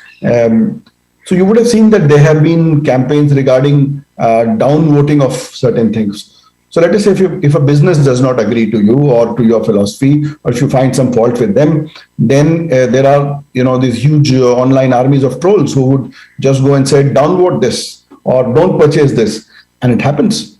Rightly or wrongly, one fashion brand, had a controversy regarding a particular ad. And there were huge armies who went and resulted in a loss of more than 100 crore to that particular fashion brand in 1 quarter. So this is the power. This is the power of disinformation, misinformation, this kind of an online mobilization. And this has gone unbridled. And irony is that this can be used for public good. Till the moment you are talking about water problems in your area or potholes or let's say condition of roads or schools, then it is good. You can start a petition, reach to authorities, but depends. If you are using it to threaten somebody, if you're using to post videos out of context, if you're trolling somebody, if you are creating Twitter storms with a particular motivation, then I think there is something wrong happening here and it needs to be taken care of. So for doing this, there is a huge set of infrastructure which is generated. In Pakistan, they have call center kind of things where they employ students from universities to target issues in India. They even do this in conjunction with hacking. So what they do is that they target, let's say, accounts of army people on Facebook, and they have profiles of girls, and they start chatting with them for long term. And once they have engaged them in this online honey trapping, then they basically share with them certain apps or backdoors, which if a person clicks, then hacking starts. So it is not only just disinformation. This kind of social engineering is also used for serious compromise and cyber attacks on infrastructure, which is a much more serious question, because that can lead to actually cyber physical and kinetic effects by shutting down your systems, by making them not available, by stealing your intellectual property, so on and so forth. And you look at this huge burgeoning infrastructure which uses fake sites, which uses doctored media, which uses exploits, which uses bots. There is something called sock puppet. So these sock puppets are basically fake accounts or fake persona.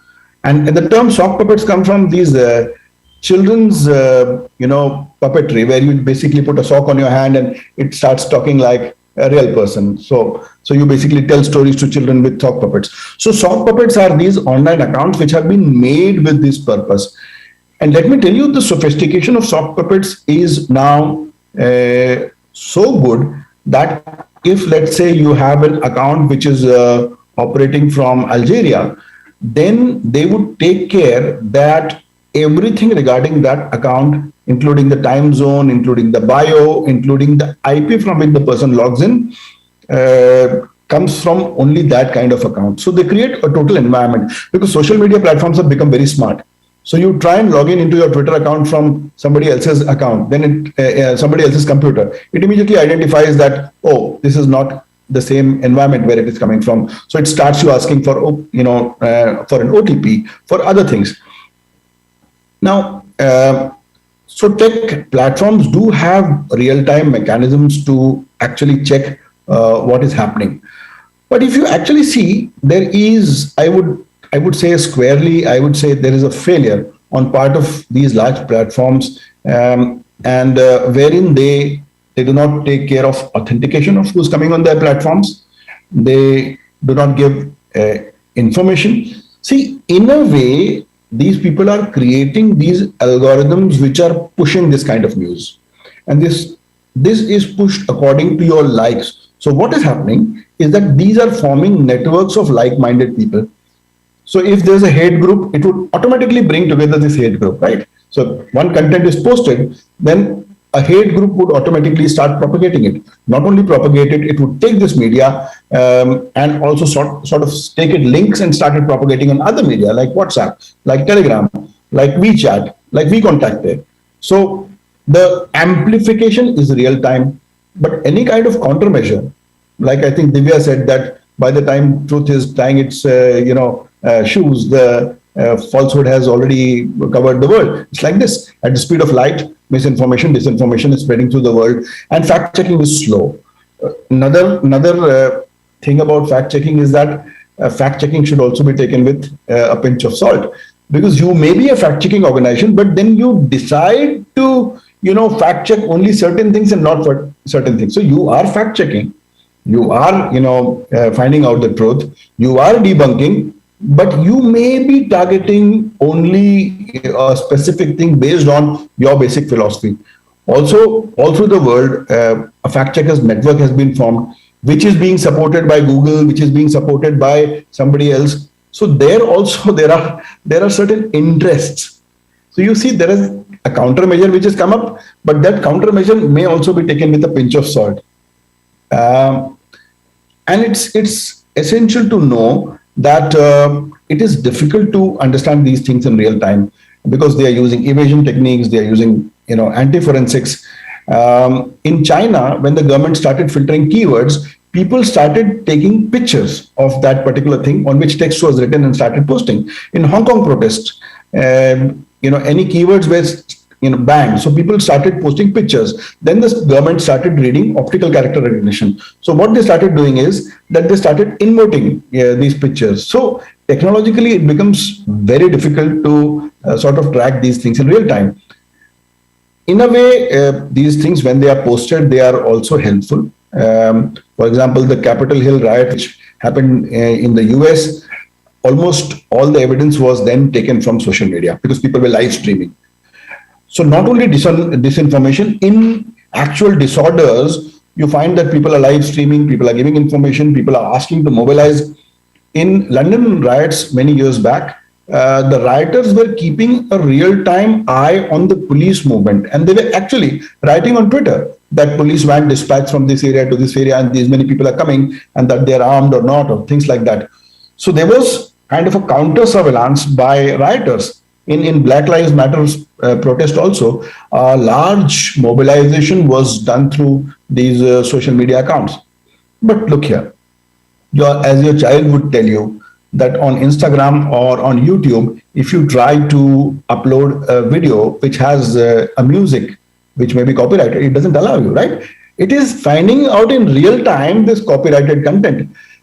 Somebody told a very funny thing, I mean, two funny things I'll tell you, that somebody was live streaming a YouTube video and there was a song playing in the background and the song may have been copyrighted and the algorithm shut it down.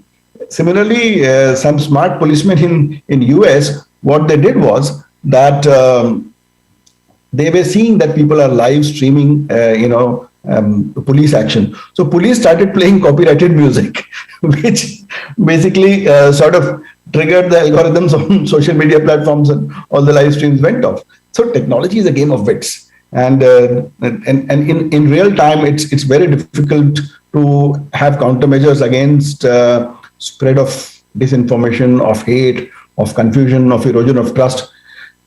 How do we deal with this? So, as Sandeepan said, it's a question of critical thinking, but critical thinking and common sense are the least common things. It's very, very difficult to have common sense.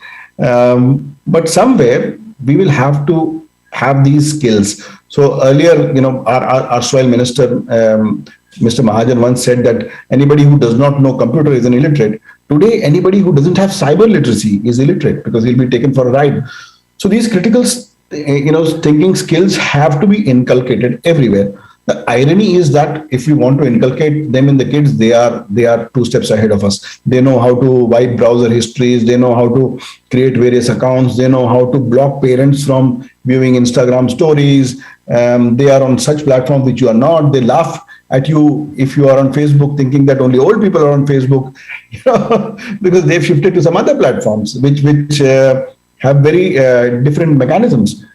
But somewhere we have to reinforce the trust and good faith in society. We cannot let our society wither away just because we are using these wonderful technologies which are helpful, which educate us, which amplify our voice, which can be used for so much good. But however, we have to control the deleterious effects. Law and regulation is one thing. Many countries are seriously thinking of bringing some kind of law. India has brought in digital media code ethics and intermediary guidelines, wherein it has also set up a 3-tier mechanism where people can go and complain to these platforms saying that, hey, look, this is where I have been personally affected, or that this is wrong. And then these platforms have the responsibility of, within a time frame, taking care of this thing. We can also build technology. We can build technology for real-time identification of what is happening, but it's a difficult question, and a lot of resources would be needed, but that should be done, that can be done.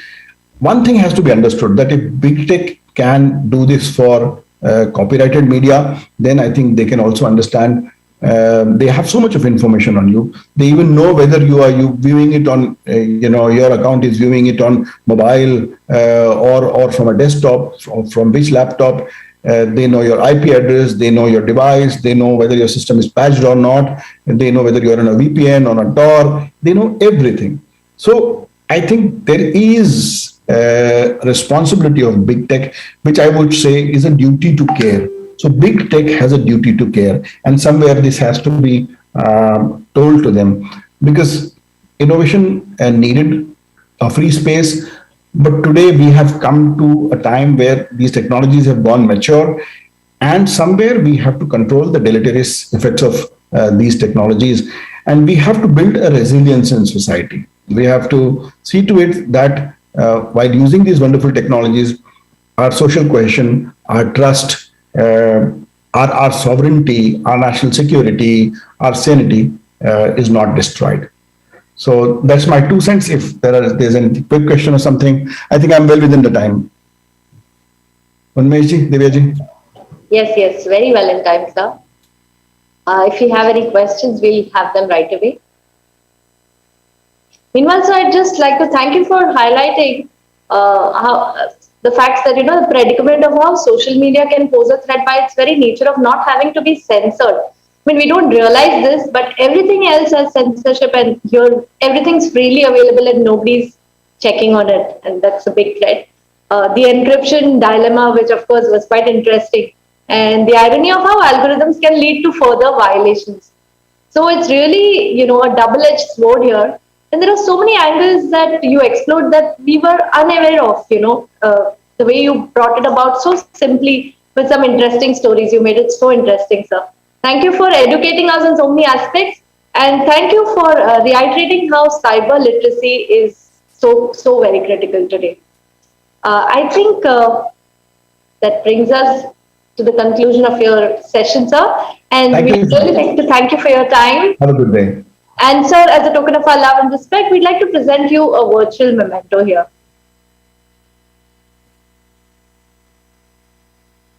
Thank you so much, sir. You've added so immense value through your session. Thank you. Have a good day. Thank you, sir. Have a great day too. कहते हैं झूठ का कद कितना भी ऊंचा क्यों ना हो, सत्य के मुकाबले में छोटा ही होता है. On this note, let's move ahead. And I just want to quote Noam Chomsky, who once said that optimism is a strategy for making a better future. Because unless you believe that the future can be better, you are unlikely to step up and take responsibility for making it so. From challenges and issues that we've discussed, we move to solutions and measures to protect the vulnerable sections in society. The upcoming panel discussion is about understanding women and child-centric protection policies. We have with us just the right guests to discuss building internet protection policies and mechanisms of reporting. Please allow me to welcome Ms. Ishita Kaul, Program Analyst at UN Women, Ms. Shireen Vakil, Head Safety Policy for India South Asia at Meta, Ms. Soumya Vilekar, Co-founder Planet Marathi OTT, Mr. Peter Borges, Chairperson GSC PCR Goa, Advocate Khushbu Jain, Advocate Bombay High Court, International Legal Alliance. And to moderate this discussion, we have Ms. Sonali Patankar, Founder and President, Responsible Netism. Welcome, Sonali. Over to you, please. Thank you so much, Divya, for inviting us and for introducing us very briefly. We'll start the session, but we'll wait for Khushbu to join us in this panel. So we've been discussing since morning what are the kinds of cyber violence that children and women face, how do we understand and identify violence and therefore report cyber violence. We're now moving on to another segment of the discussion on how therefore are platforms going to ensure that their users are safe. And we have some of the best speakers today representing such large platforms that they work with, talking about how effectively they have gathered or they have put across mechanisms to ensure internet becomes a safe space for all. I am delighted to invite Ms. Ishita Kaul, Program Analyst at UN Women. She's a development practitioner with extensive experience of working at the confluence of gender, ending violence against women, and economic empowerment with civil society, bilateral and multilateral agencies in South Asia and Latin America. At present, she's working on the women's economic empowerment and the role of women as business owners, employees, justice actors, creators, and consumers of technology with the United Nations Entity for Gender Equality and Women's Empowerment. Welcome to the session. We have Ms. Shireen Vakil, Head Safety Policy for India South Asia at Meta. A passionate women and child rights advocate, Shireen holds over 20 years with the Save the Children both in UK and India and was part of the leadership team responsible for establishing Save the Children India and its growth into the leading independent child rights organization organizations of the country. Shireen was head of policy and advocacy at the Tata Trust. Shireen has appeared and written on a spectrum of child rights and gender-based issues in the national and international media. So delighted to have you, Shireen, and welcome aboard. We have Ms. Soumya Vilekar, co-founder and CFO of Planet Marathi, one of the most promising new OTT platforms into Maharashtra. She claims to take Marathi regional content to the global stage through the world's first Marathi OTT platform, Planet Marathi. She's an entrepreneur, published poet, and a powder technologist, which is very, very new to me. I'd like to know more about it. She's in the field of power metallurgy. She's been honored with Sahitya Shri Award by Kafla Intercontinental for her contributions to poetry and awarded the Literary Excellence Award in Poetry by the Bharat Nirman Foundation at the Asiad Library Festival. So happy to have you, Soumya, and I'm looking forward to your insights here. We also have with us our dear friend, our partner, Mr. Peter Borges, Chairperson, Goa State Commission of Protection of Child Rights. Currently the Chairperson of the State Commission of the Protection of Child Rights is also the founder and director of Human Touch Foundation, a youth-led organization committed to the cause of prevention of HIV, sexual and reproductive health. He was a district coordinator for Project Magic Bus. He was also advocating for the cause of women and child empowerment, education, human rights, poverty elevation, and social reform. Happy to have you on board, Peter, and we look forward to your insights as well. Khushbu is here too, so happy to have her from another planet altogether. With Khushbu Jain, advocate, Bombay High Court International and Legal International Alliance. Khushbu is a practicing advocate before the Supreme Court of India and the founding partner of ARC Legal. He specializes in fraud matters and regularly conducts complex and high-profile cases. She has particular expertise in advising clients who themselves have undergone some kind of economic frauds, and also invest in investigation by the Economic Offence Wing, Enforcement Directorate, Serious Fraud Investigation Office, and SEBI. She has also been contributing to Maharashtra Cyber and Bombay Management Association as an advisory role, and she's a columnist and author and a very popular spokesperson. I'm so happy to have all of you on board, and I'm really looking forward to you giving insights on how your platforms can be made safer for all of our internet users, especially women and children. And I'd like to begin this particular session by asking Ms. Soumya first. Since you represent Marathi OTT platform, which is very famous now in Maharashtra, what has been the impact of online media and content consumption on young minds? My basic question is content creation planned for children, and what is the impact? Thanks a lot, Sonali. Thank you for this platform. And there are honorable people from different fields. Obviously, it makes honor for me to represent Planet Marathi at such a platform wherein we are talking about the cyber security or the cyber violence, and also the online security or the online content that is available for the children right now. So let me first start with that. We started with a platform which is exclusively Marathi, and we are the first Marathi OTT platform. Obviously, when we start with content, it is an exclusive content. We want to create a content which would be exclusive and curated by ourselves, right from the concept to the executional level, and then right now putting on the platform. We obviously would be having an audience which would be around from 5 years to 85 years, okay, or might be more. But then saying that when we launch the platform, it will be in stages that we go ahead. So at the first stage, when we have launched the platform, obviously we have launched it for the 18 plus or the 15 plus people. Obviously, when we talk about kids content or any kind of content which would be available for the kids, we already have started making animation songs, videos and everything. But then we would also like to have the parental controls, the login controls, the safety things when a person or a kid logs into our platform. So those things are being taken care of by the tech right now. Once they are done, then I think we would be allowing or giving an exclusively access to the kids so that they are able to watch the kids content on the platform. So meanwhile, that things take time. We are waiting for the things to happen so that we go ahead with similar different kind of content, which would be like above 15 or UA, because nowadays it is already that we are following the IT rules of 21. And we are also following the digital media code of ethics. So following those, obviously we have to curate our content, we have to select our content, we have to bifurcate, we have to label them accordingly, depending on the themes, depending on the genre and all. For kids especially, we would be coming up ahead when we know that we have enough safety in our hands when the kids log in over there. Wonderful. Thank you for being so proactive. I think when I spoke to you, we also talked about violence-free platform for children, which was something that really struck me and which was very close to my heart, because content generated also is very violent that children view. So this is a very proactive step taken by you. Thank you so much for sharing your insights on that. I'd like to speak to Ishita on what do you foresee as the role of women in cyberspace, and what about their safety in cyberspace?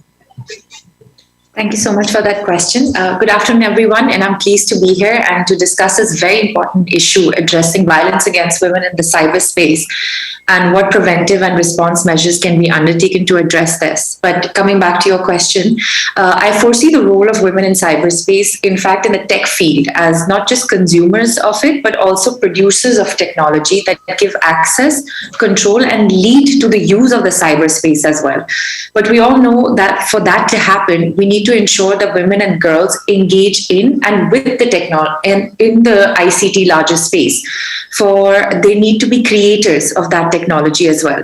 So, for example, the scarcity of women among machine learning researchers or coders or even as managers in companies is hardly surprising. The wider field of computer science at present is male dominated. So, global data tells us that not only 18% of undergraduate computer science degree holders, 26% of computing jobs are held by women, and less than 25% of the tech workforce are women, and even fewer are in senior management positions. So what we find here is that we see that the gender gap, which exists in the physical space, so to speak, tends to mimic those that are seen in the larger workforce. So an assessment of skills of women and men in the field of artificial intelligence by the World Economic Forum had highlighted that women actually do outnumber men in some of the skills, such as text analytics or text mining, speech recognition, natural language processing. But whereas men outnumber women in skills that such as deep learning, Apache Spark, artificial neural networks, machine learning, computer vision, pattern recognition, and neural networks. Now, because of this skill difference, women's work then largely becomes concentrated in the use and application of AI or of technology. But whereas men's work becomes concentrated in the development of the technology itself. So now if we think about it, then the technology, it would be safe to assume that the technology is being produced from one particular perspective, whereas women interact and use technology completely differently. So what happens to that perspective? Where does that perspective then gets built in to the technology that gives you access to the cyberspace in itself? So we also know, again, from a study done by UNESCO, which is called I'd Blush If I Could, and it spoke about how globally women and girls are 4 times less likely to know how to program computers and 13 times less likely to file for a technology patent. And as I already reiterated earlier, that very few women occupy leadership position in tech companies, and even fewer can be found in online searches for specialists, let's say, for in the AI sector. So what I would say is, when it comes to what their role is in the technology space and how and the safety of it, it's actually quite intertwined. Because when we produce technology only from one perspective, there are bound to be biases that you find that it keeps coming into play. And I feel just when I was joining in the previous session, and I only got to hear maybe like literally almost last 40 seconds of it, where they were talking about how AI was generating biases. So which would be the case, right? Because if you think about it, if the technology is being made only from one perspective, there will be gender imbalances in it. And there would be a need to address these gender imbalances. And to address this gender imbalance, I think it's important to create an enabling ecosystem where women and girls are supported and mentored at all stages, specifically in education and careers, and bridging the digital divide that we have, because we know right now that women also lag When it comes to even just accessing the digital space, women, there's a big gender divide that exists. Yeah. So we have to focus on bridging this divide. We have to focus on changing stereotypes about women in the technology industry, in the workforce in general as well, and equipping women with the skills that they need to thrive in today's economy will not happen overnight. We need to try and focus on how these things can be done.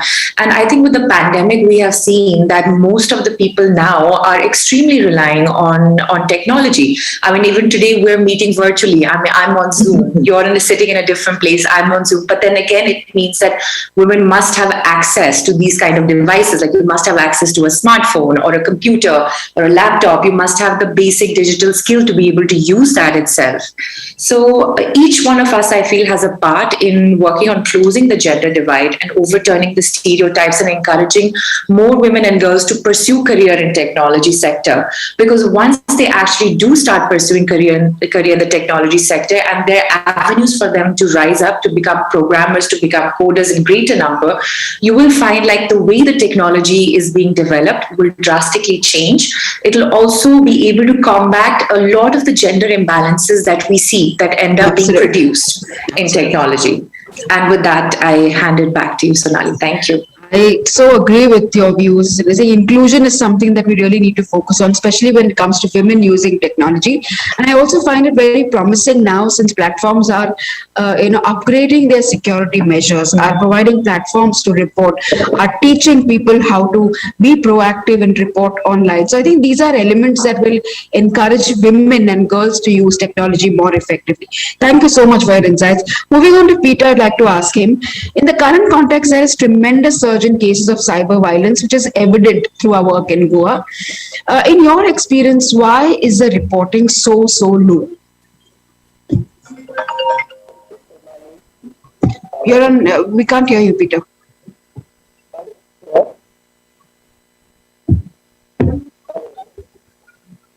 Can you come in again? Yes, but I think your voice is breaking. Can we all hear him? Can you hear me? Yes. Yeah, so thank you for session. In fact, tremendous surge in cyberspace, cyber violence is right in Goa, and you are right in saying that there is low reporting. Now, in the context of where I work and we operate in the state, there are platforms which are not very much publicized. So because of which one reason we see like even how to report that's those platforms which are available, especially from the side of the government, and not publicized. So which is why there is low reporting, and I'm sure with more programs in partnership with you, we can aggressively promote these platforms which will help in reporting. Secondly, I have come across instances where reporting is not done because the victims feel ashamed to report, and sometimes we see that it is they who have done it voluntarily, engaged in voluntarily, without, in fact, in some instances we have found that they were proved and such violence has happened. Another aspect which has come to my attention, and which I also believe sometimes is true, is deciding whether to report this type of things is a personal decision of the victim. And not every victim who undergoes this cyber violence, or for that matter any violence, will choose to report the experience. However, some survivors find strength and empowerment through the legal system which is there in our state. Thirdly, sometimes there are a lot of abuses and instances of violences which are happening in the educational institution, and I feel that there is no reporting platform. Hello. Peter, your voice is breaking in between. There is no clarity. I think there is a network issue. If you can just check that. What I got from what you were saying is, one, very low awareness in terms of understanding and identifying forms of violence. Two, I realize that people are not willing to accept technology very, very comfortably, especially with the adult population, which is why their understanding of the platform and technology and reporting is far more difficult. With survivors, I think you mentioned that the number of survivors within the state of Goa especially is very high, where children have faced various forms of severe cyber violence and offline violence as well. But education needs to be grounded, education needs to be introduced as early as possible in order to combat this, is what I get from what you were saying. If you can just check on your network once again, and we'll come back to you with a second round of questions. Moving on to Ms. Shireen. So Meta has been one of the most powerful platforms that all of us have been happily, proudly using. I want you to bring in what are the kind of challenges or what are the kind of threats these platforms pose for children and women? Okay. Hi, Sonali. Can you hear me okay? Yes, absolutely. Okay, so thank you for inviting me here. So before I go onto it, I just wanted to say that I think the kinds of issues that we see for women and children are kind of replicated, kind of the online and the offline world sort of replicate one another. So, you could have, for instance, stalking in the offline world of women or indeed young girls or children, and you have the same that you see in the online world, but it takes, of course, a different form. Similarly, you could have grooming of kids, as you know, in the offline world, and then you can have similar grooming online. I think the very big difference, like what we have invested a lot in and paid a lot of attention to, is to stop people from abusing our platforms, and especially like child sexual offenders. And also, I think, to inform and give women and kids tools to protect themselves. So I think that's one of the things that, just as in the offline world, we put a lot of emphasis on teaching kids themselves how to protect themselves. We do the kind of safe touch, unsafe, saying no, talking to parents, talking to teachers, making them aware. I think there's not enough awareness. Like kids, parents would always know like where their kids are going out to. Certainly their daughters in our culture, they probably, be very aware of who they're seeing, where they're going, etc. But they're not really aware of the online life that kids have. And I think they need to be more aware, and there needs to be a kind of discussion about it, so that if kids are feeling uncomfortable or feeling that someone is hassling them, whether it's another kid in the class or indeed something more dangerous, they could talk to them about it. And of course, we have several tools to either block, mute, restrict, or report. And I think the reporting angle is really critical. And we have done a lot of campaigns in the last year to kind of get people to report and not share such material. Because, we did some research, we have especially on child sexual abuse material, to look at why there is so much of it. And what we found is that 50% of what we actually report up to the National Center for Missing Exploited Children are repeats. So, to give you an example, about 6 images or videos made up for 50% of the images that we sent out. And then when we did further analysis into what was the nature, what was the intention behind people sharing, we found that actually it was not always with a malicious intent or bad actors. That about 75% of people were sharing out of shock, horror, outrage. And what they didn't realize is that every time they share, they're re-victimizing a child or indeed a woman. Even with women NGOs, when I was talking to them about, let's say, videos of rape, which would automatically come down on our systems across platforms of Facebook or Instagram.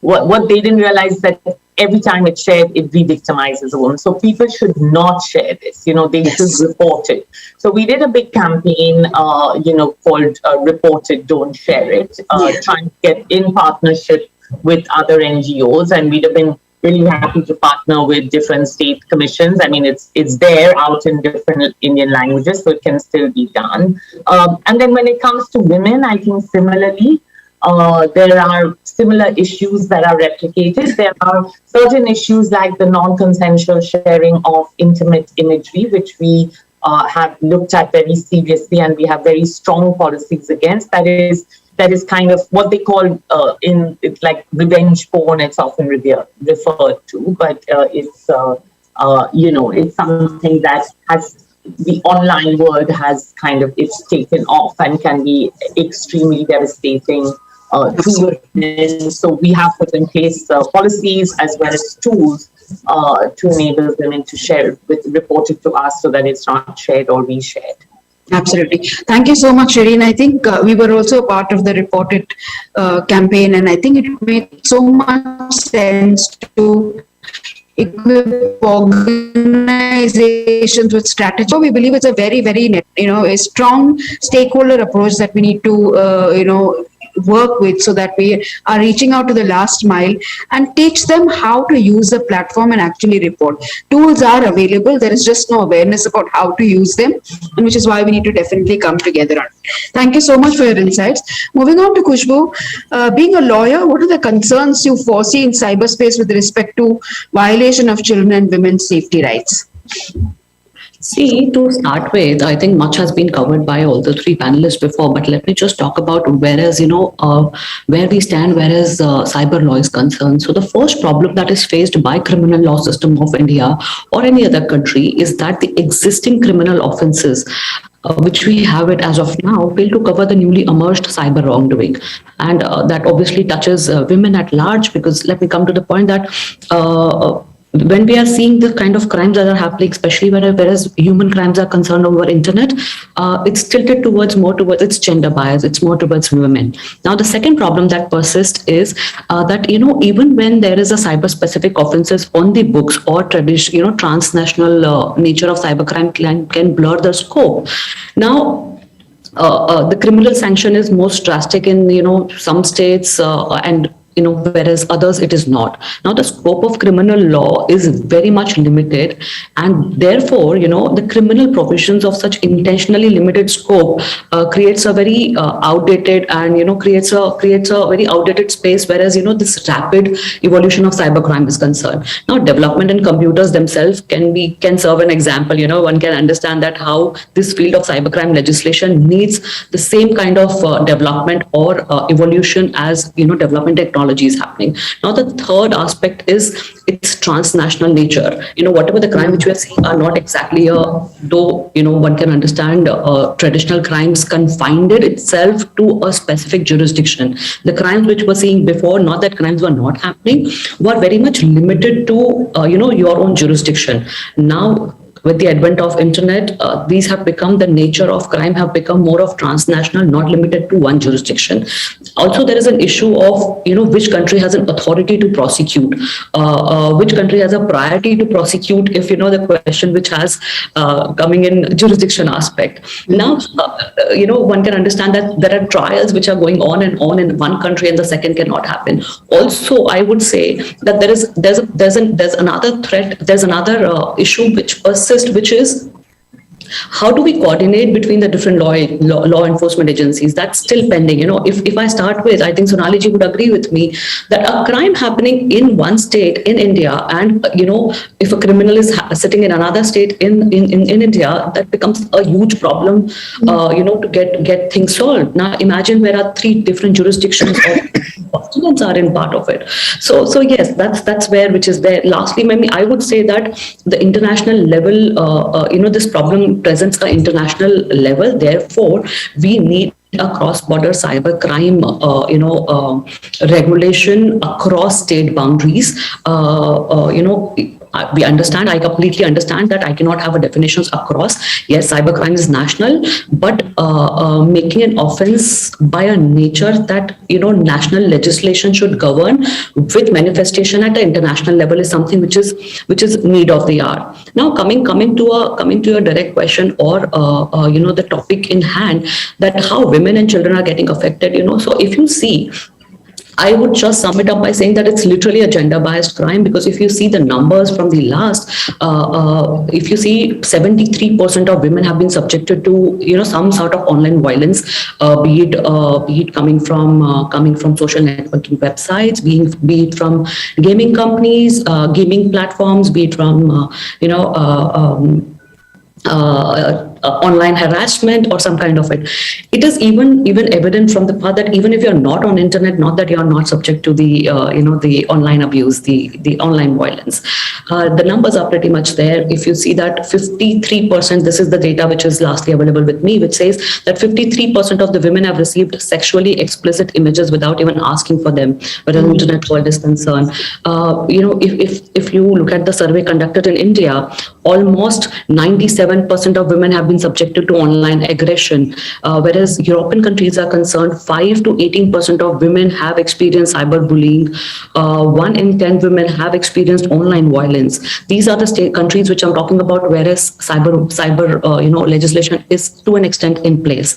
Now, another aspect, whereas children are concerned, we are still at the nascent stage, whereas legislations are concerned, and that brings to a question that there are a lot of things which are happening. We want our digital footprint to be increased. We want to be digitally equipped. We are forgetting the part that there are basics which are not there. If I just quote one example, that right to be forgotten, whereas children is concerned, for others, yes, for all of us, we need right to be forgotten, but especially whereas children is concerned. On one side, we don't consider their decision making as to be a recognized one. On the other side, whatever is happening on the internet by children, how we are not even able to come up with the solution that there should be a right to be forgotten option at least with the children, whereas social media platforms are concerned, whereas gaming platforms are concerned, whereas OTT, or whereas anything on the internet is concerned. Right. The same kind of law has been introduced by California, where children have a right to be forgotten, and all the social media platforms are bound by this, where children after the 18-year of age can go and ask that what exactly are the footprints or data available for me,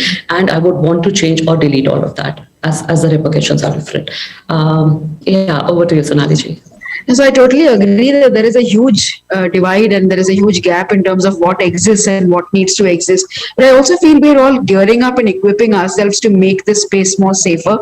I think these are very promising things coming in from platforms. Though we're dealing with a large number of audience that we cater to in India itself, building those kind of systems to strengthen these platforms is going to probably take time, is how I see it for now. Thank you so much for your insights. I move on to the next round of questions, a slightly different theme that I want to talk about is, you did mention, Soumya, that there were various policies that you follow at Planet Marathi. What are the specific policies that the platform is planning to use for protecting children and from the content that you show them? Can you unmute yourself? Hi. Yeah, so Sonali, obviously coming back to the panel wherein everybody shared their concern about the abuse or any kind of cyber violence that is happening against the women and children. Obviously, when we come online, I'll just generalize the topic first. It's like whenever women or children, I will just talk about the children first, whenever children are coming online, whether due to the COVID, when we see that the children are online for the classes, for the school, for everything, right? First of all, we need to create an awareness between the children. Right. Whenever a device is given to them, they need to be aware of what they are supposed to access and what they are not supposed to. Wherein we have found that many children didn't have their own individual devices. They were using parental devices, right? Parental devices did not have any kind of security because we all are adults. Might be if you are professional, we know what are the kind of limitations or the kind of sharing of information that we are supposed to do. But children aren't aware of it. So what I found was like when children are having classes, they used to have laptops, devices of their mothers or their fathers, anyone, right? You have so much of information in your system when it is laptop or mobiles. First of all, I think we need to give our children that independence, that understanding of decision to able to use their own device. Okay. When we talk about this, it should be educated from the childhood. when they are when they are in school, they should be having not only the computers but also the cyber security, the cyber laws should be a part of the subject when we are like going through the growing up ages, so that what happens, they are aware of this is the outside world. How come we have learned community living and then ECS or whatever, EVS or whatever we had. So similarly we should be having a kind of policies wherein we are taught that okay, this is what we are going to do and this is where you have to be careful about, right? So that becomes a habit. That doesn't become a kind of okay, this is to be done. They know in front upfrontly that okay, whenever I log in, this is what I'm supposed to do, this is what I'm supposed to share, and this is what I'm supposed to look at, right? If you also when you come to like opening up a email ID or opening up an account with any social media platform or any kind of accounts, you have to be 18 years old, right? Now you know that children have IDs. You know that children are also there on Facebook. You know that they are everywhere, right? We should be having a kind of like we have the content bifurcation or the classification on OTT. We have a kind of classification like we have U certificate, we have UA plus, which is 7 plus, then we have UA 13 plus, then we have UA 15 plus. That is the category that we are having.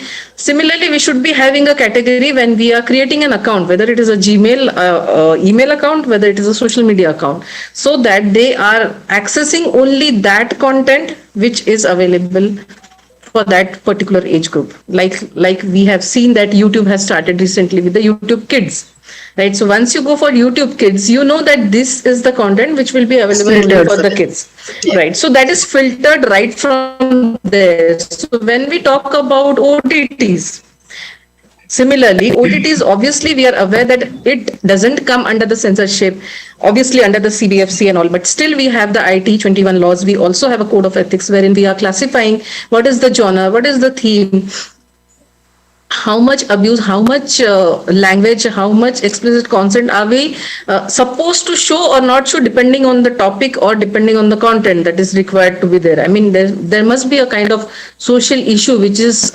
included in the content, and we are supposed to show that, okay? But we cannot control the seeing, because what we have done is we have kept our logins as the number OTPs, right? You have to put in your phone numbers and then you receive an OTP and then only you can log in, which gives a filter, kind of filter, because if a child comes over there, obviously he doesn't have his own number. He might be using somebody else's parent's number, and the OTP comes. The parent is aware whether the content is for his viewing or not, because we already have labeled it over there when the content starts, whether it is UA 7 plus, 13 plus or whatever. But then if all these laws would have been in place right from the email accounts, so I think the filter would have be done over there itself, right? Yeah. So that would have been an ecosystem. It's not that which platform is doing what. I think there should be a complete ecosystem of how you are going to log in, from where you are going to log in, so that everything is filtered right from there. So when you have your own device, if you are giving a kind of laptop or a mobile to someone and he logs in through, he's just an 8-year-old, okay? So the kind of content that is coming to him will be filtered over there only, in the Google search, in the Facebook, in the Gmail, in the YouTube, and then on the OTT. That is what I feel. So we have been following policies, but I think it will take time. Obviously, how Khushbu told us that obviously the jurisdiction doesn't come under picture over here, because somebody is sitting over here, somebody might be sitting in different nation also, right? So everything has to change. The way we have fast forwarded our lives with technology, with advancement of so much of internet and everything, we haven't advanced with the rest of the things. I so agree with you on that. I so agree with you on that, because technology has hit us at jet speed and we are not equipped. I think we're just ill-equipped to handle the pace at which it has hit us. But I'm so glad that you're thinking along these lines, because I'm sure there are a lot of platforms that we've realized are generating content because it is very, which appeals to the audience. And people are wanting to see a lot of violence. People are wanting to see content which is very, very abusive in in nature. And I think you're breaking those norms. So I also want to really congratulate you on the thought of building cyber hygiene and giving children or inculcating values of selecting the content that they see to children, because they're ultimately our users that are very, very crucial for us, and they're also very dear to our hearts. But they also need to be understanding what kind of content to consume, and these are values that we certainly need to bring in. I completely agree with you on that. Moving on to Ishita, at UN Women, do you have any specific guidelines for combating cyber violence and its reporting mechanisms? So thanks, Sonali, for the question. So the consequences of ineffective measures against cyber violence, alongside the very damaging consequences of violence itself in general, are many. And what happens is, that I'd like to touch upon a few of them, is that if cyber violence is not addressed, then it ends up in silencing women's voices and the denial of equal access to information communication technology and equal participation in education, employment, social interaction, culture, politics, and the economy. So we have to ensure that safeguards are strengthened. Otherwise, women risk at falling further behind in the digital revolution. So we do have a couple of recommendations that we give out, and they can be taken up by governments, by civil society, by internet intermediary companies, can be anyone who can, take note of them. So with respect to governments, like we often say that, include evidence-based measures to address cyber violence and develop action plans that are actually that are focused on addressing violence against women in the cyberspace. So it can even start with something as simple as developing a state gender strategy on making cyberspace safe and equal, right? And this can also be part of a state action plan or a national action plan on ending violence against women, and with providing specific focus on quality essential services that women would need if they had faced violence. Just giving them options of understanding, these are the essential services that are available to you, this is where you go, this is what you do. Because sometimes a lack of information also ends up being, it's a barrier. You don't really know what to do, how to go about it.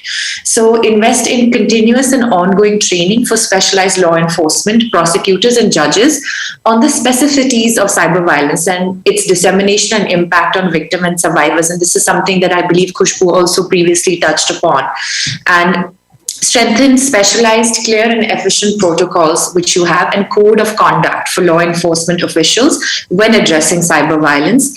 And as we would always say, continue to invest in justice actors and officers who are specialized in addressing cyber violence with a gender approach. Inform internet users about the protocols, where to report cases of cyber violence, how to access essential services, and also to actively engage with women's organizations to develop guidance and good practices on safe and inclusive cyberspaces. So with respect to civil society, we recommend that you maintain and extend specialized helplines to provide support to women and girls who have been subjected to violence. Strengthen the awareness and capacity of women advocates, educators, and internet users to identify and report cyber violence. Advocate for the data collection on the issue of cyber violence disaggregated by sex, by age, by ethnicity, race, and where possible, if you have existing services, to include, if you have existing surveys or mechanisms to collect this information, to include this in there. To promote bystander approaches online by co-workers, family members, internet users. Provide tips, tools, and resources on how to identify, document, and report online harassment and other forms of violence that are there in the online space. For internet intermediaries, we say if it's possible, do provide accessible and transparent reporting and complaints procedure. Provide access to cost-free helplines and age-appropriate services in local languages. Strengthen the capacity of their own employees on cyber violence and on because it's really important, because we've seen in the pandemic the use of internet has just drastically just shot up, and everybody is now reliant on the cyberspace more or less. Invest in education campaigns on preventing online violence against women and girls, and also on promoting digital security for all.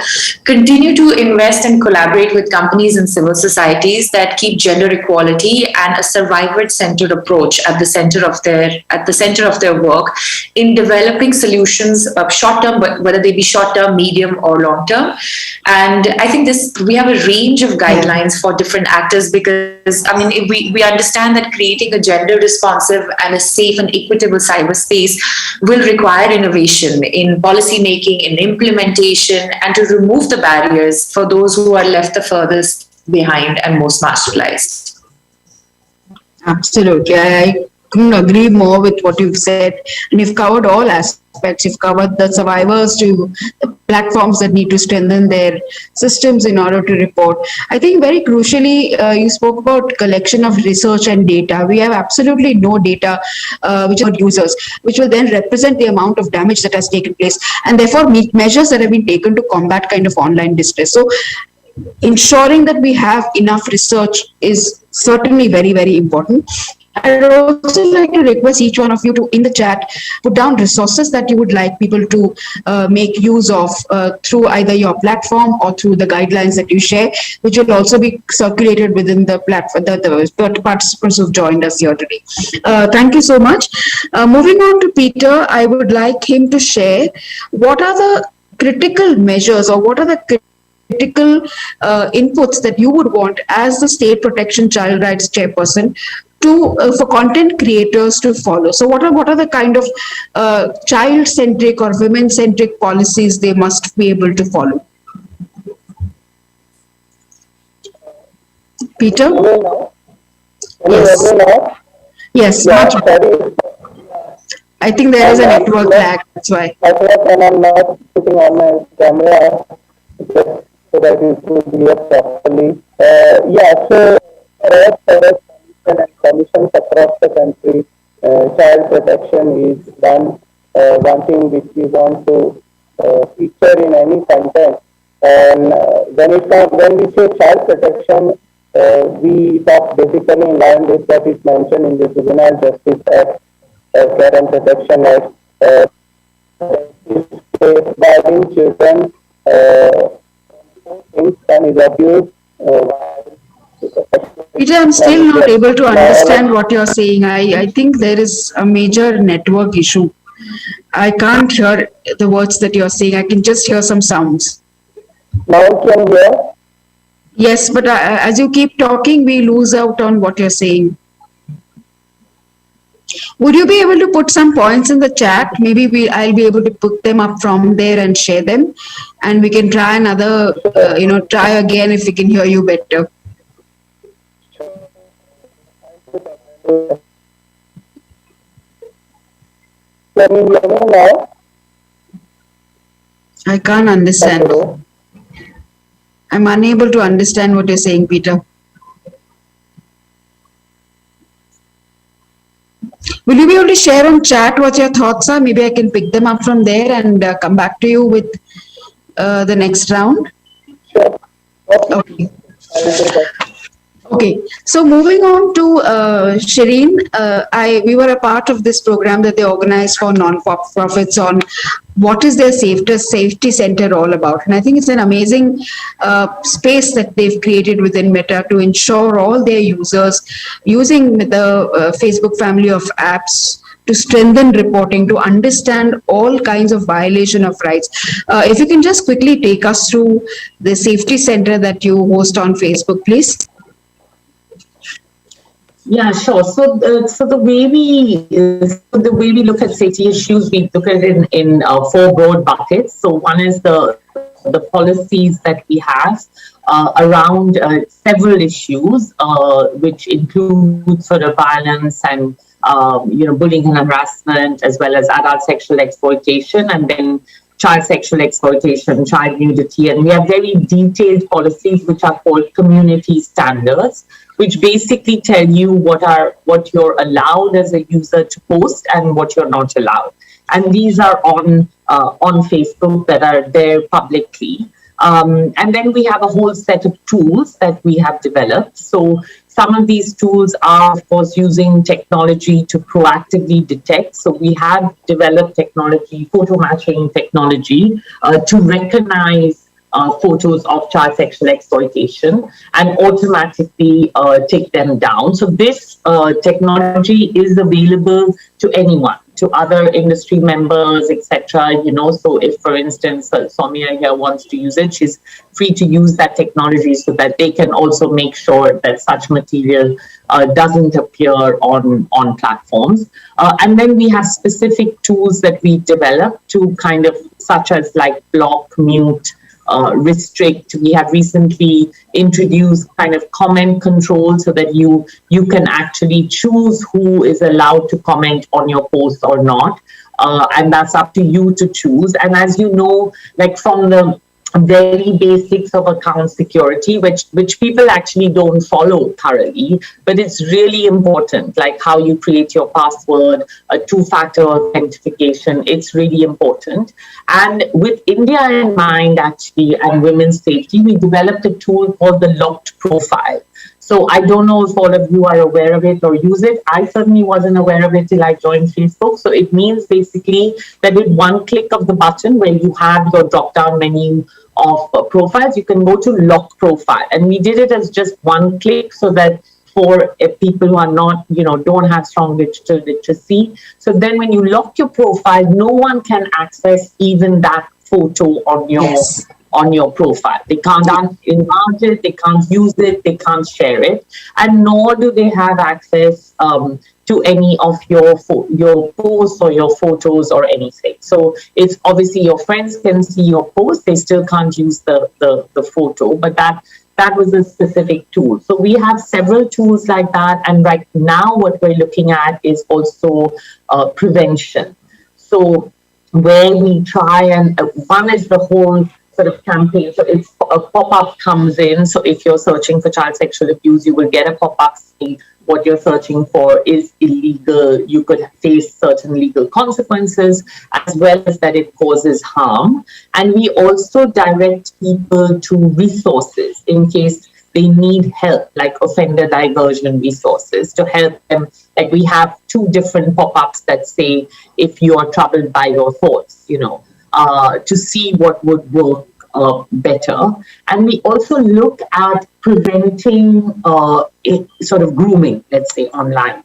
So if we see that someone is sort of making a lot of friend requests of minors, then we would, stop them from having access to minors, disable their accounts, as well as we give a pop-up to the minor themselves saying, do you know this person? Are you sure you want to continue?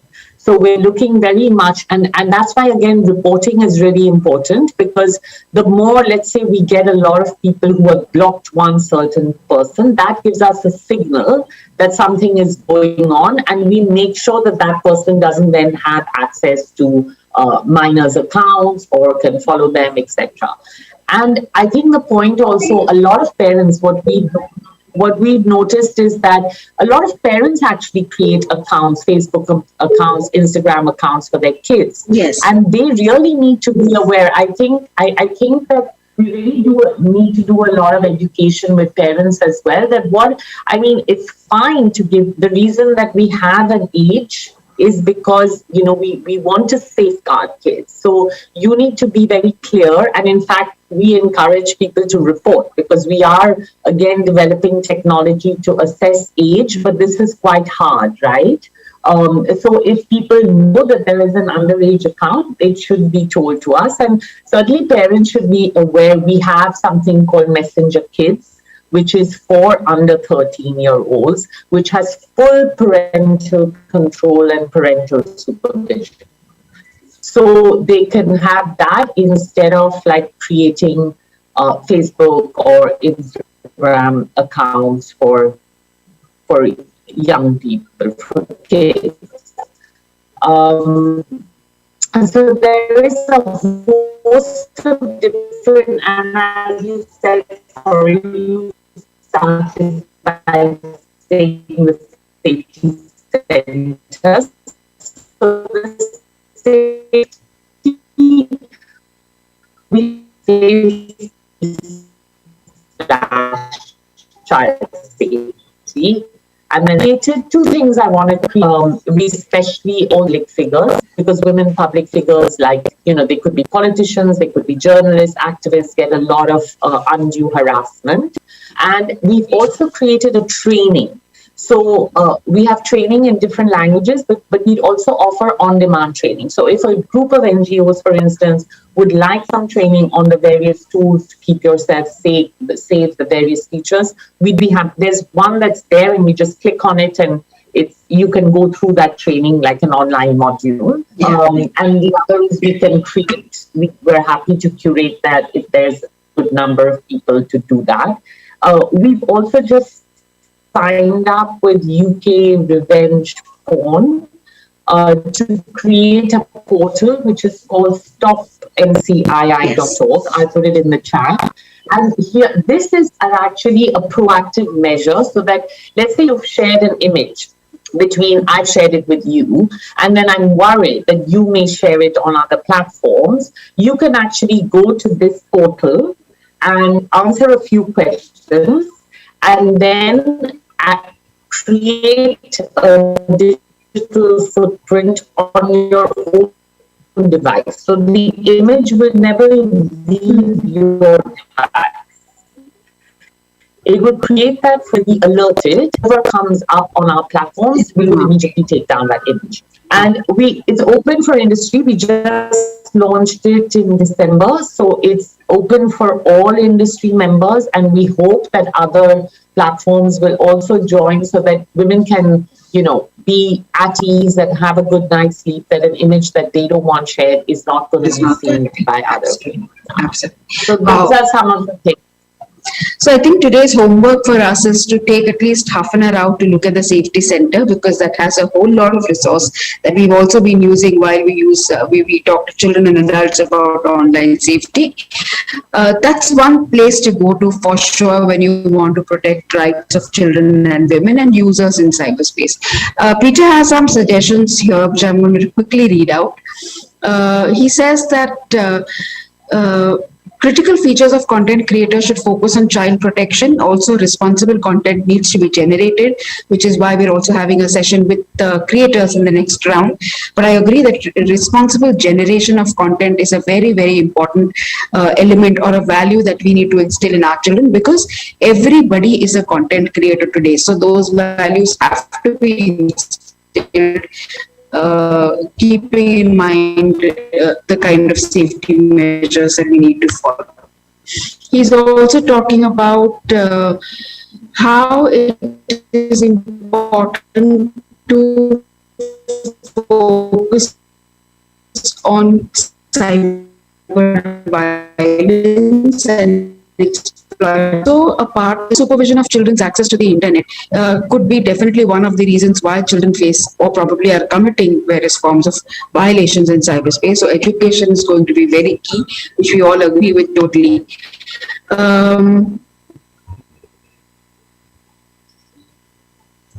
A lot of resources have been shared here, which we will collate together and share with all participants. I want to come back with my last question to Khushbu on after we've heard so many initiatives already being taken on by platforms to ensure cyber safety rights of netizens, where do we stand in comparison to the above policies shared by the experts?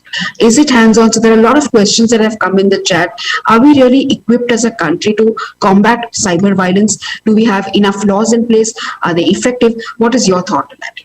Okay, so let me start with asking 4 questions, and if the answer is a negative, then we know what is required. So let's answer that. Do we need a cyber-specific legislation to regulate cybercrime?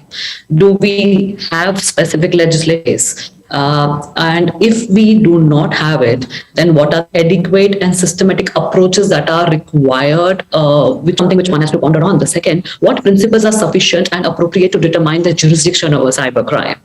Now, the third question is, if the function and influence of the Convention on Cybercrime in shaping appropriate legislation and fostering international cooperation is against cybercrime, what is the function? So if we have these 4 questions in thing, then I think we still need it. And if let me start with whereas policy part is concerned, the criminal abuse of information technology and the necessary response with issues that have been discussed ever since technology has been introduced, and also what we have been listening in all the talks, all the panelists before me, is not the solution that have been implemented. I mean, if one of the reasons why topic remains challenging is the constant technical development, as well as the changing methods that are we seeing, the way offenses have been committed. I mean, yesterday one could have never. I'll just give one example. One could have never imagined that it's actual example which I'm giving, that some children were being convicted or been asked for a very serious heinous crime, which was more towards a sexual crime. When it was being asked that how and why, it was being found that that's what they watched on one of the streaming platforms, is what they inculcated, an exact same thing they did it in the school. So imagine that kind of crime coming in place. So that brings in a very vital role that platforms or technology has to keep in mind. I'm not saying that we do not have policy in place. We did had the of 2021, but then these were not drafted with the eye of with keeping an eye with the level of involvement computers that we see today, and whereas crimes are concerned that we see today. So I would say that legislation still lacks whereas combating new age computer crimes are concerned, and there is still a need for it. But it's not just the legislation, but we also have to keep in mind that we have to recognize that technology cannot be inherently good or bad, but we have to acknowledge that if it's free and it's available and it is required in order for us to protect our freedom of speech, in order to protect all other fundamental rights of ours, the technology has to play a very vital role. And something which is unacceptable offline should not be acceptable whereas online is concerned, and therefore all users should be empowered to manage online risk and need a requirement to stay safe whereas internet platforms are concerned. And therefore the technology company plays a very vital role and have a responsibility towards their user to make things apart from child friendly, to make things cyber proof, child proof, whereas this world is concerned. And let me give another example, that it's not impossible to do it. I'm not saying that with just WIP will eliminate all the crimes that are happening, but yes, something can be done towards that line. And one such policy example I'll give you. China came up with a policy that whereas video games are concerned, children play a lot of games, and in order for them to not have impact, they said that whenever there is a blood, that should either be by there should be coming in, or the color role. And I think one of the session was on psychology and how that has an impact. So these are the basic things which have to keep in mind whereas legislation is concerned. But even technology, people in technology or the companies have to keep in mind while bringing in bringing in new nuances whereas the cyber world is concerned. Absolutely. You almost stole my words and you said whatever I had to say, but I so agree with you that we need to come collectively to ensure we protect cyber rights of children, women and non-adults using the internet. Two, we need to definitely have strengthening systems and faith in the systems, because we're all talking since morning about how content is not removed despite being reported to online. I think we're only going to be preparing ourselves to be able to deal with online distress slightly more proactively now that we're aware, now that we're informed about what choices we need to make and what platforms we need to use. There have been a lot of questions that have come up, but due to paucity of time, I will need to wind this session up. But I would like to thank each one of you for sharing your insights. All the resources that you've shared in the chat will be compiled together and shared with all our participants so that they know where exactly to go to and what kind of help to seek from you. We still believe that we can collectively, and we believe that we can work collectively towards ending cyber violence, not just with women and children, but making India cyber safe for women and children is something that we aspire to achieve with your support. Thank you for being there with us, for supporting the cause and sharing your valuable insights with us. I close this session now and over to you, Divya. Thank you so much. Thank you. Just wait for a while. Thank you. Divya? Thank you, Sonali. Yes. Can we all have everybody for a quick group photo op? all the lovely ladies on the panel today, and of course the gentlemen.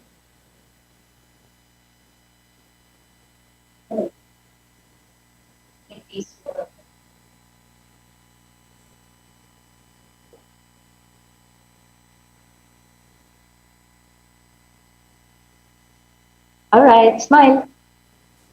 Thanks for adding a smile to so many lives through the work that you do and through your life itself. Dear leaders, thanks for this really enriching discussion. Ishita, the way you spoke about the need to address the gender bias where women need to be supported, mentored at all levels, and have more access to devices to narrow the gender divide. Absolutely agree. And if cyber violence is not addressed, it leads to silencing of women's voices. Peter mentioned how responsible content needs to be generated. Sonali, you mentioned the word value here. We are a culture of instilling values into kids in every area of our life. This is one really crucial and important one, and this begins at home, I think. Shireen, so proactive about making the platform a space where children and women are safe. I must say that as a user, I myself find it very empowering when I have the option to report. I have done it, and I have received feedback in less than a day from your from Facebook, and I feel this is how it should be transparent and in real time. In all in whatever platform you're using, and that's how I think we'll be more powerful. Khushbu, thanks for mentioning about how cybercrimes have no geography or border, and that's what makes it so difficult. And there is a need for cross-border cybercrime regulatory, and that's a pressing need of the hour. Samya, you mentioned how there should be an ecosystem from the login phase itself. Yes, from the beginning itself, if it is taken care of from the point of origin, about who's logging in, when, etc. It streamlines the whole thing from the beginning, so then you don't have to deal with the mess later. Oh, what wonderful insights, and it's come across so beautifully, and I'm sure that the attending audiences have found a lot of value here. People, I'm talking about teachers, I'm talking about parents, I'm talking about students who are attending here online. I'm sure this has been a conference of value. As a token of our love and respect to our panelists, we would like to present you a virtual memento now.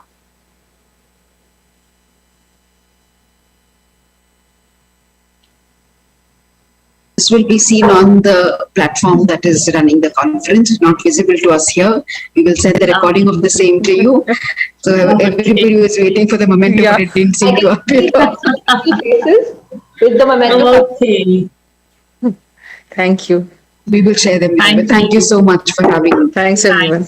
Thank you. Thank you. Bye-bye. Thank you. Bye. Well, it is said that a law is valuable, not because it's a law, but because there is right in it. And that's what this discussion was all about. Moving on, let's talk about the bare necessities of life. Roti, kapda, makan, or Wi-Fi. I'm sure nobody can disagree with me on this one. Of course, love भी जरूरी है, और आज की तारीख में हम सबका first love है, जो हमारे साथ उठता है, बैठता है, सोता है, खाता है, पीता है, और जो basically हमारा oxygen बन चुका है. I'm talking about your smartphone. Well, on that note, एक छोटा सा joke हो जाए to lighten it up and wake you up. You're texting a little too much when you try to text, but you realize you're on a landline. You say LOL in real life instead of really just laughing it out. Or you WhatsApp reply to your husband or your wife who's in the same room. So this happens, hota hai. I'm sure you faced it. And आजकल real ही virtual है, virtual he real. The cyber world is a playground for learning, relationships, entertainment, communication, you name it. Let's now set out to explore internet stories of change makers and look at making the internet a happy space. Our panel to discuss the same includes some very familiar names and faces. Please help me welcome them. Mr. Amol Mazumdar, Indian cricketer. Ms. Spruha Joshi, celebrity actor. Mr. Yajurvendra Mahajan, Managing Director at Deepasthamb Foundation. Ms. Prajakta Kohli, digital creator, YouTuber, blogger, actor, influencer. And to moderate this discussion, we have with us Dr. Mukul Joshi, OD facilitator, advisory, responsible netism. Dr. Joshi brings in his expertise on research, mental health, and organizational development into Han Foundation and responsible netizens. He undertakes the responsibility of human resource management, organizational planning, and policies. Dr. Joshi, a warm welcome to you. Over to you, sir. Thank you very much. And I think that's where the introductions will end because all the four dignitaries here don't need any introduction. Just before I get into the task of managing this discussion, Unmesh, I request to get Smart TV also on this space so that Yajendra will be supported. Am I right, Yajendra? Okay, so ladies and gentlemen, good evening to you and thank you so much for your time. Prajakta, Spruha, Amol and Yajendra, you are extremely busy and very active in social media and in social spaces, people. But your commitment to this space of responsible netism is appreciated. Thank you so much. शुरू करने से पहले I'll just give you a quick recap of what has happened through the day today. Yeah. And I'm just going to read out because I have made certain notes and I think that is going to create impression about why this session is so very important. Why should we be talking about making internet a happy space and why you guys play such a crucial role. So since morning we spoke about the dark web, criminal mindset, impact of violence, of cyber bullying on women, children, and so on. We also spoke about we are born in the free country, but we seem to be pervert in the use of the freedom that we have got. There is a power abuse that's happening, and we also heard that our critical thinking as a society is on the way. Healthy connectedness is the need of the hour, but Dr. Shetty thought that right now it is not really experienced in the required amounts. Validation by adults of crime and abuses or hacks encourages youngsters to repeat their offenses, and that doesn't make this space easy or safe for anybody. The last session was about policies and how we need policies to counter this pandemic. This pandemic is much more dangerous, and the policies and the protection is required right now. You must notice this. We have data which says that only 21% of internet use is constructive.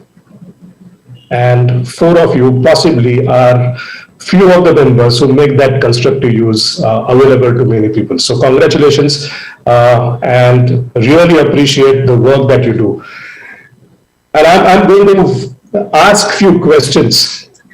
And I have a list of questions that I submitted to you, but I'm just going to make it a free flow of conversation.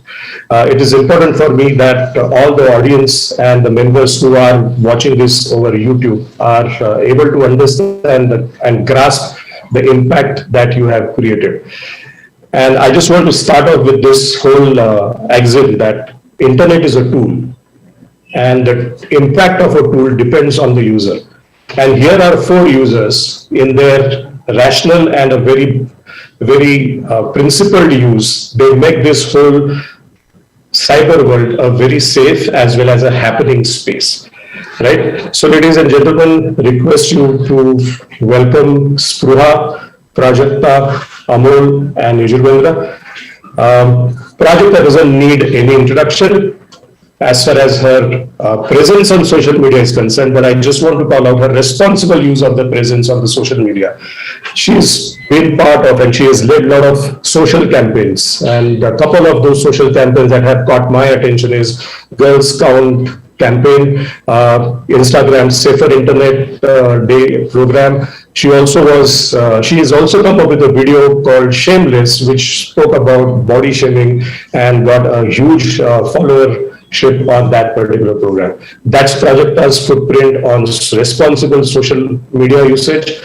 Spruha is a host, an actress, a lyricist, and an anchor.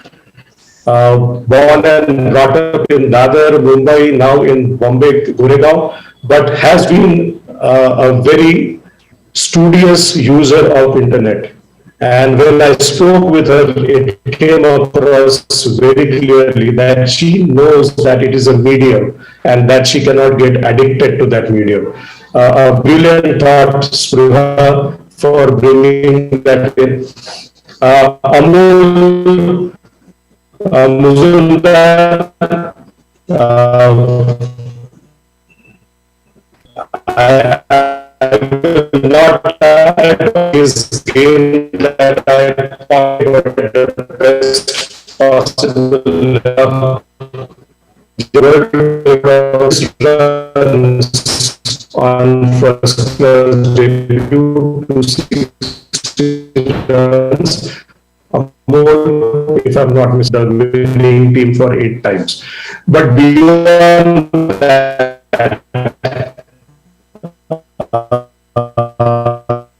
he has been IPL coach for last 3 years. He footprint on social media is, and that is a response.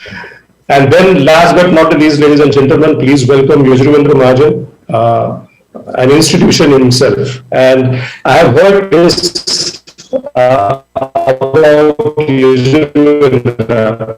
When he walks in his space, when he is in Jalgaon, people come and touch his feet and see his blessing. That is the work he has hired on YouTube. They are all visually challenged, deaf and mute. And I'm going to request presence and work that means that I'm going to jump in. I'm sure your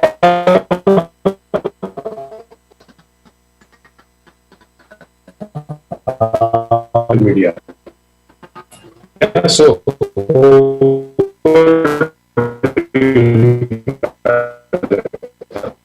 for sure. Thank you. Hello. So thank you. So I'm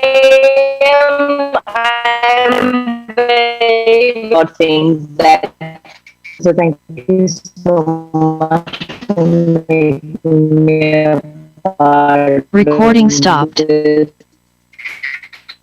In the very, very young girl, I want to be a lady. Anything else? Probably most rated shows the station has. The internet today, my YouTube channel, every little thing that I get, I'm always gonna be very, very, very. The internet is a platform where which thing is a part of my drumming is a part of my job. Like editing the videos I perform is a part of my job. And I have always tried to use the internet and not the other way around, because you can sort of move on to the other side very quickly, where suddenly you realize that you're not the one pushing the buttons, but the internet's pushing your buttons. The internet decides how much time you spend online. The internet decides how you feel about yourself. The internet decides your self-worth, how you think you look.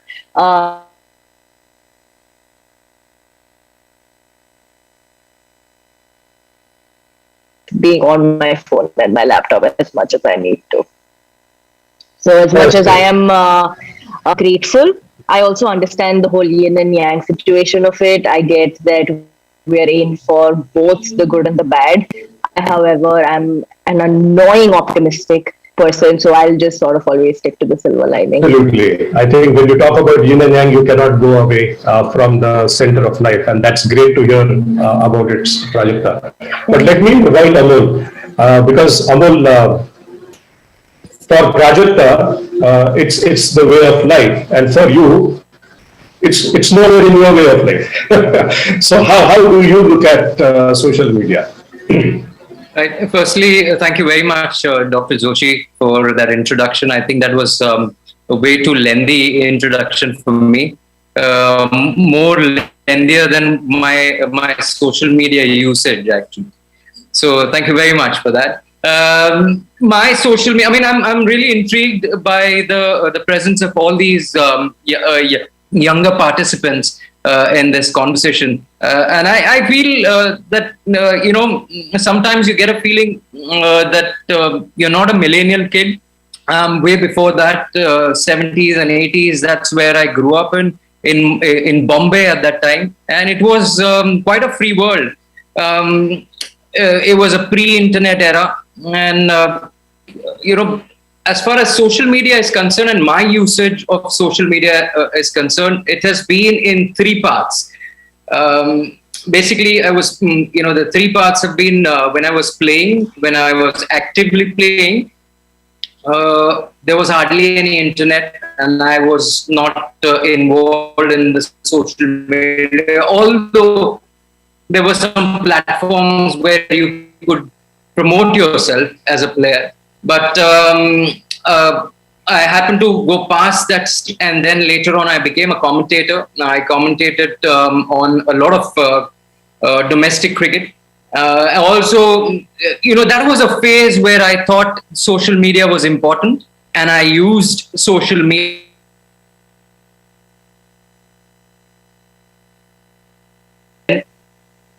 So I've stopped using, not stopped, you can't say, but it's been a very minimal usage of social media, because I know for a fact that, the field I am in, the profession that I'm in, it's a very dangerous thing to have. Not much in the limelight. It's better off not to be too much in limelight. Just be away from it as much as possible. So, and for the fact that cricket is a game where it's a game of a lot of uncertainties, and a lot of luck is involved in that. So, I try and not to portray too much on social media. Just want to hang back a little bit and just wait for the real action to happen. I can understand, and I can, just as I said, I'm intrigued to know what others would think, Spruha or even Prajakta, who've been, terrific users of social media. I would like to know the real advantages, what you have, and it's a different world that you live in. But as far as cricket is concerned, I tend to take a back seat when I'm actually on the ground, as far as social media is concerned for me. Fantastic, Amol. I think that's a completely contrasting view. Though the spaces are equally usable for all people involved. I personally feel less is more for me. Right. That's been my mantra of using social media. Whenever I would like to use the social media, I do use it. I'm not saying that I don't, but to my advantage. I don't want to be a slave of the social Absolutely. media. And I think that's where, Spruha, I would like to talk to you or bring you into this conversation, because that's exactly what you said, that visibility is an important piece in your field, but that's also going to be a big problem if you are too much in the face of the public. So how do you look at social media, Spruha? मला असं वाटतं की अमोलने आता जे सांगितलं आणि प्राजक्ताने जे सांगितलं, मी कुठेतरी त्याच्यात मध्ये आहे. कारण मला ऑनेस्टली असं वाटतं की सोशल मीडिया पासून पळण्यात काहीच पॉईंट नाहीये, because the era that I live in right now, social media हा त्याचा एक एसेन्शियल भाग आहे. तो आमच्या पिढीच्या जगण्याचा एक एसेन्शियल भाग आहे. त्याच्यामुळे त्याच्यापासून पळून चालणार नाही. दुसरी माझ्यापुरती अतिशय सेल्फिश बहुतेक असं म्हणायला हरकत नाही, पण सांगायची गोष्ट ही आहे की माझ्यासाठी ऍज अन ऍक्टर किंवा ऍज अ परफॉर्मर और ऍज अ रायटर ऑल्सो, माझ्यासाठी हे सगळ्यात फ्री अवेलेबल मीडियम आहे, ज्याच्यासाठी मला कुठल्याही पद्धतीचे वेगळे पैसे खर्च करावे लागत नाहीत. I am just a click away. फक्त मला मनापासून असं वाटतं की आपण किती वेळ त्याच्यावरती घालवतो, आणि आपण जसं अमोल म्हणाला की कधी कधी लेस इज मोर, आणि मला तेही खूप पटतं. कारण कुठेतरी मला असं वाटतं की ओव्हर एक्सपोजर या सोशल मीडियामुळे आम्हाला सुद्धा फेस करावं लागतं. आणि मी माझ्याकडनं प्रयत्न हा करते की मी त्या सगळ्याचा एक बॅलन्स साधून काम करेन, बिकॉज फंडामेंटली मला हे माहितीये की सोशल मीडिया ही माझी पर्सनल डायरी नाहीये, त्यामुळे आय रेस्ट्रिक्ट माय सेल्फ की मी ती माझ्या पर्सनल डायरी सारखी वापरणार नाही, आणि प्रत्येक गोष्ट जी माझ्या आयुष्यात होतीये नॉट नेसेसरीली मी त्याच्यावर अपडेट करत राहील. पण for the very fact I know की माझ्यासाठी ते एक अतिशय उत्तम मीडियम आहे माझ्या कामाचं प्रमोशन करण्याचं. So where my work comes in, social media comes in. आणि I think I agree totally with Prajakta की मला त्या सोशल मीडियाच्या विजिबिलिटीचा इमेन्सली फायदा झालाय, आणि तो नीट वापरल्यामुळे माझ्या आयुष्यात खूपच चांगले बदल झालेत. So I am glad that it came in to my life. आणि ऍक्च्युली मी मुकुल काल जेव्हा बोलत होते फोनवर तेव्हा आय वॉज टेलिंग हिम की आय रिमेंबर जेव्हा ऑर्कुट होतं, आता आय don't no Prajakta if you remember Orkut, कारण तू आय डू मी खूप ऑब्सेस्ड होते टेस्टिमोनियल्स वरती. मी माझे फ्रेंड्स तसे जज करायचे की ह्यानी फक्त 4 लाईनचा testimonial is not a good friend. I was very obsessed. So आपण ऑर्कुटवरनं कधी एक पिरियड असा आला की फेसबुक वरती आपोआप शिफ्ट झालो, आणि आता जेव्हा एक 11-12 वर्षापूर्वीचे मी माझे फेसबुकचे स्टेटस बघते तेव्हा मला इतकं हसायला येतं आणि इतकं कॉमेडी वाटतं की आपल्याला माहितीच नव्हतं की हे कसं वापरायचंय. सो काही अपडेट असायचं नाही. मला आता रिसेंटली एक अपडेट आला, ते मेमरीमध्ये जे येतं की oh my god, contemporary history paper was so damn difficult, I should have studied more. And I was thinking की why the hell did I write this on my personal Facebook wall. But I think over the period of time आम्हाला सगळ्यांनाच हे medium कसं वापरायचंय त्याचं जास्तीत जास्त I think we got a hang of it. आणि हळूहळू जसं आता आपण ही रिस्पॉन्सिबल नेटिझमची ऍक्टिव्हिटी करतो आहोत, तशा काही ऍक्टिव्हिटीजमुळे I think the social media literacy for our generation I think it got increased day by day.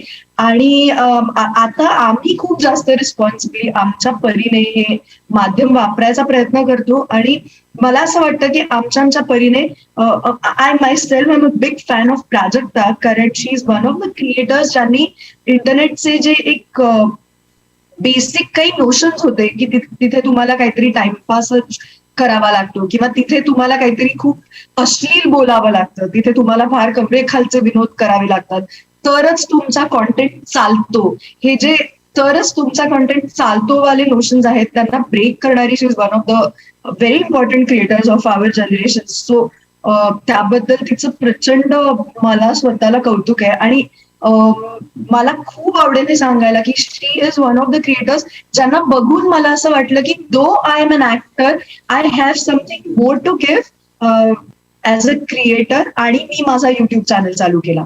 सो त्याच्यामुळे आय थिंक हा जो पॉझिटिव्ह इम्पॅक्ट आहे क्रिएटर्सचा एकमेकांवरती पडणारा, तो सुद्धा खूप इंटरेस्टिंग आहे. Fantastic. I think this is where रोजूला तुमच्याबद्दल आणि तुमच्या कामाबद्दल माहिती करून घेणं खूप आवश्यक आहे. कारण सोशल मीडिया आणि सोशल लाईफ मध्ये जे लोक आहेत त्यांच्या कामासाठी आणि त्यांना बघायला लोकांची गर्दी होतच राहते. परंतु जर आपण यजुर्वेंद्राचं काम बघितलं, सामाजिक आणि शैक्षणिक क्षेत्रामध्ये त्यांचं जे मोठं योगदान आहे ते फक्त महाराष्ट्रापुरतं मर्यादित नसून he has reached across Asia. And I would like Yajurvendra, मला तुम्ही तुमच्या कामाबद्दल थोडंसं विस्तृतपणे सांगितलं तर जास्त आवडेल. ह्याच्यामध्ये 2 प्रश्नांचे भाग आहे. एक म्हणजे सोशल मीडियाचं तुमचं काय नातं आहे आणि तुम्ही तुमच्या व्यवसायामध्ये त्याचा कसा वापर करता. Over to you Yajurvendra. Okay, thank you very much. Actually, I'm a social worker, full-time social worker, and we work for the persons with disabilities, orphan and underprivileged youth in the country. Okay, so we are based at Jalgaon and Pune. Let me tell you, social media, internet, these are really amazing fields, best fields. But in short, if I want to define it, what is its role? It's like knife. Churi, chaku, ठीक है? How do you use it? It's up to the user and not on the knife. It's very simple. We have been writing essays in our school life, whether science is boon or something else. Okay, it's same like that. So it's amazing thing, amazing thing. In my view, it's a product. and I am not a product. This is very clear for me. वो मेरा गुलाम है, मैं उसका गुलाम नहीं हूं. ठीक है, मैं उसका एडिक्ट नहीं हूं, मुझे नहीं बनना है. This is very clear. जसं स्पृहाने सांगितलं, I am very selfish, I am very professional while using it. म्हणजे मी इतका सेल्फिश आहे की मी 5% सुद्धा माझा उपयोग होऊ देत नाही किंवा माझा टाइम त्याच्यावर वेगळ्या कारणाने जाऊ देत नाही. I am very selfish and that is very useful for me. I am very selective because I know what are the problems and what are the benefits. So it's amazing world. You know, it has made our life and our work 1,000 times effective, time saving, faster. And you know, I consider it my employee. It's my employee. Sometimes it can be my friend, but in my control. It behaves as per my wish. I never behave as per its wish. So for my view is that it's gift for our generation. It's a gift. And the role is very huge. Actually, it has made me celebrity. You know, I'm a teacher actually, basically teacher. So teachers are not ever celebrity. Okay. I have become a celebrity and it's very important for me. शुरुआत में वो अच्छा लगता है, स्पृहा must be knowing it, की आधी कौतुक होतं ते खूप छान छान वाटतं, पण आता त्याच्या पलीकडे गेल्यानंतर I use the thing that how it is useful for the people. See ऐसा कहा गया है जिंदगी में, आप क्या काम करते हो, कितना पैसा कमाते हो और आपका कितना नाम है, ये कुछ काम में नहीं आता है. One thing only counted in the life and after the life is that आपकी वजह से कितने लोगों की जिंदगी बेहतर हुई, आपकी वजह से कितने लोगों की जिंदगी बदली है. Okay, what impact you had on nature and on people, on humanity in your life. So for this cause this is a wonderful thing in my life. Actually I am a very selective user of it. मैंने 2 लोगों की मदद लेके रखी है, मैं उस पर काम नहीं करता. लोगों को कुछ आंसर देना है, देखना है, वो 2 लोग कर लेते हैं. मुझे सिर्फ मेरे काम की बात वो निकाल के देते हैं उसमें से, और फिर मुझे क्या काम करना है उतना मैं करता हूं, बाकी का वो लोग संभाल लेते हैं. So it has a huge use. As far as second question is concern, see, I work for the awareness and inspiration and giving direction to the youth in the country, okay, and especially persons with disability. Can you imagine, just imagine, I am a blind person, okay, I'm sitting in Jalgaon now, okay, and a blind person, a blind student from Sri Lanka is asking me to connect with myself and the organization, okay, and he want to learn technology, higher end technology for his education, okay, and he is connected with us now through Facebook or YouTube, and now we are giving that student training of how to use the technology. He is blind, I am blind, okay, and within 4 months Amol और स्पृहा जितकं computer वापरू शकते, जितकं education घेऊ शकते, तितकं सगळं आम्ही त्यांना काही सॉफ्टवेअर वरून शिकवतो. Isn't this amazing? My students who are deaf and mute, sign language वरून सगळे व्हिडिओ तयार करून ती मुलं त्यांचं एज्युकेशन घेत आहेत, त्यांचं लाईफ डेव्हलप करतायत. It's only because of social media and internet. It's beyond my words actually. जे मी बघितलंय, मेरी एक लड़की है, वो कश्मीर में है, उसको दोनों पैर नहीं है और एक हाथ नहीं है, ठीक है, शी कांट मूव. वो वहां से कनेक्ट हो रही है हमसे और यहां से हम उसे एजुकेशन दे रहे हैं. My goodness, can you imagine? और वो कहती है कि मैं अभी 22 साल की हो गई, मैं कोई स्कूल कॉलेज जा नहीं पाई, घर से मैंने पढ़ाई की, लेकिन ये दीपसम मनोबल एक ही संस्था है जो मेरे तक पहुंची. मैं ये राह देख रही थी कि कोई मेरे तक पहुंचे. It's only because of social media. It's beyond words. It depends on how we use it actually. And here comes the perfect word, that is responsible netizens. So I am fan of actually this movement, responsible netizen. If we understand it, I understood it, okay? And I use it for my well-being and awareing people, inspiring people, and giving them direction in life. So it has a huge use. YouTube is really blessing. There are 2.5 lakh some subscribers and crores of views of some of my videos, which are inspiring awareness and everything about it. And you know, people have changed their life. It has a great feeling. मैंने कैसे use करना है mobile का उसी पर video तैयार किया था. तो I have hundreds of testimonials कि सर इससे हम बहुत सुधर गए, हमारी जिंदगी बेहतर हो गई. Thank you so much sir. और क्या चाहिए यार. एंड एज पूरा mention, it's free. Actually, it is not free. Okay, whatever we use, somebody is getting rich. It's great thing. But if you use properly, we can become rich by our experiences and even with money. So this is used as an educationist and as a social entrepreneur.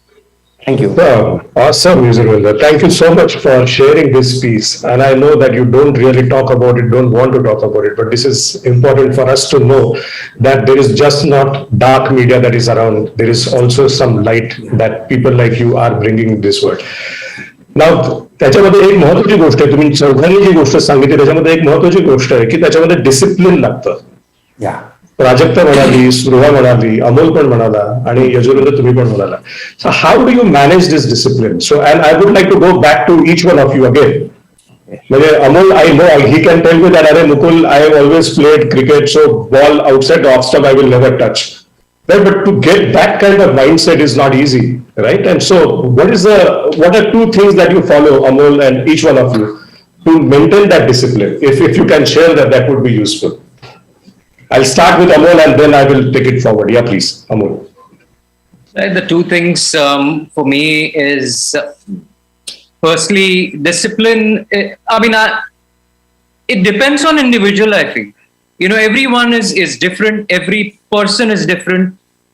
It absolutely depends on each one of us how to use it.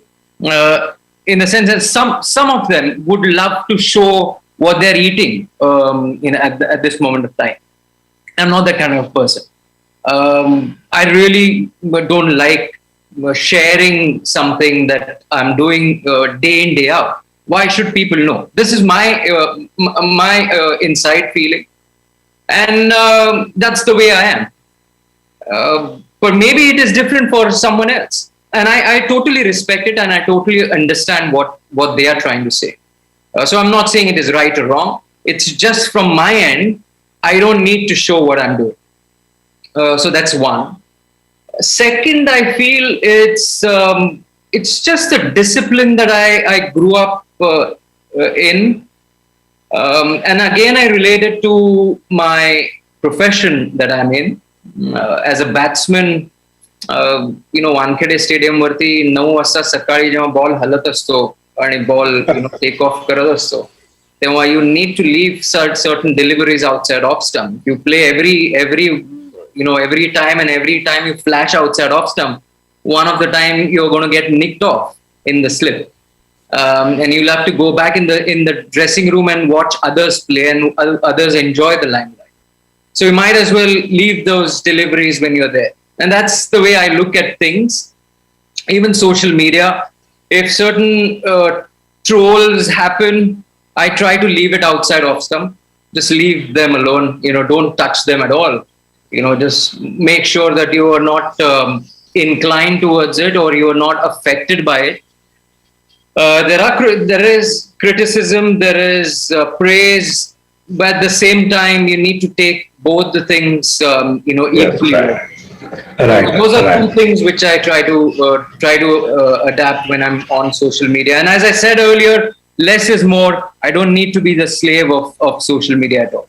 Absolutely, Amol. I think I'm going to come back to you on the trolling part because as a coach, I'm sure you will have to protect your players a lot more. So we'll come back to that as a third question later, Amol. But that's a very important point. की आपल्या ज्या व्यवसायामध्ये आपण आहोत त्याचं आपल्यावरती नक्कीच एक प्रभाव असतो. And I think that's very well said. You had also mention something about timing because that timing is so very critical. right? And so I'll come back to you on that front. Spruha, how do you maintain discipline? कारण तुमच्या क्षेत्रामध्ये it's very difficult. And Prajakta, that applies to you also, but I'll come back to you in a while. Yes, Spruha. सो मी माझ्या पुढे काही principles ठरवून घेतली आहेत. मी असं अजिबातच म्हणणार नाही की मी संत आहे किंवा माझ्यावरती परिणामच होत नाही सोशल मीडियावरती जे काही लिहिलं जातं, जे काही वाटेल ते बोललं जातं, ज्याच्यामध्ये काही एक सेन्सिबल माणूस जसं बोलणार नाही ते सगळं तिथे बोललं जातं. But see I need to realise this if I am using the media, जसे त्याचे पर्क्स मला हवेत तशी त्याची दुसरी बाजू सुद्धा त्याच्यासाठी सुद्धा मी स्वतःला तयार केलं पाहिजे. जर मला सोशल मीडियावरनं मिळणारं फॉलोईंग किंवा त्याच्या मिळणाऱ्या चांगल्या गोष्टी, may be some money also, there is money involved if you have a good social media following, let's not forget about that. So if I am open to that, I should be open to the other side also. But having said that, मला असंही वाटतं की माझ्या पुरतं मी हे principal ठरवलेलं आहे की I post what I have to post and then I forget about it. I do not reply to any negative comment which comes on any of my post. Because for the very fact I know की जर का मी त्या एका पोस्टला किंवा त्याच्यावरती आलेल्या कमेंटला उत्तर लिहिलं माझ्याकडनं, तर त्याच्यावरती आणखीन 200 लोक लिहिणार आहेत आणि त्याच्यावरती आणखीन 200 लोक लिहिणार आहेत आणि it is going to be never ending. मग जे ऍक्च्युअल काम मला करायचंय ते मी कधी करू? So social media management is not my job. I have a very good team of people who are there to advise me on that front. I'm very thankful to them. But my job is my work, my acting profession, my writing. That's my job. समजा मी ते सोडून ह्या negative criticism कडे, and which is not constructive. Constructive criticism I can work with, I can deal with. पण हे जे unnecessary negative criticism आहे, because social media, जसं मी मगाशी म्हटलं, इट्स अ फ्री मीडियम. तिकडे असलेल्या लोकांपैकी सगळेच जण काही चांगला उद्देश ठेवून तिथे आलेले नाहीये. इतका वेळ आपण हा अख्खा सेमिनारच त्याबद्दल बोलतो आहोत की कसे वेगवेगळ्या इंटेन्शन्सनी लोक त्या मीडियाचा वापर करतात. सो मी कशाला माझं लाईफ त्याच्यामुळे अफेक्ट करून घेऊ? एक मुद्दा त्यातला हा आहे. दुसरी गोष्ट, जेव्हा मला अजून खूप चांगलं आठवत आहे, माझी अगदी ऍक्टिंग करिअर मधली नुकती सुरुवात होत होती आणि खूप ट्रोलिंग झालं होतं. उंच माझं सोका नावाची सिरियल मी करत असताना फेसबुकवरती वाटेल ते लोक लिहित होते सुरुवातीला की ही कोण मुलगी आहे, हिला कुठनं तो रोल घेणार वगैरे वगैरे. My director Virendra Pradhan, he sat with me one day and he told me, जर का तुला ऍक्टिंग करायची आहे, please stop reading all these comments, कारण नाहीतर तुला काय येतं हे तू विसरशील आणि त्यांना काय वाटतंय ह्याच्यात तू रमायला लागशील. So please don't do that. आणि हा advice I try to follow to the core. मी पुन्हा एकदा सांगते, मी काय संत नाहीये किंवा काही कोडला पोहोचलेली नाहीये. सो डेफिनेटली थोडासा परिणाम होतो, बट थँकफुली तेवढी सॅनिटी माझ्या किंवा माझ्या आसपासच्या लोकांमध्ये आहे की जे मला जमिनीवर आणतात किंवा जमिनीवर ठेवायचा प्रयत्न करतात. So I guess not responding to all the comments which come my way, हे एक प्रिन्सिपल. आणि secondly focusing on the actual job.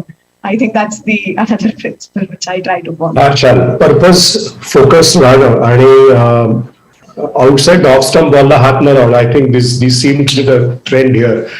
Prajakta, how do you manage? What is your discipline मंत्र?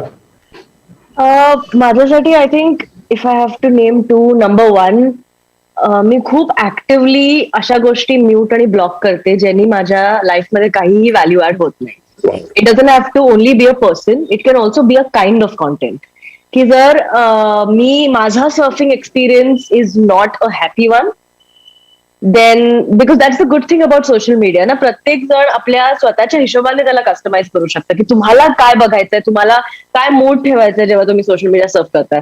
तर त्यामुळे every time if there anything that's a buzzkill, anything that is not a value add माझ्या लाईफमध्ये कुठल्याही प्रकारे, not only माझ्या जॉबला घेऊन, पण you know, if it is something ज्यांनी maybe I was having a great day and now I'm not because I watched something, I'm going to make sure की जेही माझ्या लाईफमध्ये कुठल्याही प्रकारचं व्हॅल्यू ऍड करत आहे, block or mute or restrict that.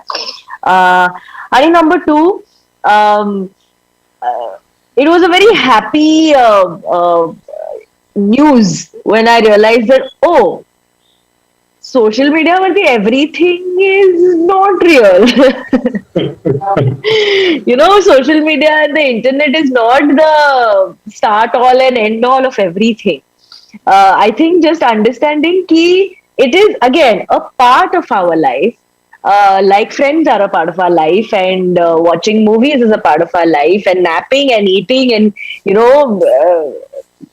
माझ्या लाईफमध्ये सध्या मी घरी आहे त्यामुळे माझ्या डोक्यात फक्त कबर्ड साफ करायचं येते बिकॉज सकाळपासून संध्याकाळ मला हेच सांगते so it's like that is a part of my life मी like it's very I think just understand taking the power away from जो I don't know what a better word for a lack of better word त्याचा जो हवा बनवलेला आहे की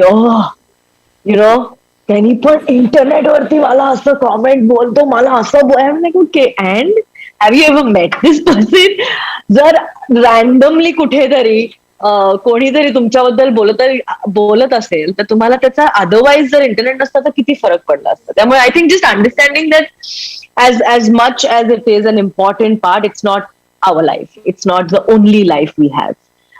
Is very important. आणि या दोन गोष्टींमुळे आय एम डुईंग ओके अजून तरी I have not reached a point आणि but I do reach point time to time जिकडे मला वाटतं की okay now I need to take a step back I am surfing too much और now I need to take a step back की आता it's affecting my writing और it's affecting my performance because बऱ्याचदा आपण जे content बघतो it gets you get so influenced by that you start thinking in that direction, you start writing in that direction.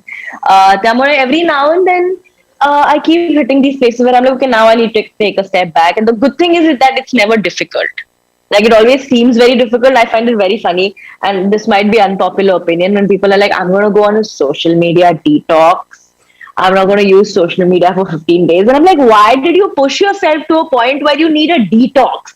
Couldn't you just monitor your usage when कुठेतरी तुम्हाला कळलं असेल ना की आता हे जरा जास्त होतंय मला हँडल नाही होतंय.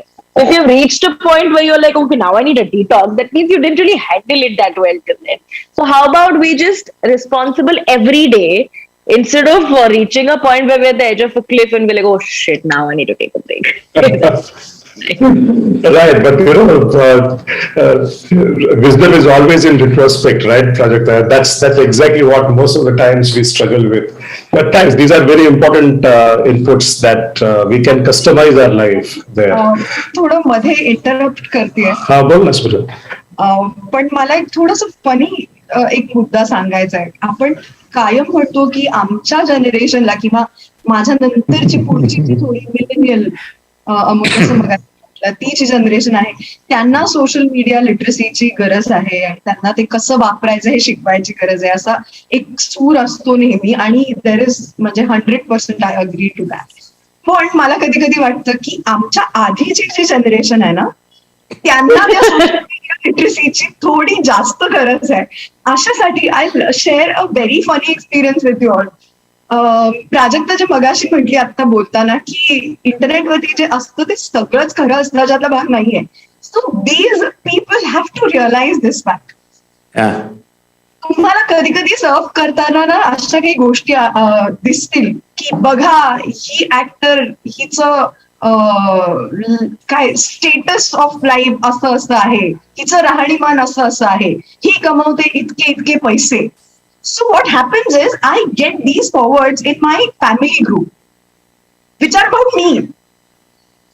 And I have my mom and dad commenting ki hamara navta hi mahiti. And I am like, but do you know me? And you can always ask me if this is true or this is not true. So हा जो एक प्रकार आहे ना की इकडे व्हॉट्सअपला येणारे सगळे फॉरवर्ड्स हे खरे असतात ते आपल्याला पुढे पाठवायलाच लागतात नाहीतर आपल्या आयुष्यात भयंकर काहीतरी उत्पात होणार आहे वादळ येणार आहे.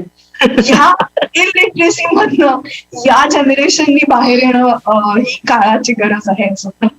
नक्की आणि त्या काळाच्या गरजेला आपण सगळ्यांनी हातभार लावला पाहिजे. मगाचं जसं एक सेशन झालं त्याच्यामध्ये fake news and real news ह्याच्याबद्दल पण एक थोडासा उहापोह झाला होता. I think that's a part of the responsible netizens overall approach.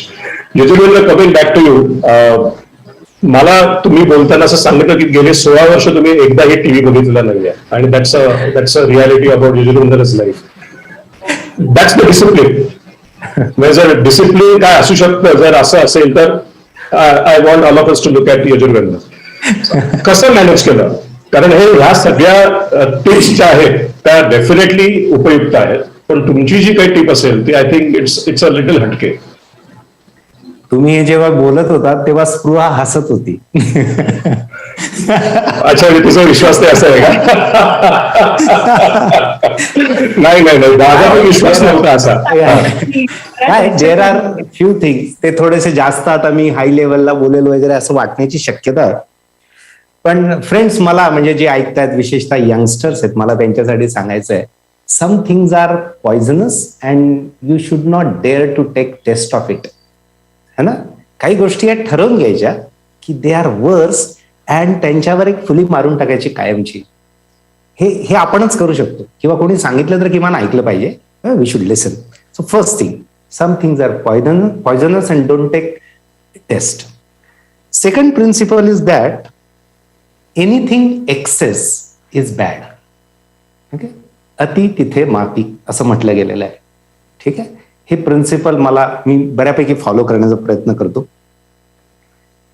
तिसरं प्रिन्सिपल आहे आयुष्यातलं, don't give your control of life to anything and anybody. Nothing doing. ठीक आहे, you have a wonderful life. आणि चौथं, fourth is more specific. I always ask myself, माझं life कशासाठी आहे, मेरा लाइफ क्यों है. ओके, मुझे क्या करना है, what is my ultimate goal. या चारही गोष्टींनी बेसिक प्रिपेअर झालेलं आहे सगळं. Okay, and as your base is ready then you can have discipline और you can have system. Thing is that कितना देखना है, क्या देखना है और कब देखना है, कितना यूज करना है, कब करना है और क्यों करना है, ये यदि एक बार डिसाइड हो जाए तो nothing can disturb you. I have followed it and thousands of people followed it. Actually, I have that proper videos on YouTube. Discipline is the only thing. ठीक है, डिसिप्लिन का मतलब ये नहीं है कि सिर्फ काम का ही करना है. No, you should go for entertainment, no problem, but follow the 80-20 principle. I follow it. मेरा तो 80-20 नहीं, 90-10 है, लेकिन जनरली 80-20 कि भाई मैं 80% तो मेरी काम की बातें उस पर करूंगा, 20% you can go for entertainment. And that is up to your culture. What is your entertainment? Please take care of it also. It means that मराठीत सांगतोय जास्त चांगलं समजेल. आपला मेन कोर्स, मुख्य जेवण काय हे कायम लक्षात ठेवायचं. ठीक, मुख्य जेवण वरण भात भाजी पोळी. ठीक आहे, आणि लोणचं असतं. So lonacha cannot be your main course. Okay, social media is like lonacha, pickle. Okay, and if you want to see the havoc, एक दिन ऐसा करके देखिए, मेन कोर्स जितना होता है उतना पिकल खा के देखिए क्या होता है. ठीक है, तो I have suggested this principle, 80-20 pattern. ठीक, वो भी कब करना है. दूसरी बात, एक बहुत बढ़िया प्रिंसिपल है, जो मुझे देखना है वो मैं लिस्ट प्रिपेयर करके रखूंगा. I will make a proper list, save, watch later वगैरह ऐसा कुछ होता है ना, तो वही देखूंगा. जो पॉपअप होगा वो मैं कभी नहीं देखूंगा. ओके, उस समय तो बिल्कुल नहीं देखूंगा. This is very clear. मुझे जो दिखाया जाएगा वो मैं नहीं देखूंगा, मुझे जो देखना है वही मैं देखूंगा. This principle I follow. दूसरा है, कायम ऑनलाईन असण्याची गरज नाही यार. Come on, no need to be always online. Okay, three times आपल्याकडे म्हणतात, 3-4 प्रहर असतात, सकाळ दुपार संध्याकाळ. दॅट्स ओके, तेवढ्यात काम होतं. ऑनलाईन असलं की सगळे प्रॉब्लेम सुरू होतात कारण ते पॉपअप होत राहतात. ठीक आहे, आई फॉलो दिस प्रिंसिपल. दूसरा, वो गुलाम वाली बात कही थी अमोल ने, मैं जितना कहूंगा और जो कहूंगा वही वो काम करेगा, वो जो कहेगा वो काम मैं नहीं करूंगा. This is very simple principle. 20% time pass policy मैंने बता दिया आपको. And no nonsense policy. ठीक है, नो नॉनसेंस. मुझे पता है, हमें इतना पता चाहिए कि what is useful, what is not useful. ठीक है, यूजफुल नहीं है, टाइम पास करना है, वो टाइम पास की जगह होगा और टाइम पास के समय होगा. सो आई फॉलो. जैसे स्पृहा ने कहा कि हम कोई संत नहीं है, लेकिन जो करना है 5-10% में जो हमें देखना है कुछ फिल्म वाली बात आई देखना है, कुछ बहुत कॉमेडी सीरियल देखना है, it is decided and it is in 5 to 10%, that's it. और एक बात मैंने फॉलो की है, जैसे मैं I work with youth maximum time, वो जो छोटे छोटे वीडियो आते हैं ना, रील वगैरह क्या क्या होता है, that is highly nonsense. Okay, highly nonsense, and it's up to us what we call nonsense and what we do not call nonsense. Highly nonsense, क्योंकि see it's a trap. Try to understand, it's a trap. जे असं म्हणतात ना, खाण्याच्या बाबतीत पण उन्मेष जे असं आहे, जे तुम्हाला खूप खावंसं वाटतं ना, ते खाऊ नका, ते कमी खा. आणि जे तुम्हाला खूप आवडत नाही पण जे फार गरजेचं आहे ते तुम्ही खूप जास्त खा. तसं हे तुम्हाला एखादं काही बघितल्यावर वाटलं अरे बघूया, वेट. ओके, अजून नंतर so I will come in here. Thank you. इथे एक महत्वाची गोष्ट अशी आहे की आपण जेव्हा असं वागत असतो तेव्हा इतर लोक, जे मेजॉरिटीची जी मानसिकता असते, that starts getting into trolling part, and that's my last piece. I am quite conscious of time. 5 वाजत आलेले आहेत. प्रत्येकाचा ट्रोलिंगचा एक वेगळा अनुभव असणार आहे. I think Prajakta, Spruha, you will have a completely different experience. Amol, as a coach, you will have possibly needed to protect your team members or your players from being trolled and not lose their psyche and confidence. And so is for resume. So social मीडियाचा चांगला वापर करताना trolling हे जरी म्हटलं की एक त्याचा हिस्सा आहे, तरी सुद्धा how do you manage it besides all that we have spoken so far? एखादी अशी गोष्ट आहे का की जी तुम्ही जर लोकांना सांगितली तर त्यांचं ट्रोलिंग हँडल करण्याबद्दल त्यांना फायदा होईल? Prajakta, let me start with you, then I will go to Spruha. Yeah. Honestly, from माझ्यासाठी I think the good thing about the internet is की तिकडे लोक खूप honest आहेत आणि they are never holding back, you know. आणि ते anonymity मध्ये एक पॉवर पण येते की मी काहीही बोललं तर समोरच्याला कळणार नाही, आणि कळलं जरी तरी what is she or he going to do? What happens from this, again looking at being the annoying optimist that I am, what happens from this is that I get a lot of constructive feedback which helps me with my content, because a lot of times since people are honest, I can always, and I use that. It's gold for a content creator like me. But I've been doing this for close to 7 years now, and there's a very clear difference between blatant baseless hate and criticism, which I can tell apart, honestly. If the comment is, hi Prajakta, I have been watching your content for so long, but I didn't enjoy this so much, I really think you can do better, I'll take that as criticism. But oh my god, you suck, turn your channel down and get another job, I get you didn't like the video, but you're not helping me. Right. You know what I'm saying? So I think just understanding that is very important. So the minute you have singled the trolls out and you've taken your criticism, then it's none of my business. Mm-hmm. I am not going to spend a single waking minute replying to or thinking about somebody who again does not add any value to my life. It is their problem. I mean, I honestly feel like it's disrespectful to people who follow me for the love if I even spend a single minute on people who don't deserve it. And again, I think like Spruha said before, that is the only way you can validate a hater, by responding. जर तुम्ही व्हॅलिडेटच नाही केलं, then, आणि there's another beautiful thing that I feel like, you know, if there are any haters watching us right now, you really should know this, की आमच्या Instagram वरती there is this option called restrict. मी तुम्हाला restrict केल्यानंतर तुम्हाला तुमचे सगळे comments दिसतील, पण तुमच्याशिवाय आम्हाला किंवा बाकी कोणाला ते दिसत नाही. So you are hating, but you're hating in a very, very lonely world and bubble of your own. So I have these powers as a creator, which I use for my mental health and for my benefit. त्यामुळे the minute there's a troll, it's none of my business. God help that person deal with whatever it is that they're going through right now that makes them a horrible, horrible person. But that's not my problem. So I think for me, every now and then, time pass म्हणून I'll take popcorn and I'll sit and I'll read things because some of them are damn funny.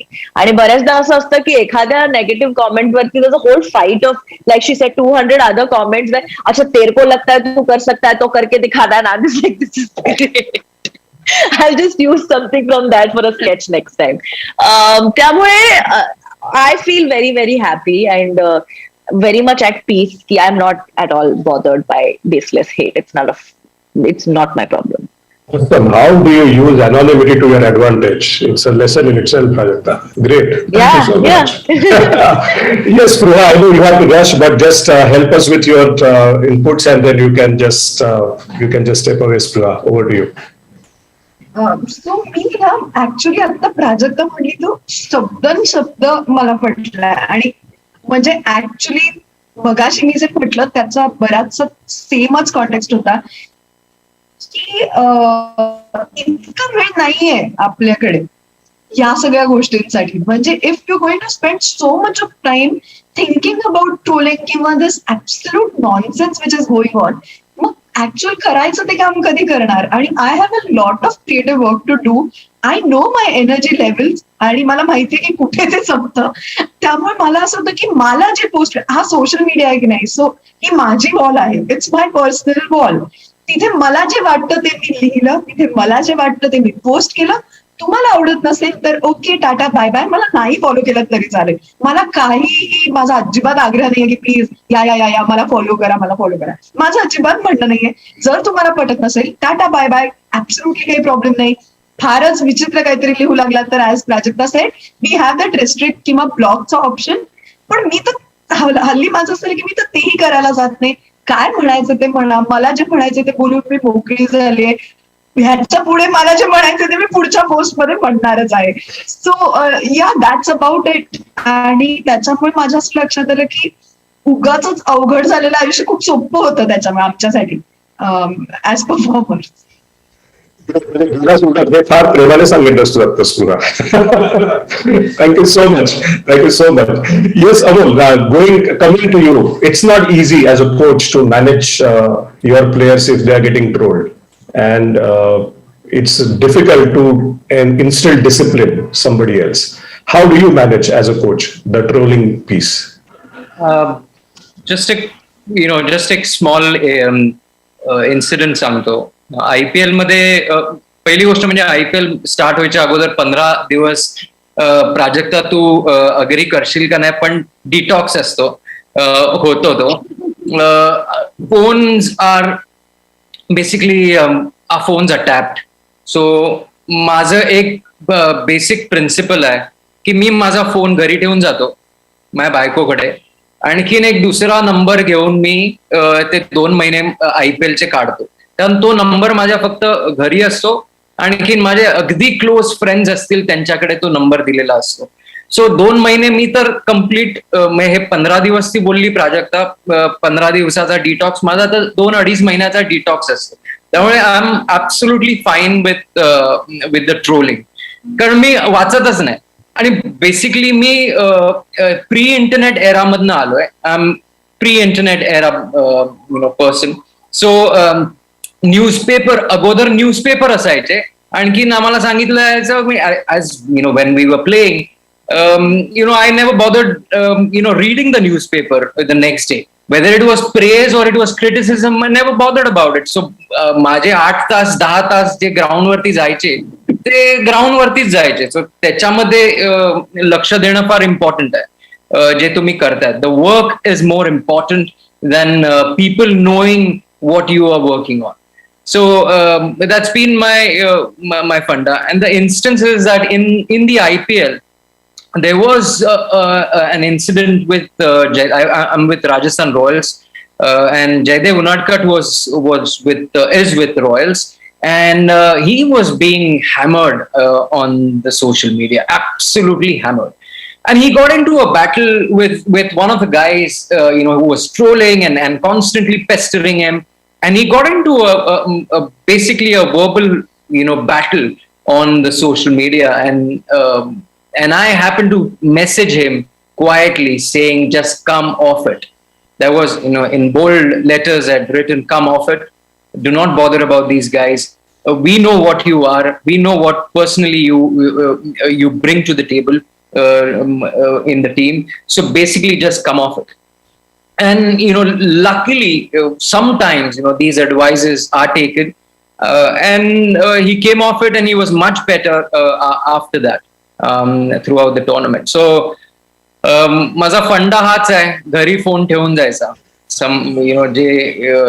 You're just off it completely. But I mean, don't get me wrong. I'm not a person who is criticizing the social media. In fact, it is a great tool to have, but it should be just a tool in your hand, And my personal view is the timing of your tweet, or I'm not on Instagram, but timing of your Facebook varti, je post karto apan, that is the most important thing. You time it correctly. I mean, if you're going to time your tweet when Virat Kohli is going to get 100, you're not going to get anything out of it. So basically, time it correctly, where you would, you would pass on the message what you want. So these are the two things. And also, thank you very much, Prajakta, for telling me that there is a button called restrict on my phone, and I'll try and use that henceforth. There you go. So you can get a lot of information level and then become absolutely savvy as well as contemporary in usage. But I think that's an important point. Get off it. आणि कधी कधी आपल्याला स्वतःहून ती ना तोडावी लागते, otherwise it's a addictive phase. So going back to you Yuzvendra, any input from your side? I don't think you will be trolled anytime. That's my assumption. आणि जर ते assumption चुकीचं असेल, then how have you managed it? Because I am over time. I have been requesting our Unmesh to tell me if it is okay for me to take a minute more. Yeah. Very short time. You are absolutely right, Mukulji.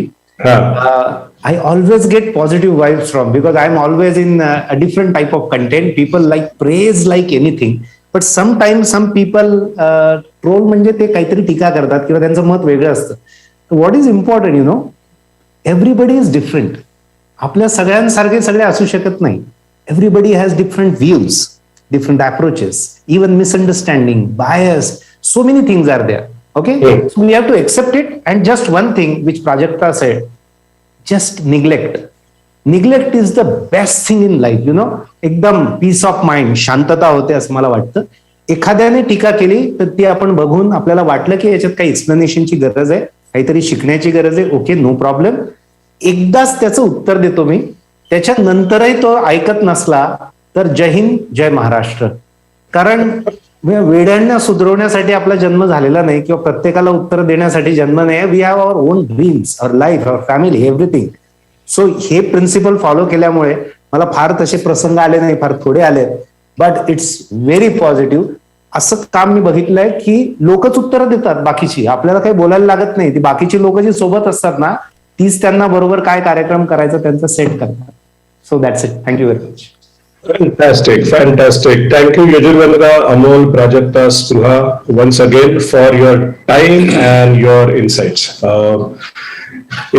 I can't thank enough on behalf of Responsible Netism, but I'm just going to narrate a small story, and I think that will encapsulate what message we have. एक बूढ़ा आदमी है, गांव में रहता है, बहुत ही सयाना इंसान है. He is a wise man, and so he is absolutely revered by all the villagers, including young people and elderly people. The entire generation is absolutely in awe of this old man. And there are two young guys who are extremely upset and jealous of his stature. और उनको उसको नीचा दिखाना है. So what do they decide? They decide that, okay, now let us play a trick with this old man. So they come up with a plot. So one gentleman goes to him, says that, okay, I have to ask you a question, कि आपण पंचायत बोलूया, आपण सगळ्या गावाला बोलूया, and then let us understand what's happening here. Let me understand your wisdom. So ते गावाला बोलायला जातं आणि हा वयस्कर माणूस तिकडे बसलेला असतो. आणि ह्या दोन मित्रांपैकी एक मित्र जातो आणि म्हणतो की, साहेब मला सांगा माझ्या हातामध्ये काय आहे. त्याचे हात असे पाठीशी बांधलेले असतात. तर तुझ्या हातामध्ये कबूतर आहे. तर त्या माणसाला, त्या यंग मुलाला एकदम प्रश्न पडतो, ह्याने कसं ओळखलं. पण त्याला लक्षात येतं की हा हुशार आहे, वाईज आहे, त्याला ओळखलं असेल. तर तो म्हणतो की ठीक आहे, मी दुसरा प्रश्न विचारतो, जिवंत आहे की मेलेला आहे. तो वाईज माणूस म्हणतो, तो म्हातारा माणूस म्हणतो, अरे बाळा ते तुझ्या हातात आहे, पाहिजे असेल तर जिवंत ठेव, नाही तर त्याला मारून टाक. This is the tool that we have. We can use it the way we want. If you want to use it for your own good, you can use it for your own good. If you don't want to use it for your own good, you can kill it. You can kill yourself and you can kill others. Responsible Netism is doing a fabulous job, and Prajakta, Spruha, Amol, Yajurvendra, all of you are contributing in that space by making internet a very, very safe and happy and happening space. Thank you so much for your time and your presence, and wish you continuing doing the same thing in life. Thank you.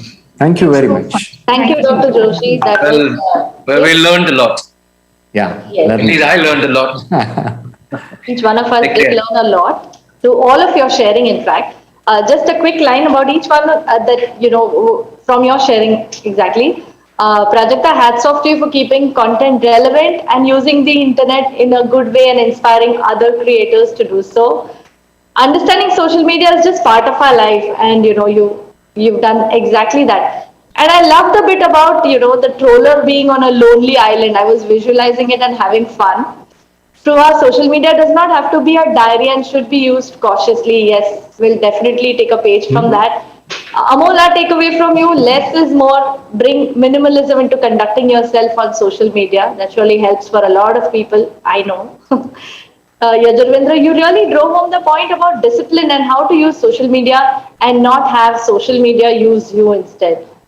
Dr. Joshi, thank you for bringing out the topic so beautifully and emphasizing on how the balance is the key here. Well, this has been a beautiful discussion, and as a token of our love and respect, we would like to present all our panelists a virtual memento. Thank you. It's coming up on the viewer screen right now.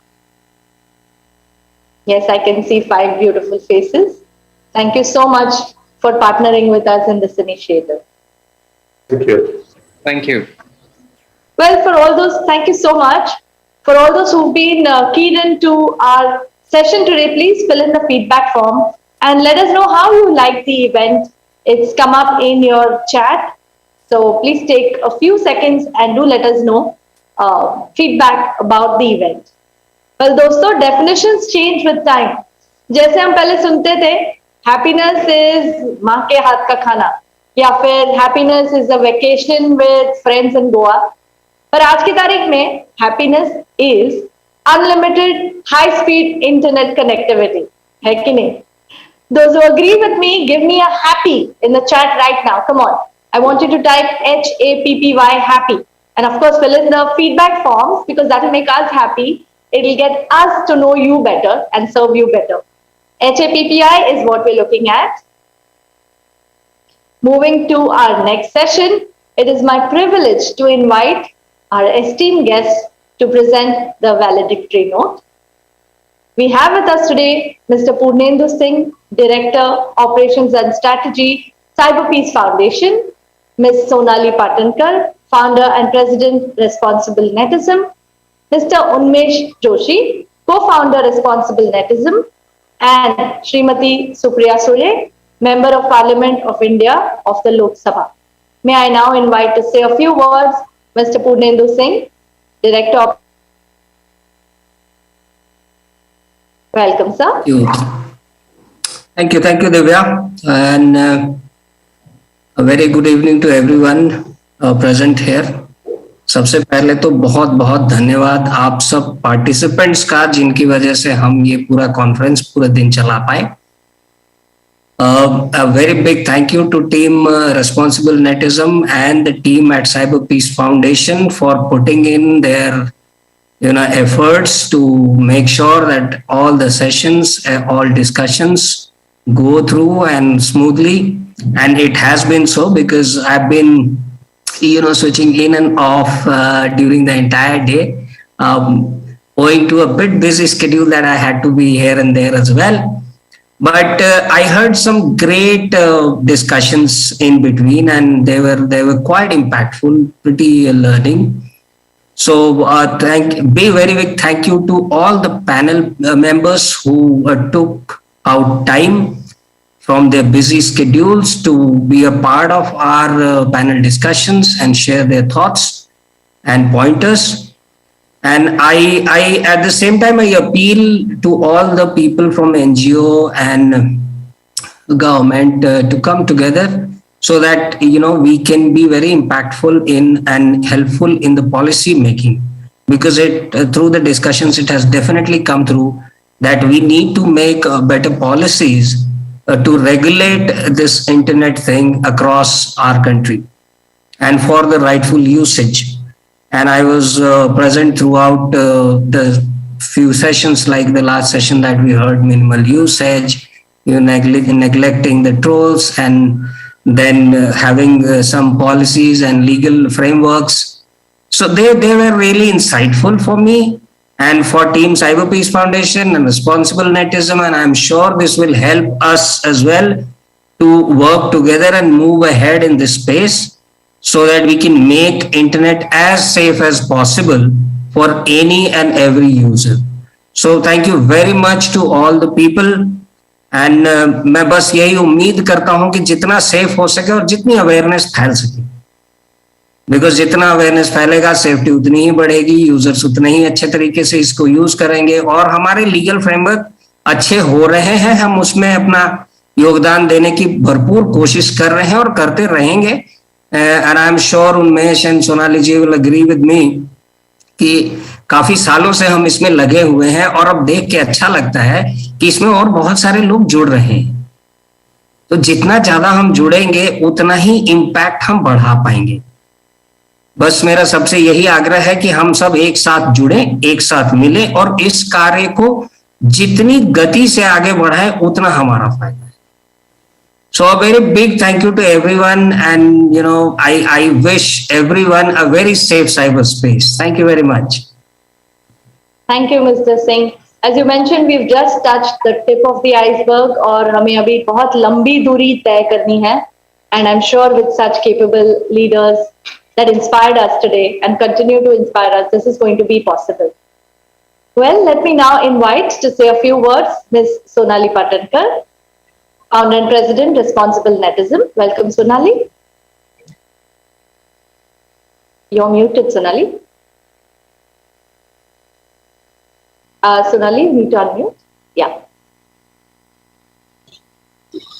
Thank you, Divya. My words resonate. I'm sorry, we can't hear you, Sonali. You'll have to repeat.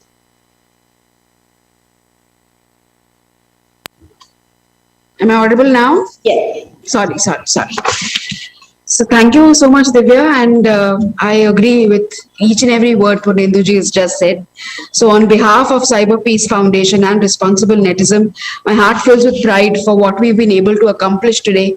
We have grown one step closer towards achieving our mission of making India cyber safe for children. My heart also fills with gratitude for the value each of the 35 speakers have brought to the table, spending their time with us, spending their valuable insights and their thoughts, and removing time and believing in the cause that we support. We really hope that these thoughts are inculcated as values in all of us. It makes me feel very powerful to see the efforts materialize today, and it also makes me very humbled to receive the amount of support from our participants, from the speakers, from organizations across and beyond the country who've been there with us throughout the day. I think what I take away today are a couple of words: education, empowerment, proactive action, discipline, responsible behavior, and collective action. And I promise on behalf of both our organizations that we will channelize all our collective energies together to make cyberspace safe for women and children. And we thank you once again for your support. Over to you, Divya.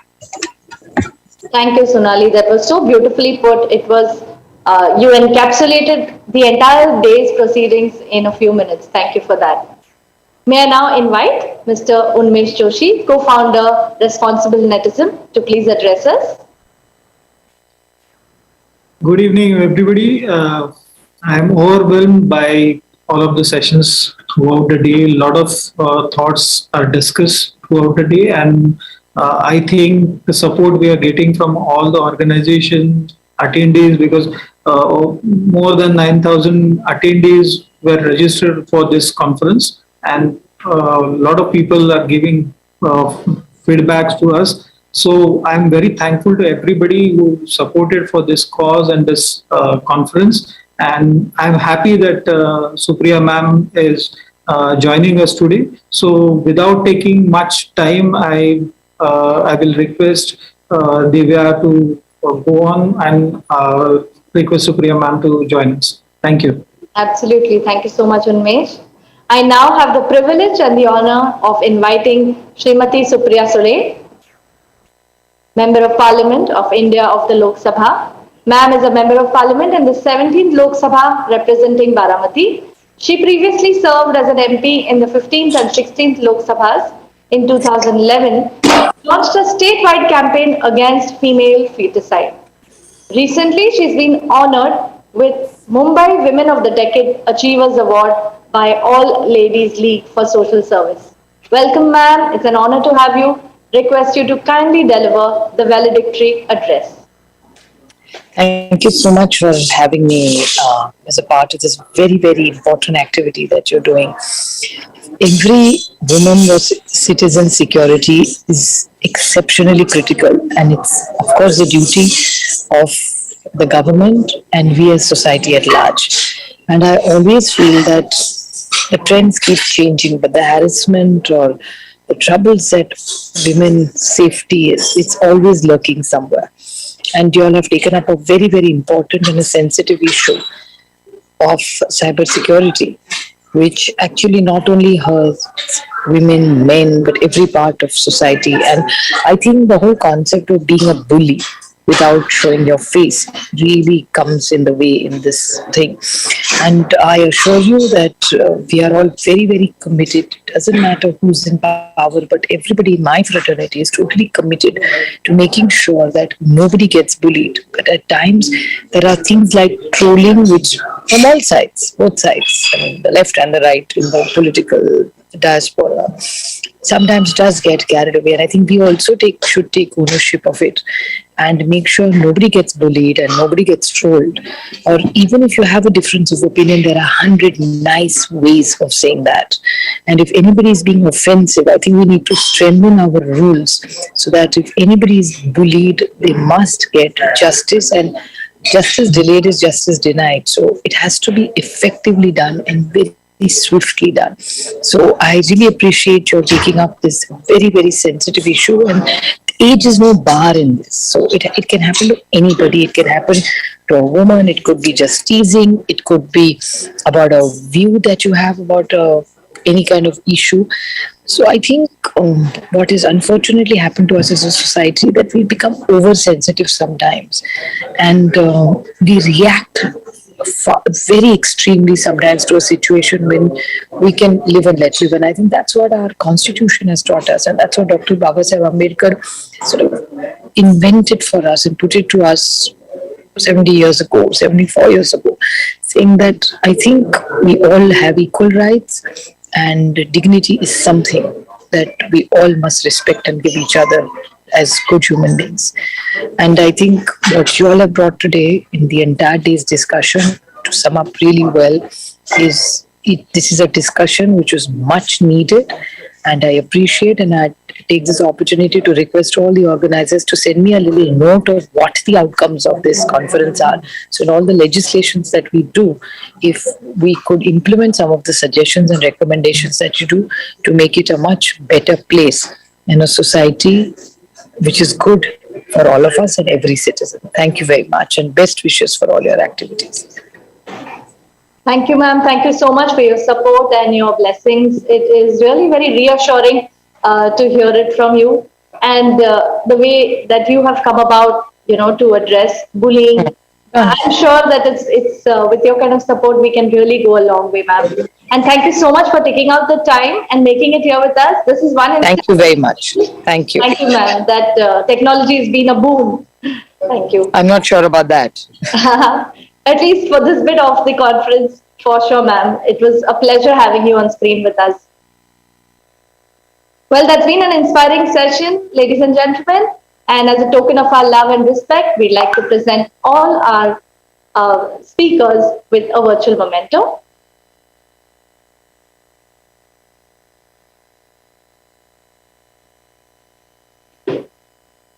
Thank you. Thank you so much, ma'am, for gracing the occasion. I can see you on the main screen that our viewers can see, along with the memento. Well, today's virtual conference was an opportunity to hear the stalwarts share their wisdom and their insights on the issue of online safety and cyber violence.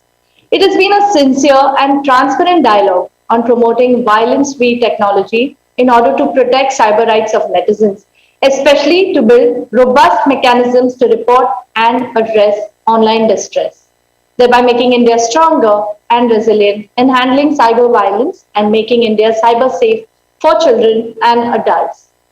As Barack Obama once said, let it be said to our children's children that when we are tested, we refuse to let this journey end, that we didn't turn our back, nor did we falter.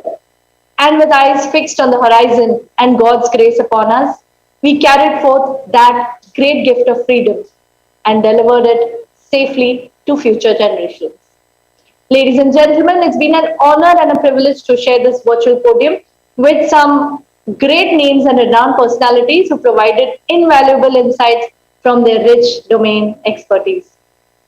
Your presence and feedback, of course, is truly valuable to us. Please feel free to share your feedback in the link provided if you haven't done so yet. You may download your certificate for attending the link in the chat box when it appears. It has been a day of promise and of hope. And to deliver the vote of thanks, may I now invite Trustee, Responsible Netism, Shilpa Chandolikar. Welcome, Shilpa. Over to you, please.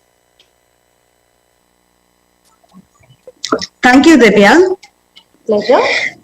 The internet is a great information tool and can be a place where kids can learn, but we must remember that when kids are online, they are in public, as quoted by Mark Kennedy. And we've learned so much about how we can protect ourselves and our children in the virtual world. And we've also learned about the various kinds of reporting mechanisms and how we can report any form of online distress in this forum today. Well, good evening, everyone. On behalf of Team Responsible Netism, we would like to thank each one of you for your valuable time for attending the Responsible Netism's 6th National CyberPsychology Virtual Conference themed India Fights Cyber Violence Against Women and Children in collaboration with CyberPeace Foundation. The key objectives of this conference were awareness creation and training netizens about online safety, training people about reporting mechanisms, creating a strong support system for mental well-being related to online distress, making India cyber safe for women and children. We would like to express our gratitude to our esteemed dignitaries and all our panelists and our moderators, Honorable Shri Vinayji Sahasrabudhe, Member of Parliament, Rajya Sabha, and President at Indian Council of Cultural Relations, ICCR, Srimati Supriya Sure, Member of Parliament of India of the Lok Sabha, Shri Priyanka Nangu, Chairperson, NCPCR, that's National Commission for Protection of Child Rights.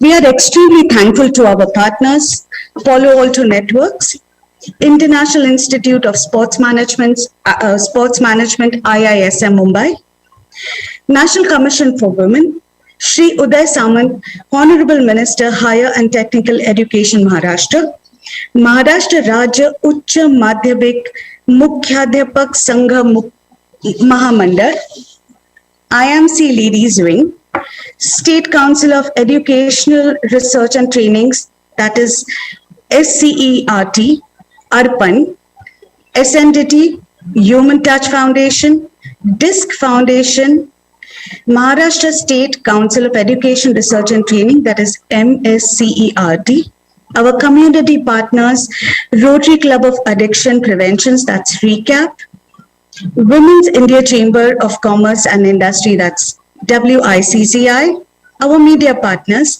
Maharashtra Times, Lok Satta, Social Media Sammelan, our digital partners, Pioneer Tech, MarkTech Serve, and our design partner, Orange Tip.